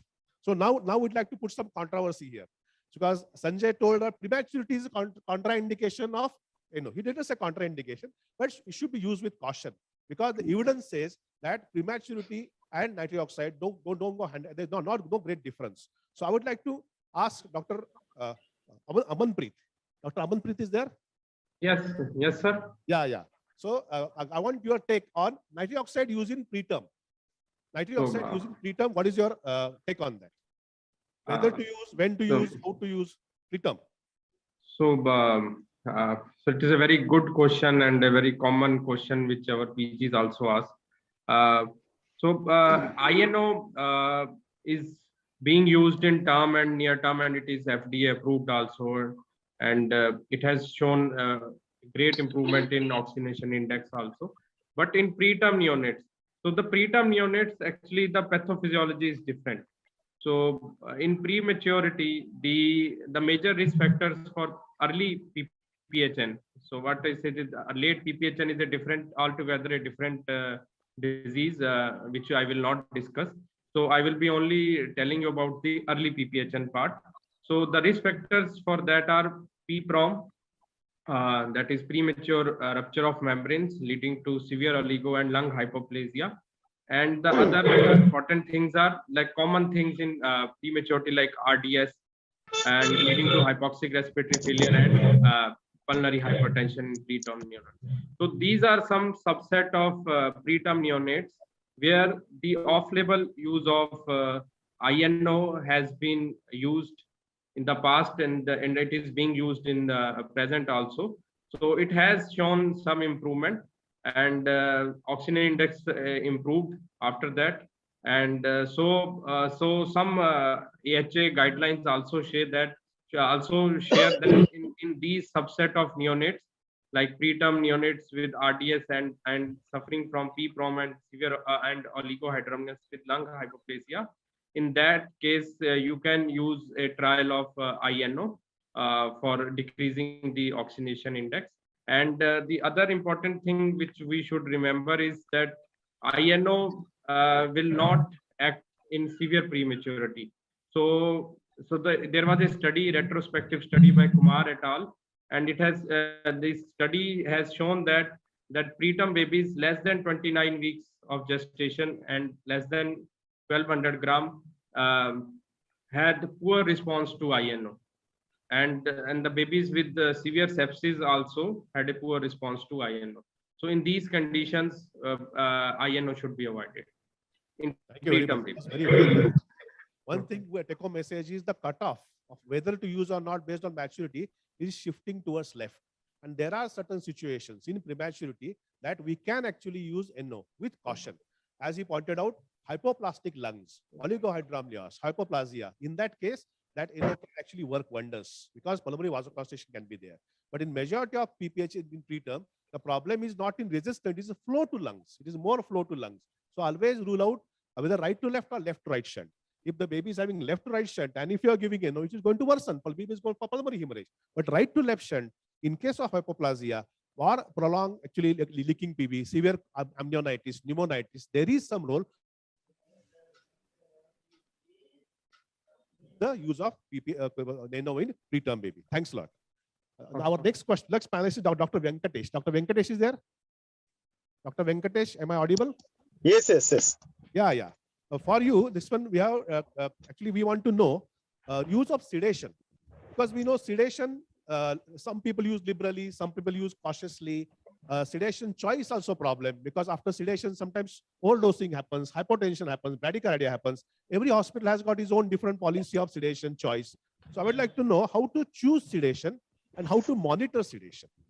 Please go ahead. Good afternoon to everyone. First of all, I'm very thankful for being a panelist in this. First of all, we all know that it is a universal phenomena that sedation is used in the neonatal intensive care unit. Wherever you go in the world, we use this. First point I would like to say how it is used. You know that this is used as a supportive care. And the second thing comes actually which sedation we use. There are lots of sedations we use, and to name some of the things, opioid analgesics are used like morphine, fentanyl, and of course we have other sedations like midazolam, phenobarbital, and propofol. A lot of things are used actually in the neonatal intensive care unit. And if you come to this topic, the persistent pulmonary hypertension and the use of sedation, first of all, I would like to say why this is used in PPHN. We all know that non-pharmacological measures in keeping the pressure on the lower side is don't make any noise, don't give any external stimulus, be careful, switch off light, Similarly, any external stimulus will cause vasoconstriction, pulmonary vasoconstriction. So we don't want that pulmonary vasoconstriction. That is the reason actually this is being used. So some people use midazolam, it all depends on the policy of the unit. Most of the units will not use morphine because morphine is not actually kept in NICU for some reasons. So liberally used drugs are, in the sense, routine drugs are fentanyl and midazolam. These are important drugs. So these medications, what is important here is usage is not the problem. The judicious use of medications very, very important. And another important thing is whenever this medication is being given, 2 nurses with 1 doctor should be observing this, in the sense the dose, how it is taken, even whether it is you are giving as a bolus or as an infusion. 2-3 people should see and sign that yes, this is the medication, this is the dose, and this, because otherwise what will happen actually, 0.1 milligram will become 1 milligram, 0.1 ml will become 1 ml. So in this connection, judicious use is another important thing. So what is important, most of the times we don't use paralytic agents. This is very, very important. So, and if you look at the studies, before the utility of nitric oxide, before the invention of inhaled nitric oxide, this sedation was being used quite a lot. And now after that, actually the sedation definitely has come down. Everyone is cautious about long-term outcomes of this. And we have got a very good pain trial called NeoPain trial. So exactly look at the neurological outcome and nothing actually, there was no difference. So I am looking at judicious use of whatever the policy you are using, the sedation, use it judiciously. That's what exactly I would like to tell you. Thank you very much. Thank you. That was nice. Basically, no drug is perfect. Every drug has got side effects. So use effects and side effects and monitor carefully. So actually, last question we are coming to our panelist, Shabbir. This is a nightmare of everybody. All of us, we bought HFO machines. We got PPHN cases. Nitric oxide is something we are okay. We use nitric oxide, maybe may or may not respond. At the most, you won't respond. But in HFO is a different ballgame. Baby is on ventilator. We decide to put the baby on HFO. And once we put on baby on HFO, baby crashes. Baby crashes. Excuse me. Excuse me. Excuse me. Can you please? So baby crashes there. Baby put on HFO and baby crashes. Baby goes for bradycardia, shock, and we lose the baby. After 1 or 2 these cases happen, we hate HFO. Next time we put HFO late, this one, baby again crashes. This one. This sort of incidents, this sort of nightmare is there. So why it happens and how to avoid it? Basically, there are underlying in PPHN situation, the underlying lung disease also has to be considered. If you have a lung disease which is not optimally managed with appropriate ventilatory strategies, even if you start INO, baby might not improve. Suppose baby's lungs are not recruited well with adequate ventilatory strategies, your INO won't work properly. So that may be the reason why when you put babies start on INO, they may not be responding. So when you start either conventional or HFOV, you have to follow the standard lung recruitment manuals, and you have to optimize the ventilation strategies first before you start the INO. So generally, people use HFOV as a rescue mode of ventilation. When your VFO2 is 100% and your PP is more than 25, you would consider starting HFOV. So when you start HFOV, it's always better to anticipate the use of HFOV and prepare well ahead. Otherwise, once the baby crashes too much, then you might not get enough time to stabilize, and there may be a delay in starting the HFOV. That time is very crucial. So you have to anticipate it, and it's always better to use the machine which has got both the conventional mode as well as HFOV. Then it is easy to switch to HFOV. The standalone machines, if you are using, you have to make sure that the connections are all ready before the baby is too sick. And some situations, if there may be a reason other than the just the PPHN, maybe PPHN may be complicated with the cardiac dysfunction. So if you are not addressing that part well, then also the baby might not respond to your just a simple ventilation and INO. Very nice. Means if you do it late, then there is chance of sudden worsening. And if you actually use non-standardized machine or abnormal settings, then this one. So predominantly this sort of worsening happens in 2 scenarios. One is because of HFO, intrasonic pressure is huge. Because of huge intrasonic pressure, there is reduced venous return. Because reduced venous return, there is actually reduced preload, and baby goes for hypovolemic shock. These babies have a pale feet, pale hands and feet. That means they are hypovolemic because of systemic vasoconstriction. Second worsening happens because suboptimal settings of HFO, we are actually creating more respiratory acidosis. And this respiratory acidosis again worsens the baby. Bradycardia arrest happens. In that situation, the feet are actually, no baby is hypoxic, is looking actually flushed, and hypoxia worsens. Shock is more. So this sort of hypovolemia because of excessive settings and respiratory acidosis because of very suboptimal settings, both can be avoided. There should be a good discussion among team that now we are switching over from conventional to HFO. What is the pathology left uncorrected yet? The baby has got tendency for going for hypovolemia. What type of settings will you use? And there should be consensus, and then we should go for settings because every baby is different. So some baby require higher settings, some baby require low settings. So this particular transition should be done as a teamwork and at the planned and systematic and timely manner. Thank you very much. So these were the few questions we discussed. So do you have any time left for any question from audience? Do we have time left? 5 minutes. Last 5 minutes, we can ask our panelists any question from audience. Any question you want to ask, sir? Yeah.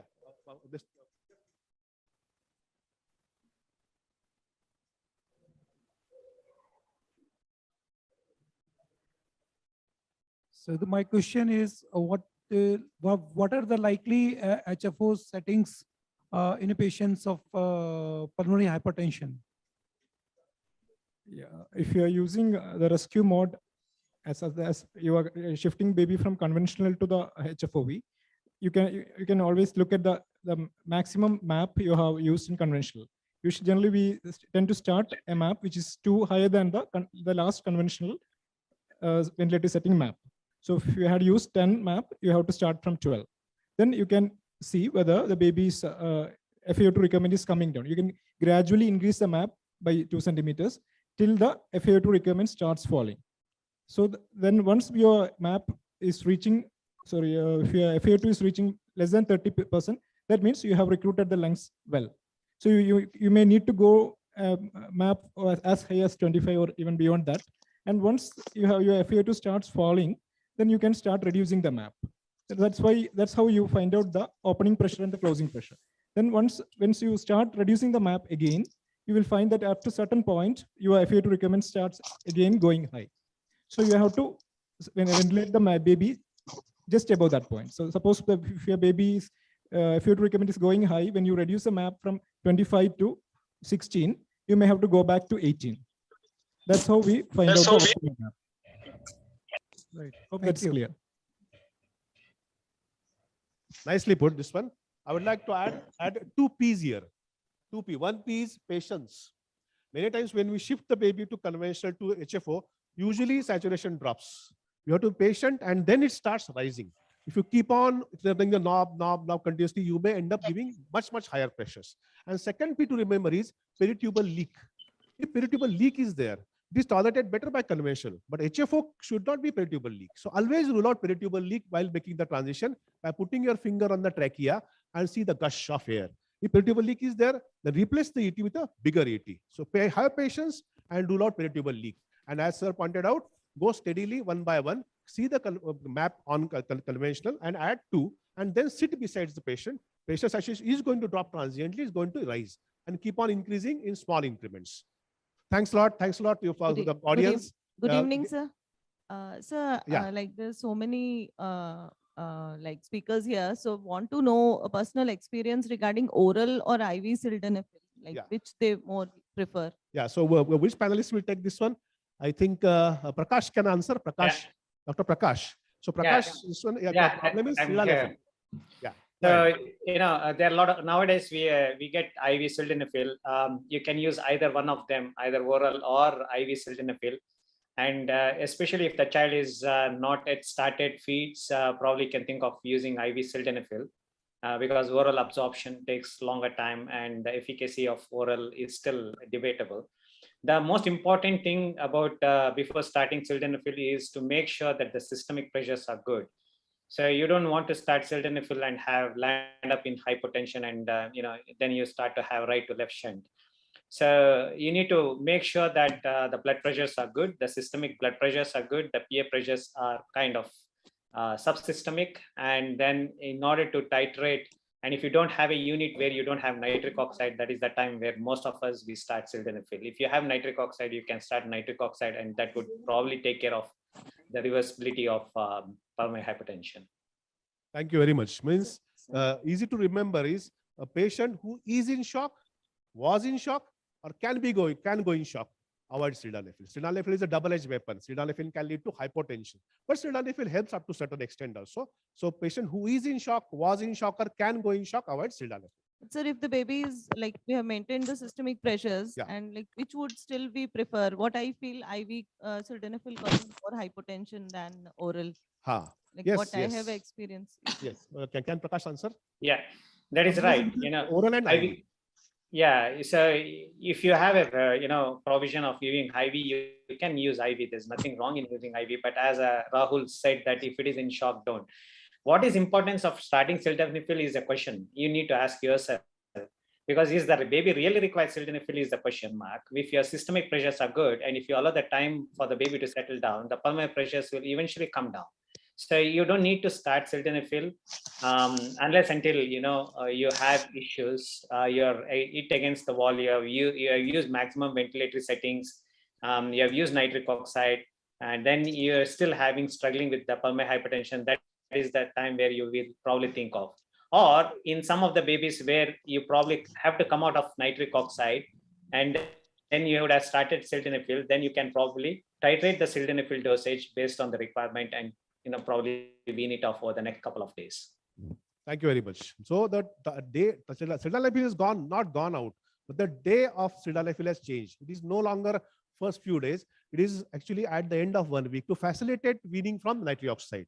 So sildenafil side effects are getting more and more visible because sildenafil can harm the baby. So patience again, if the baby is having saturation of 84, 85, he's not in shock and he's doing well.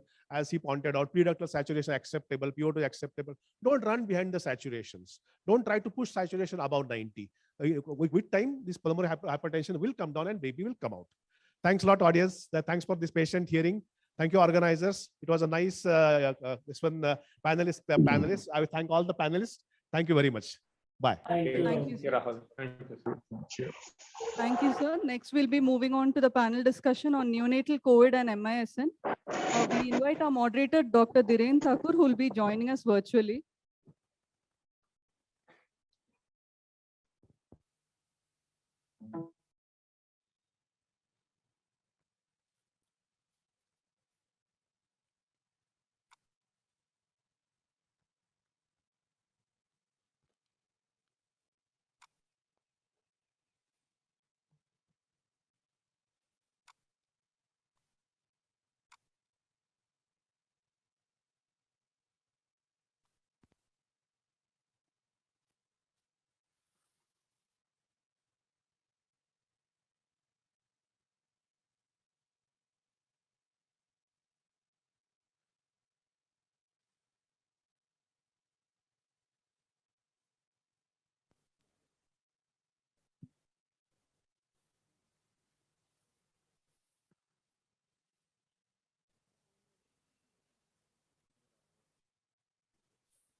Sir, are you able to join us?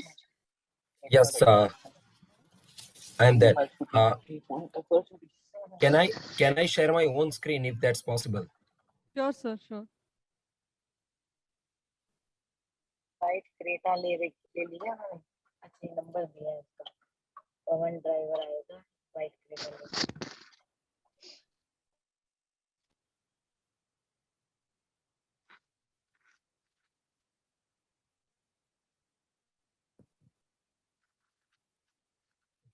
Is my screen visible to everyone?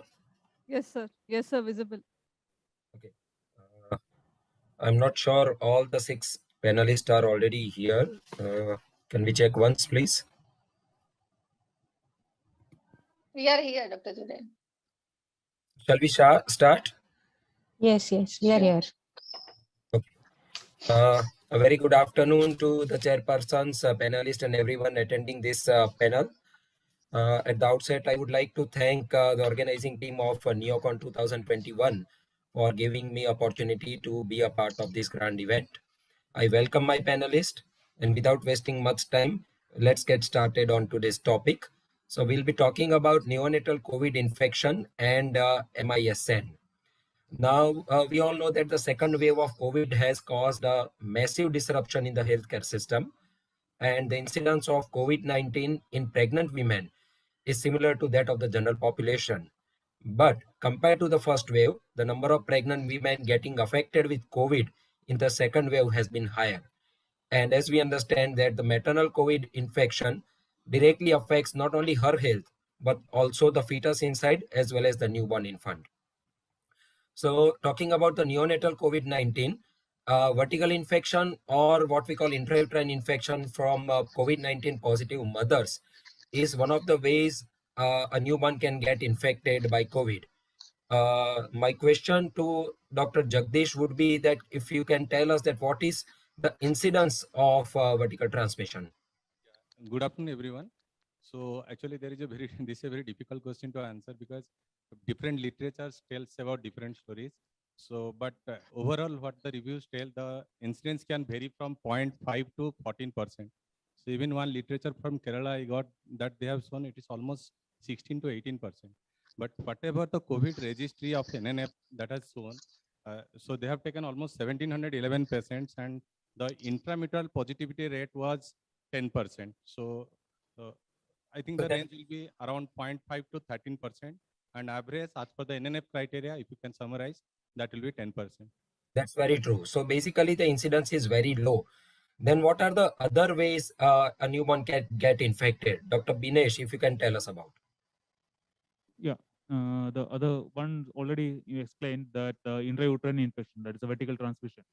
And other that is secondary to hematogenous or secondary to infected amniotic fluid, which is getting baby swallowing the amniotic fluid. The second thing is the intrapartum affection, that the baby getting exposed to the maternal blood or secretions during delivery. And the third most common thing is the horizontal transmission, or baby getting affected postnatally from the mother or other caregivers, or even theoretically even other the babies also. So that's the most common mode of transition. Fortunately, the intrauterine transition is found to be only theoretical importance most of the times. Very true. So the most likely affection is by postnatal infection. We all know about vertical transmission, or what we call perinatal transmission, and horizontal transmission. Dr. Vishnu, if you can focus more light on this, that what are the different modes of transmission? Yeah, thank you, sir, for the question, and very good evening to all. So as Dr. Binesh was mentioning, the modes, the different ways of acquiring COVID in newborn, the transplacentally acquired, the hematogeneously spread transplantally acquired, that's by vertical transmission, which is supposedly very rare in incidence. And more commonly, you have the intrapartum as well as the horizontal transmission from the infected caregivers, mothers, and other people. So those are the two different modes of transmission, and the commoner one is horizontal transmission. Yeah. Importantly, that in the perinatal transmission, the RT-PCR would be positive within first 72 hours in case of a neonate, whereas it would be otherwise when we talk about the horizontal transmission. Moving forward, what are the clinical manifestations of neonatal COVID-19? Dr. Jai Kishan, if you can tell us. Yeah, good afternoon, everybody. The clinical manifestations of COVID-19 in newborn period is non-specific as for any other illness in this period. The symptoms might be related to premature birth because of the COVID in the mother, might be related to iatrogenic cesarean section and leading to respiratory distress, or it could be because of IUGR status. So these babies have non-specific symptoms like respiratory distress, which probably might be because of HMD or because of pneumonia. They might be having some kind of feed intolerance or GI manifestations or dullness and refusal for feed. So the symptoms over and all are difficult to differentiate from other illnesses at this period of time.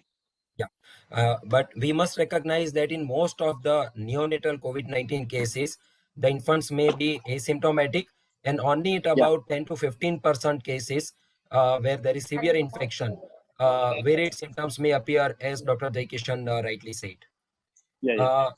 What would be the lab parameters, or maybe before that, I would just like to highlight the classification of severity of the illness, which is very well documented in our NNF guideline, and which is primarily based on the clinical signs and symptoms.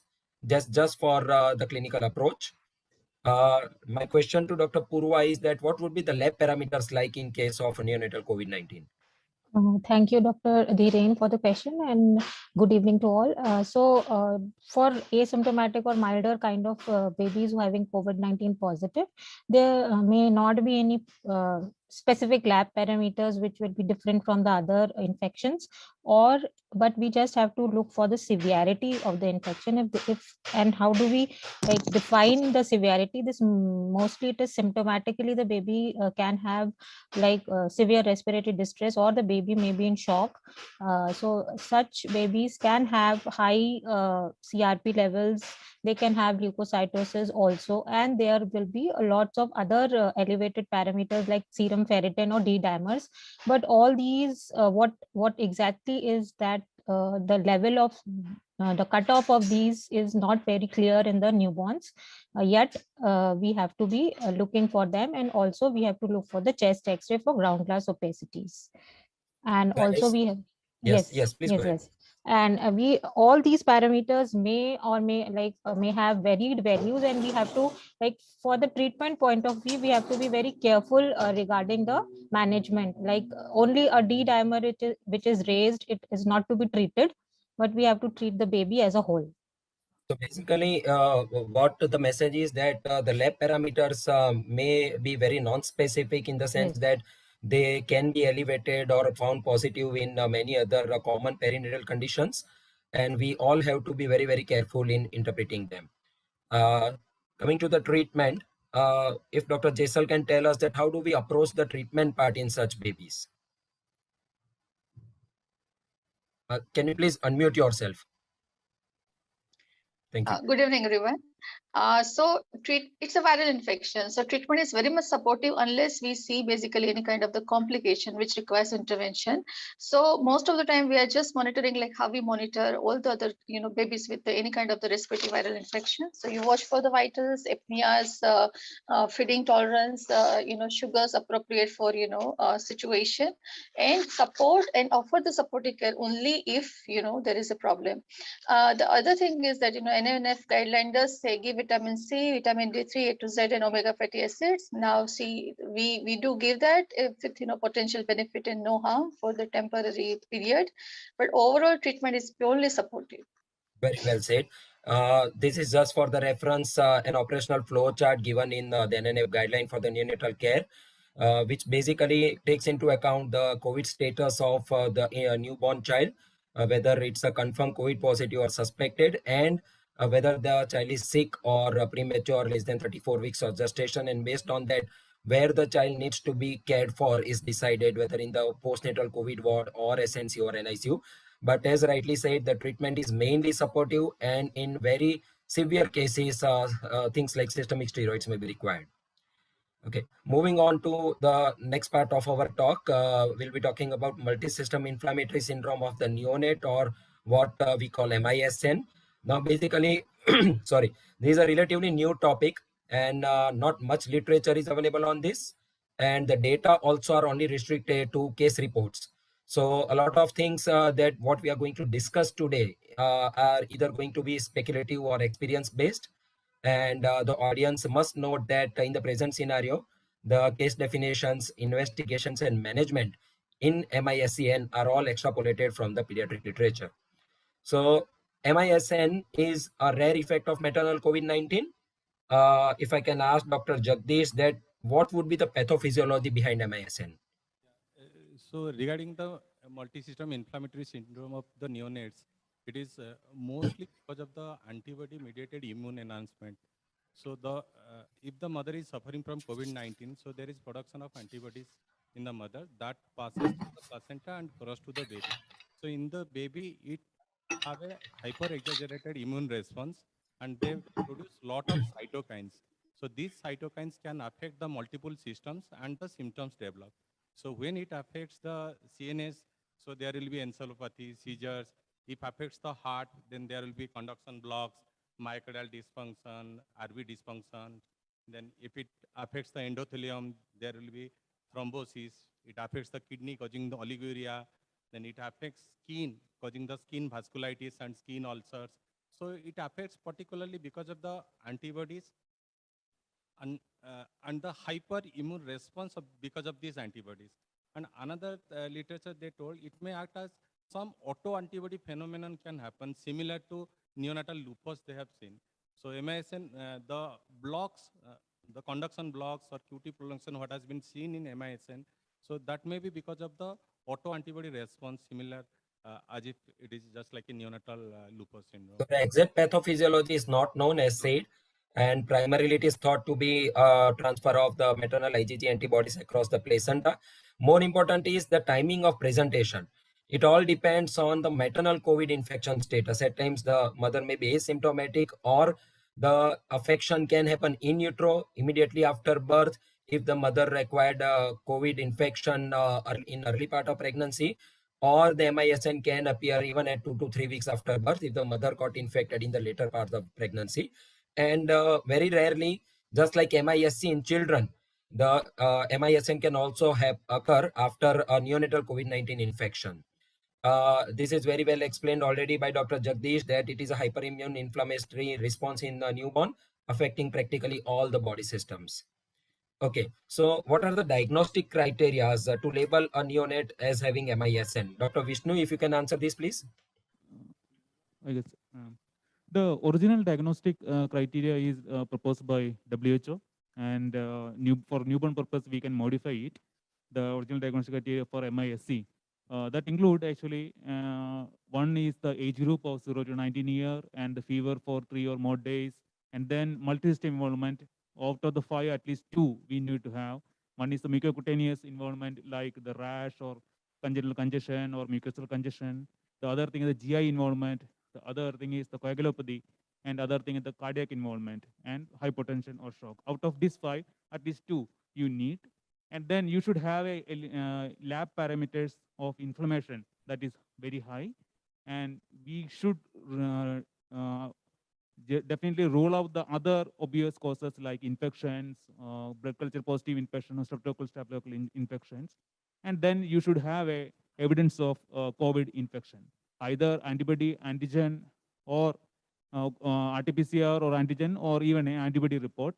If none of these are positive, at least a contact, definite contact, if you can establish a definite contact, that is necessary, like a maternal infection or a temporal correlation and a contact, that is also effective. And obviously, for newborn purpose, for diagnosis of MISN purposes, we can modify the criteria, like the fever is generally uncommon in newborn, so fever is not a mandatory criteria here. Yes, and according to the contact history, the mother COVID positive, we can take it as a contact, definitely history of contact also. So looking at the criteria, fever may or may not be there in a newborn. Of course, some neonates do develop temperature instability, but otherwise fever is not a hallmark of neonatal MISN. Coming to the investigation part, what the lab investigations will be required to label it MISN? Dr. Binesh, if you can answer, please. Yeah. On the investigation side, we follow the American Rheumatology Association criteria for investigating these babies as Tier 1 and Tier 2. The Tier 1 they are mildly symptomatic to have a routine CBC, CRP, electrolytes, and RFT.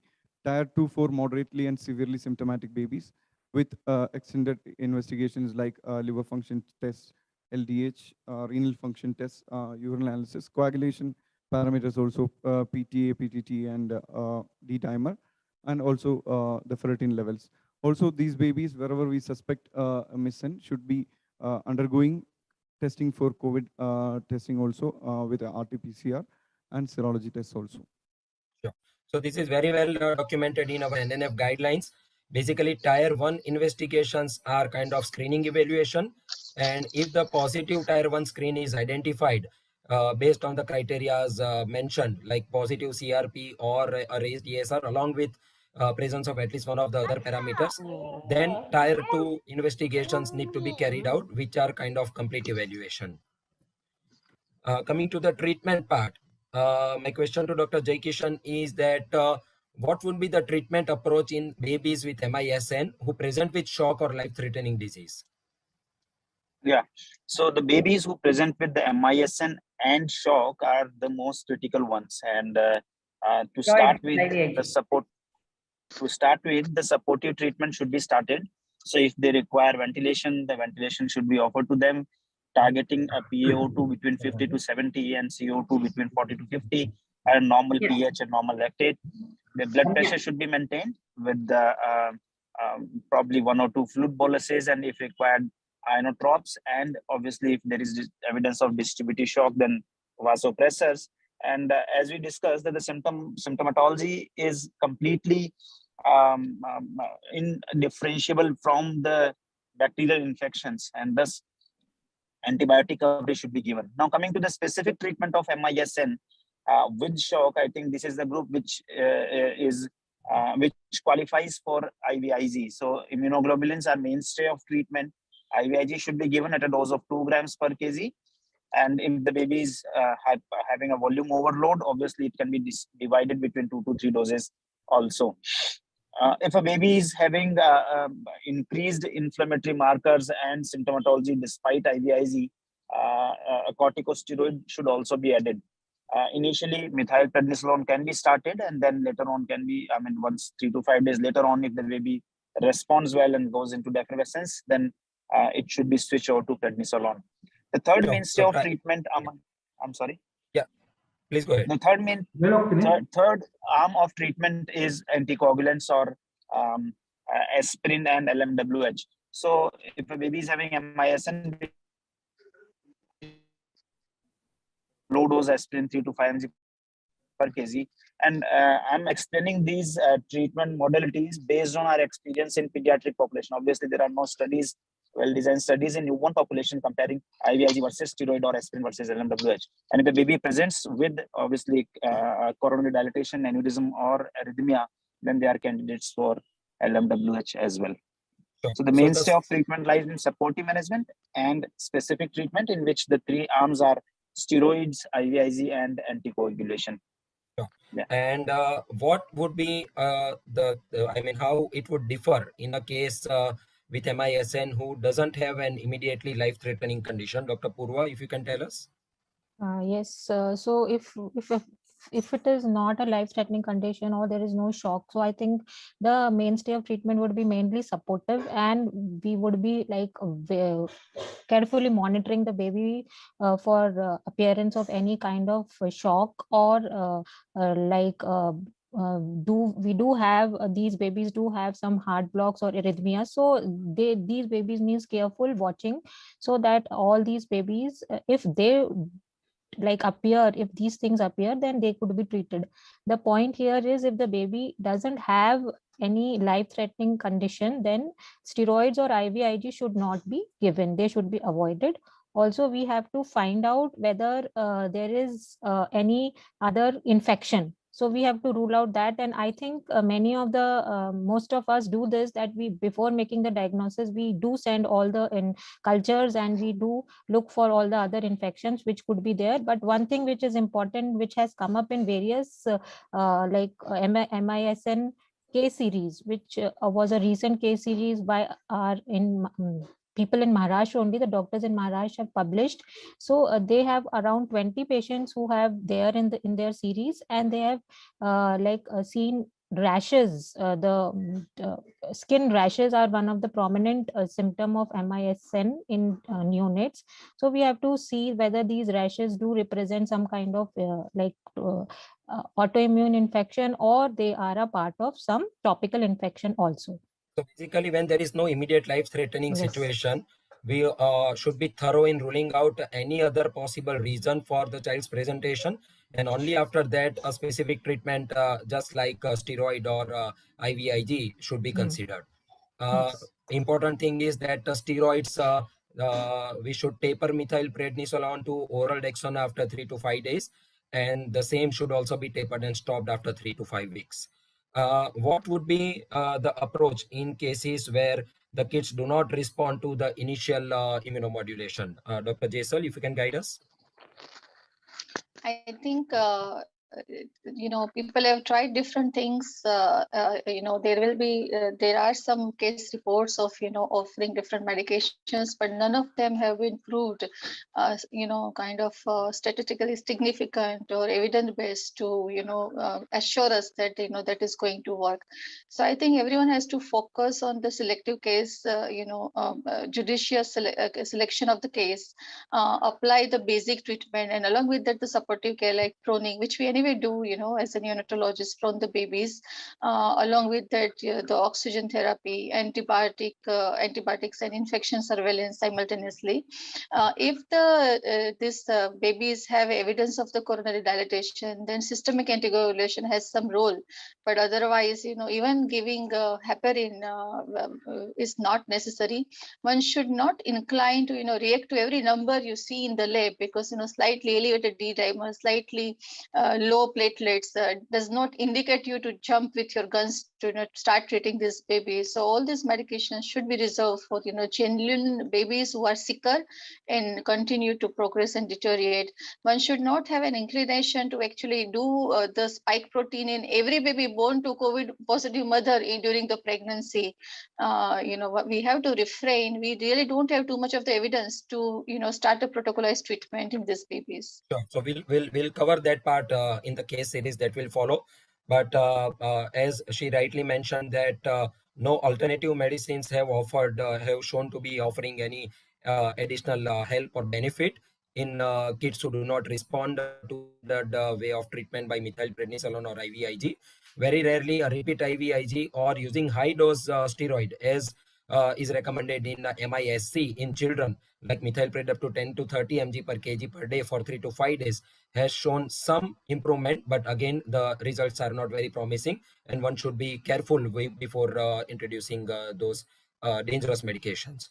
We'll go through some case series to understand that what MISN physiology could present like and how should we be approaching any such patient who presents to us with either suspected or proven symptoms indicating to MISN.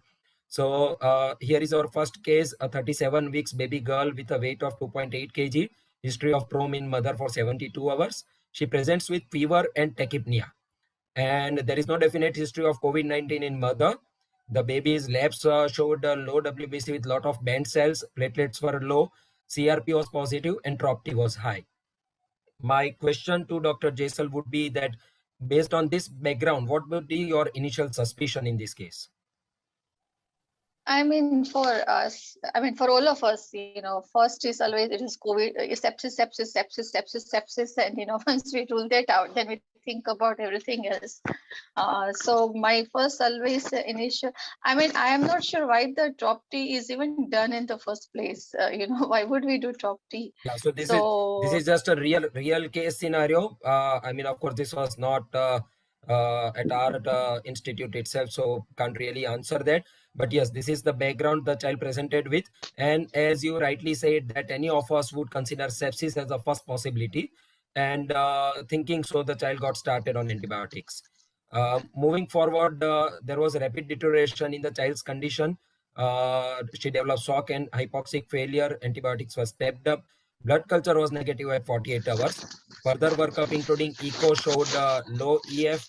There was a TR and normal coronaries. Started on inotropes. Meanwhile, considering the high prevalence of COVID, COVID RT-PCR was done, which was negative. IgG was positive and IgM was negative. Now, my next question is to Dr. Purva, that what would be your next action in this case now?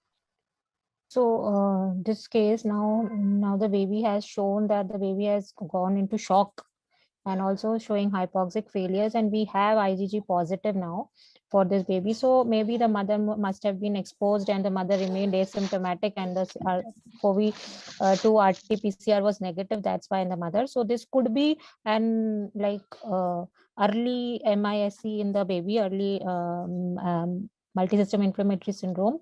So we would treat with for shock, we have to give the inotropes, and also then we should consider the use of IVIG in this child, because we have already ruled out the infection. The blood cultures are negative. And so basically, our next step is going to be, because of the high suspicion of MISN, yes, as Dr. Purva is suggesting, yes, the child also got started on steroids. Okay. Then there was some transient improvement in the child's condition, but then the condition again started worsening clinically. Meanwhile, for persistent fever, HSV PCR was sent for this child, which was positive for HSV2. And the child was started on acyclovir, but maybe by then it was too late because of the persistent downhill course, the child actually demise. So the purpose to bring this case to the notice of the audience is to highlight the importance of difficulty in diagnosis in cases of suspected MISN. Now, basically, we must all understand that when there is high prevalence of COVID, many babies might test positive for IgG, And in spite of that, thinking of other unusual or probably I would say more common causes is really more important in a baby that's deteriorating fast. And a standard treatment with steroid therapy should only be recommended with caution, because it can serve as a boomerang, possibly just like in this case, this was a HSV infection and the child could not be survived. We move on to our next case, which is regarding a 36 weeks baby boy, birth weight 3 kilos. CS was done for previous CS with oligohydramnios, antenatal steroids complete. There is a history of COVID-19 in mother with mild symptoms in the 7th month of pregnancy. The child was admitted immediately after birth to an NICU for respiratory distress after birth, kept on high flow considering TTN-like illness, and the chest X-ray just showed mild hazy lungs. Unfortunately, within only about 6 hours, there was rapid deterioration and the child needed mechanical ventilation and ionotropes. Now, my question to Dr. Vishnu is that how would you approach this child further? So we have a late preterm baby, 3 kilograms with respiratory distress who had sudden deterioration. So approach would be like approaching any baby, a late preterm baby with respiratory distress. Ventilate the baby, stabilize the baby hemodynamically, and do the basic workup for the sepsis. And if you have any signs of RDS, consider surfactant therapy also. And if we are not able to stabilize this baby with the conventional measures, with the history of COVID-19 in the 7th month of pregnancy, we do need to consider the possibility of MIS-N also in this baby, and do all the tier 2 investigation that we mentioned earlier. Do your liver function test, screen for the renal function test, and the coagulation parameters also. Exactly. In case, yeah. So the same was done. Blood culture was collected. The child was started on IV antibiotics. Actually, the blood work of high WBC count, platelets were a bit low. There was no worsening on the chest X-ray. EBG only showed mild metabolic acidosis. There was ventricular dysfunction on echo with a PAH. So my question to Dr. Jaikishan is that now with this additional information available to you, would you want to differ with the opinion of Dr. Vishnu, or you still want to go ahead and do the MISN panel done? Yeah, so considering that the epidemiological circumstances surrounding this baby, so this is a COVID season, and mother was having COVID infection in 7th month of pregnancy. The baby is having distress, and you have some parameters suggesting that the baby might be suffering from MISN. So definitely this baby require further workup for MISN and treatment in the line of MISN. Great. So basically, all of us agree that now possibly that we have such a clinical background which possibly raises the suspicion of MISN. The workup for MISN was done for this child, showed borderline positive CRP. The inflammatory markers were all positive, including PCT, anti-proBNP, and D-dimer was also high. LDH was raised. RT-PCR for COVID was negative, but IgG was positive. Eventually, the child was given methylprednisolone 2 milligram per kilogram, and then the course was completed and clinically improved. So the case basically tells us that we have to keep a high index of suspicion, especially in the current scenario, where, and definitely so, when there is a history of COVID in mother, and the clinical behavior of the child is not actually fitting into a typical bacterial sepsis or any other peripartum condition, we must consider ruling out MISN. And this is to ensure that an MISN can even present within first 24 hours after birth. Moving on to case 3. Dr. Dhiren, I just like to add one thing. In the current pandemic, we keep high level of the suspicion as well as high level of the skepticism, because everything is not MIS-N, and every MIS-N is not sepsis. So every time it is a bit of art of medicine and little wisdom call, where you are at least convinced that there is no alternative diagnosis and everything else is not fitting other than just in the MIS-N, because we do not have any tool to say this is nothing else but the MIS-N. So that is the skepticism we have to keep when we keep high level of the suspicion. So both ways we have to be very, very careful. Like we can't really ignore a severe or maybe dreaded diagnosis like MISN, At the same time, we should not jump onto such a rare diagnosis just based on the maternal history, or maybe in the first case, what we discussed, the baby's COVID-19 antibody coming positive. Case 3, preterm 32-weeker female child with a birth weight of 1.4 kg, where the mother has a history of COVID-19 in the 5th month, and she has pregnancy-induced hypertension. Antenatal steroids were complete. Antenatal scan showed the cardiomegaly with severe tricuspid regurgitation. There was hypokinetic right ventricle and abnormal Doppler with the reversal of A wave in the ductus. Fetal echo was done for the above cardiac findings, which confirmed severe RV dysfunction, dilated RARV, and severe tricuspid regurgitation. LSCS was done for all these above mentioned reasons. The child was intubated after birth for poor respiratory efforts and bradycardia and was ventilated in the NICU. My question to Dr. Binesh is that how would you now further approach this child? The baby should be approached as any case of hydrops. You first stabilize the baby, ventilate the baby, and look for the cause of fetal anemia if obviously if there or not. And seeing the clinical picture, I would first like to rule out any cardiac arrhythmias or any congenital heart disease by doing a detailed postnatal echo. And obviously, you have to rule out the other major cause is the intrauterine infections like CMV infections or even any cause of perinatal myocarditis, especially like parvovirus, B19, etc. We will also present like symptoms. And lastly, for not the least, again, So, giving further information, chest X-ray was normal in this child. ABG showed only mild metabolic acidosis.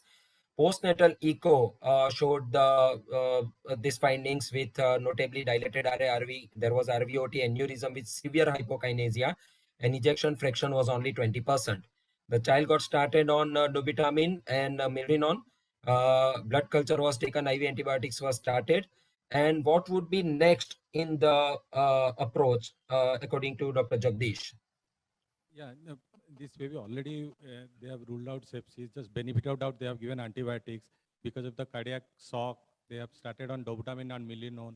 So there is no definite congenital heart disease that could have caused about these symptoms. So with a background history of maternal COVID infection and this picture, so definitely we have to think of a MISN and just work on that MISN up. Okay, so basically workup for MISN was planned, and we did show IgG positive, RT-PCR was negative, CRP was positive, all the inflammatory markers were raised.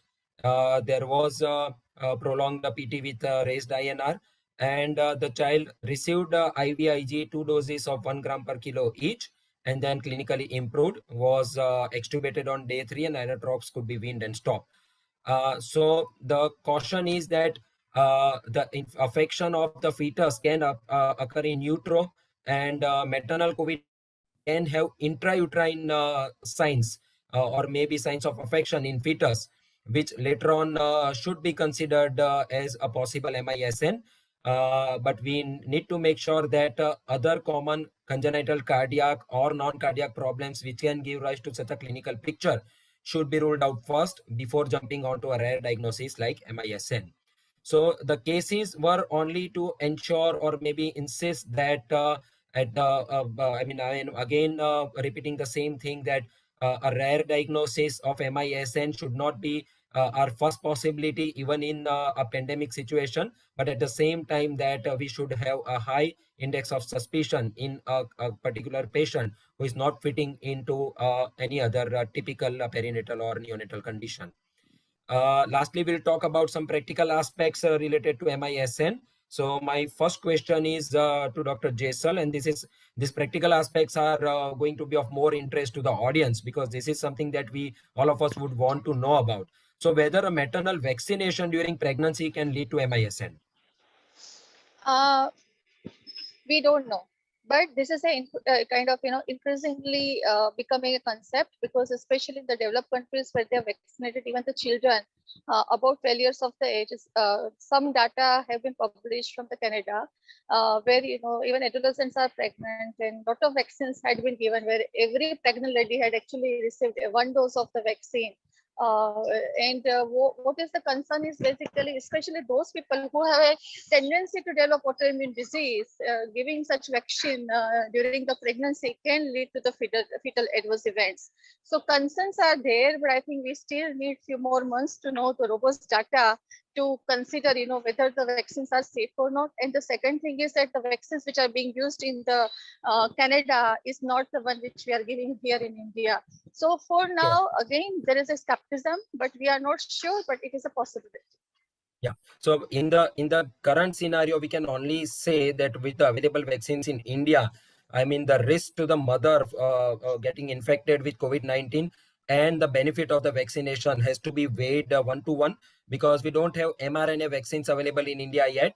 All the studies available for COVID vaccination during pregnancy and its possible adverse effect onto the mother as well as the fetus or the newborn are only studied with the mRNA vaccines. Of course, they were found safe, but it cannot be generalized to all the pregnant women.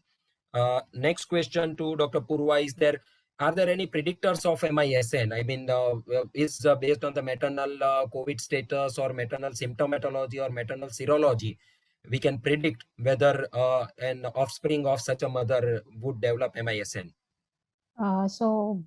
Again, it is not very clear that there are any specific predictors, but yet there are through the case reports which I could see, many of the mothers, almost 83% of the mothers were exposed in the third trimester, whose babies went on to get MISC. And also there was a data where it says that 61% of the mothers were asymptomatic.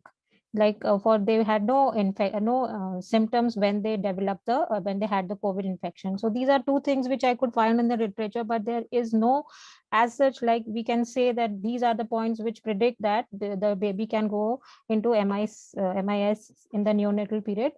So yet we are still in the pandemic, and with the new variant, we will see what we have to see. It will unfold with time. So we have to be looking after the more evidence to say that there are any specific predictors to MISN. Sure. So basically it has to be evaluated on case-to-case basis, because as Dr. Purva rightly said that there are no definite predictors which can tell us that which child could end up having MISN. Next question to Dr. Jai Kishan is that we all talk about different inflammatory markers in MISN, whatnot.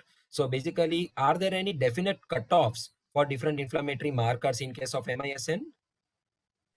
Unfortunately, there are no different, the different markers doesn't have any kind of cutoff to label it as an MISN, but obviously some of them tells us about the severity and can be used for to assess the condition of the baby, or to assess the severity, or to assess the progression of disease. For example, CRP, procalcitonin, D-dimer are few tests which can guide us about the prognosis, or which can guide us about the severity of progress of the disease. But there is no definite cutoff. Simultaneously, one test which is ESR is actually the readings of ESR are changed or altered by IVIG, and thus should not be used to see to judge the severity of MISN. So in the current situation where we don't have definite cutoffs, the audience must understand that treating an individual marker, be it say D-dimer or even ESR or maybe CRP, doesn't really serve the purpose, because when we are intending to treat such a situation, we are inclined to use dangerous drugs like steroids and IVIG. So it is always better to consider the whole clinical picture and the lab parameters together before jumping on to the diagnosis of MISN. Next question to Dr. Vishnu is that how to differentiate between severe postnatal COVID infection and MISN. I mean, in a rare case where if the child continues to be to remain symptomatic even after say 5 or 7 days of a treatment, is there a way that we can differentiate whether it was primarily a severe postnatal COVID or it's now turning out to be MISN? Yeah, so it's an area where there is a lot of overlaps, and it's very difficult to distinguish both of them very clearly. So if we have antigen negativity or PCR negativity, as well as positivity, antibody positivity, and involvement of coronaries again is another indicator that they are more suggestive of a MIS-N over a severe COVID-19 infection. So otherwise, all other parameters are almost similar. And in fact, that distinguishing both of them also doesn't make much of a difference, because treatment-wise, both of them have a similar line of management.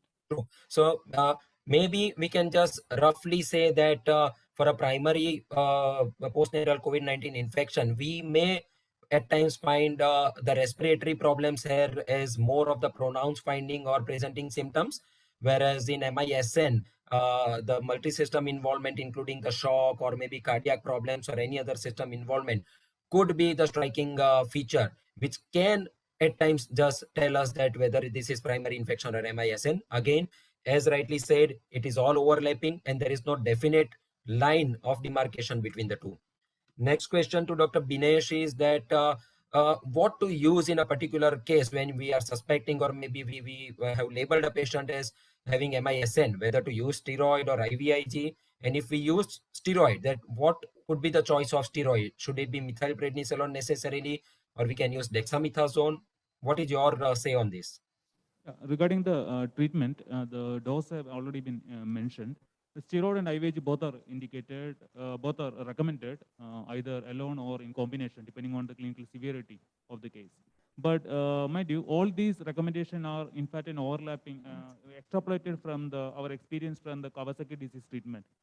So personally, I would like to go if there is financial is not a problem, I will like to go with IVIG, because that is the one had most good evidence especially in the Kawasaki disease and also the MISC of the treatment of the pediatrics. Again, the dose is around 2 grams per kg. And if you're using steroid, yes, well and good. The most commonly used one is the methylprednisolone. Again, DEXA is there in the NNF recommendation and many other recommendation, which is probably, at least theoretically, is probably equally effective, though there are no head-to-head studies to differentiate between them. Sure. So basically, it all depends on as far as it's selecting between steroid and IVIG is concerned. It depends on the availability as well as the cost. And yeah, I mean, more experience is available with methylprednisolone as far as the usage of steroid is concerned. But dexamethasone can be considered as an alternative. My last question to Dr. Jagdish is that in case of COVID positive mother, what do you recommend? I mean, should all the infants be routinely tested, including those born to COVID positive mother? And what is your advice on breastfeeding and kangaroo care in such babies?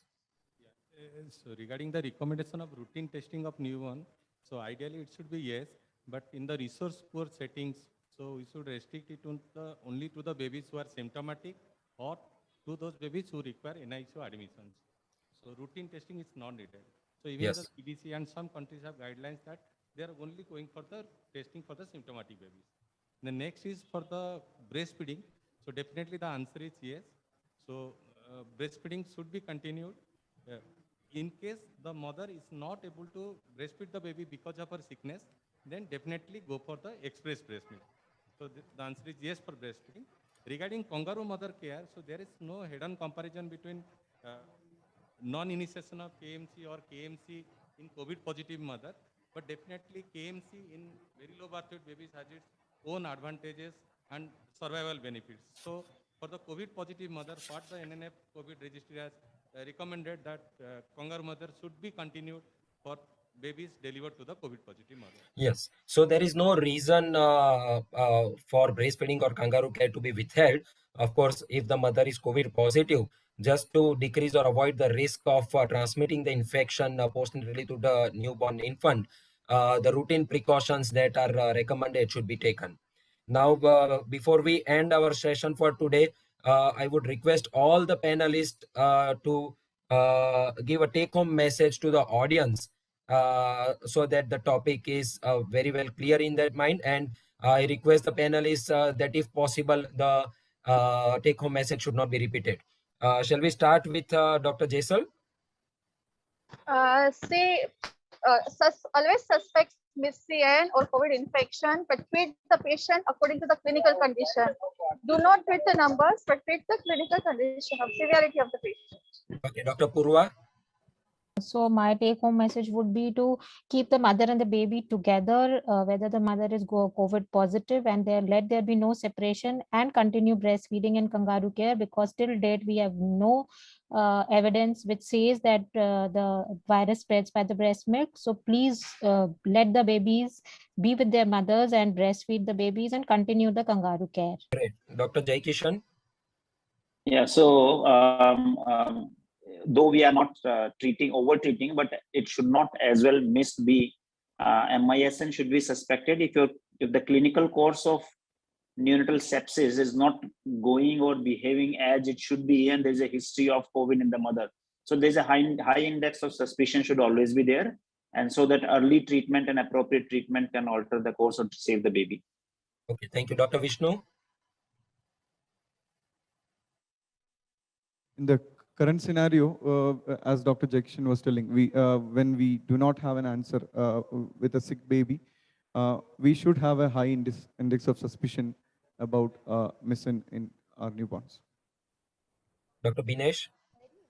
Just extension of what Dr. Vishnu said.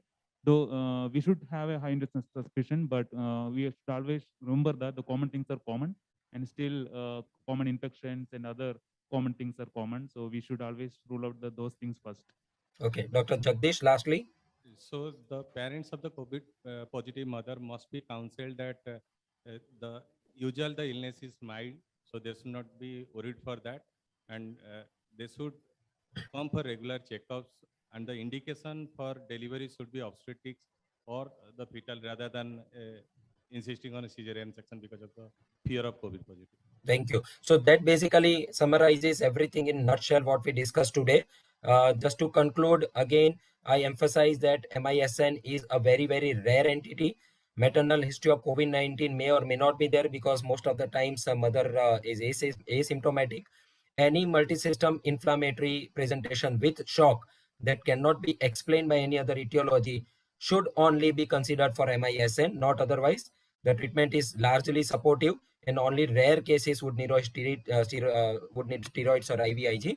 With the usage of steroid, the risk of flare-up of occult infection should always be kept in mind. Here we end today's panel. I thank all my panelists for their valuable inputs and support. And thank you very much, NNF, for organizing this event. Excuse me, I have one question. Do you get COVID antibody levels done for MISN, or it is just IgG, IgM? Like usually what we do is antibody levels. Yes. Wanted to Yes. know. So basically it is quantitative estimation. Different laboratories, they use different antibody titers. So even the literature at places say that total IgG antibodies, whereas at some places it is mentioned that IgG against the spike protein. But largely at most of the places, IgG against the spike protein is what is used most commonly. So is there some cutoff, like what? Usually Well, I think less than 20. Well, anything more than 20 is positive. But our own experience in this pandemic with cases where we suspected MISN, the antibody titers have been in hundreds. I mean, that may just be an incidental thing, but that's it. That is what our experience is like. Yeah, usually they are 100 plus 200. Yeah, yeah. Thank you. Thank you. Any other question from the audience or anyone? Okay, we end here then. Thank you once again. Thanks everyone for being here. Bye-bye. Thank you. Thank you, doctor. Thank you so much.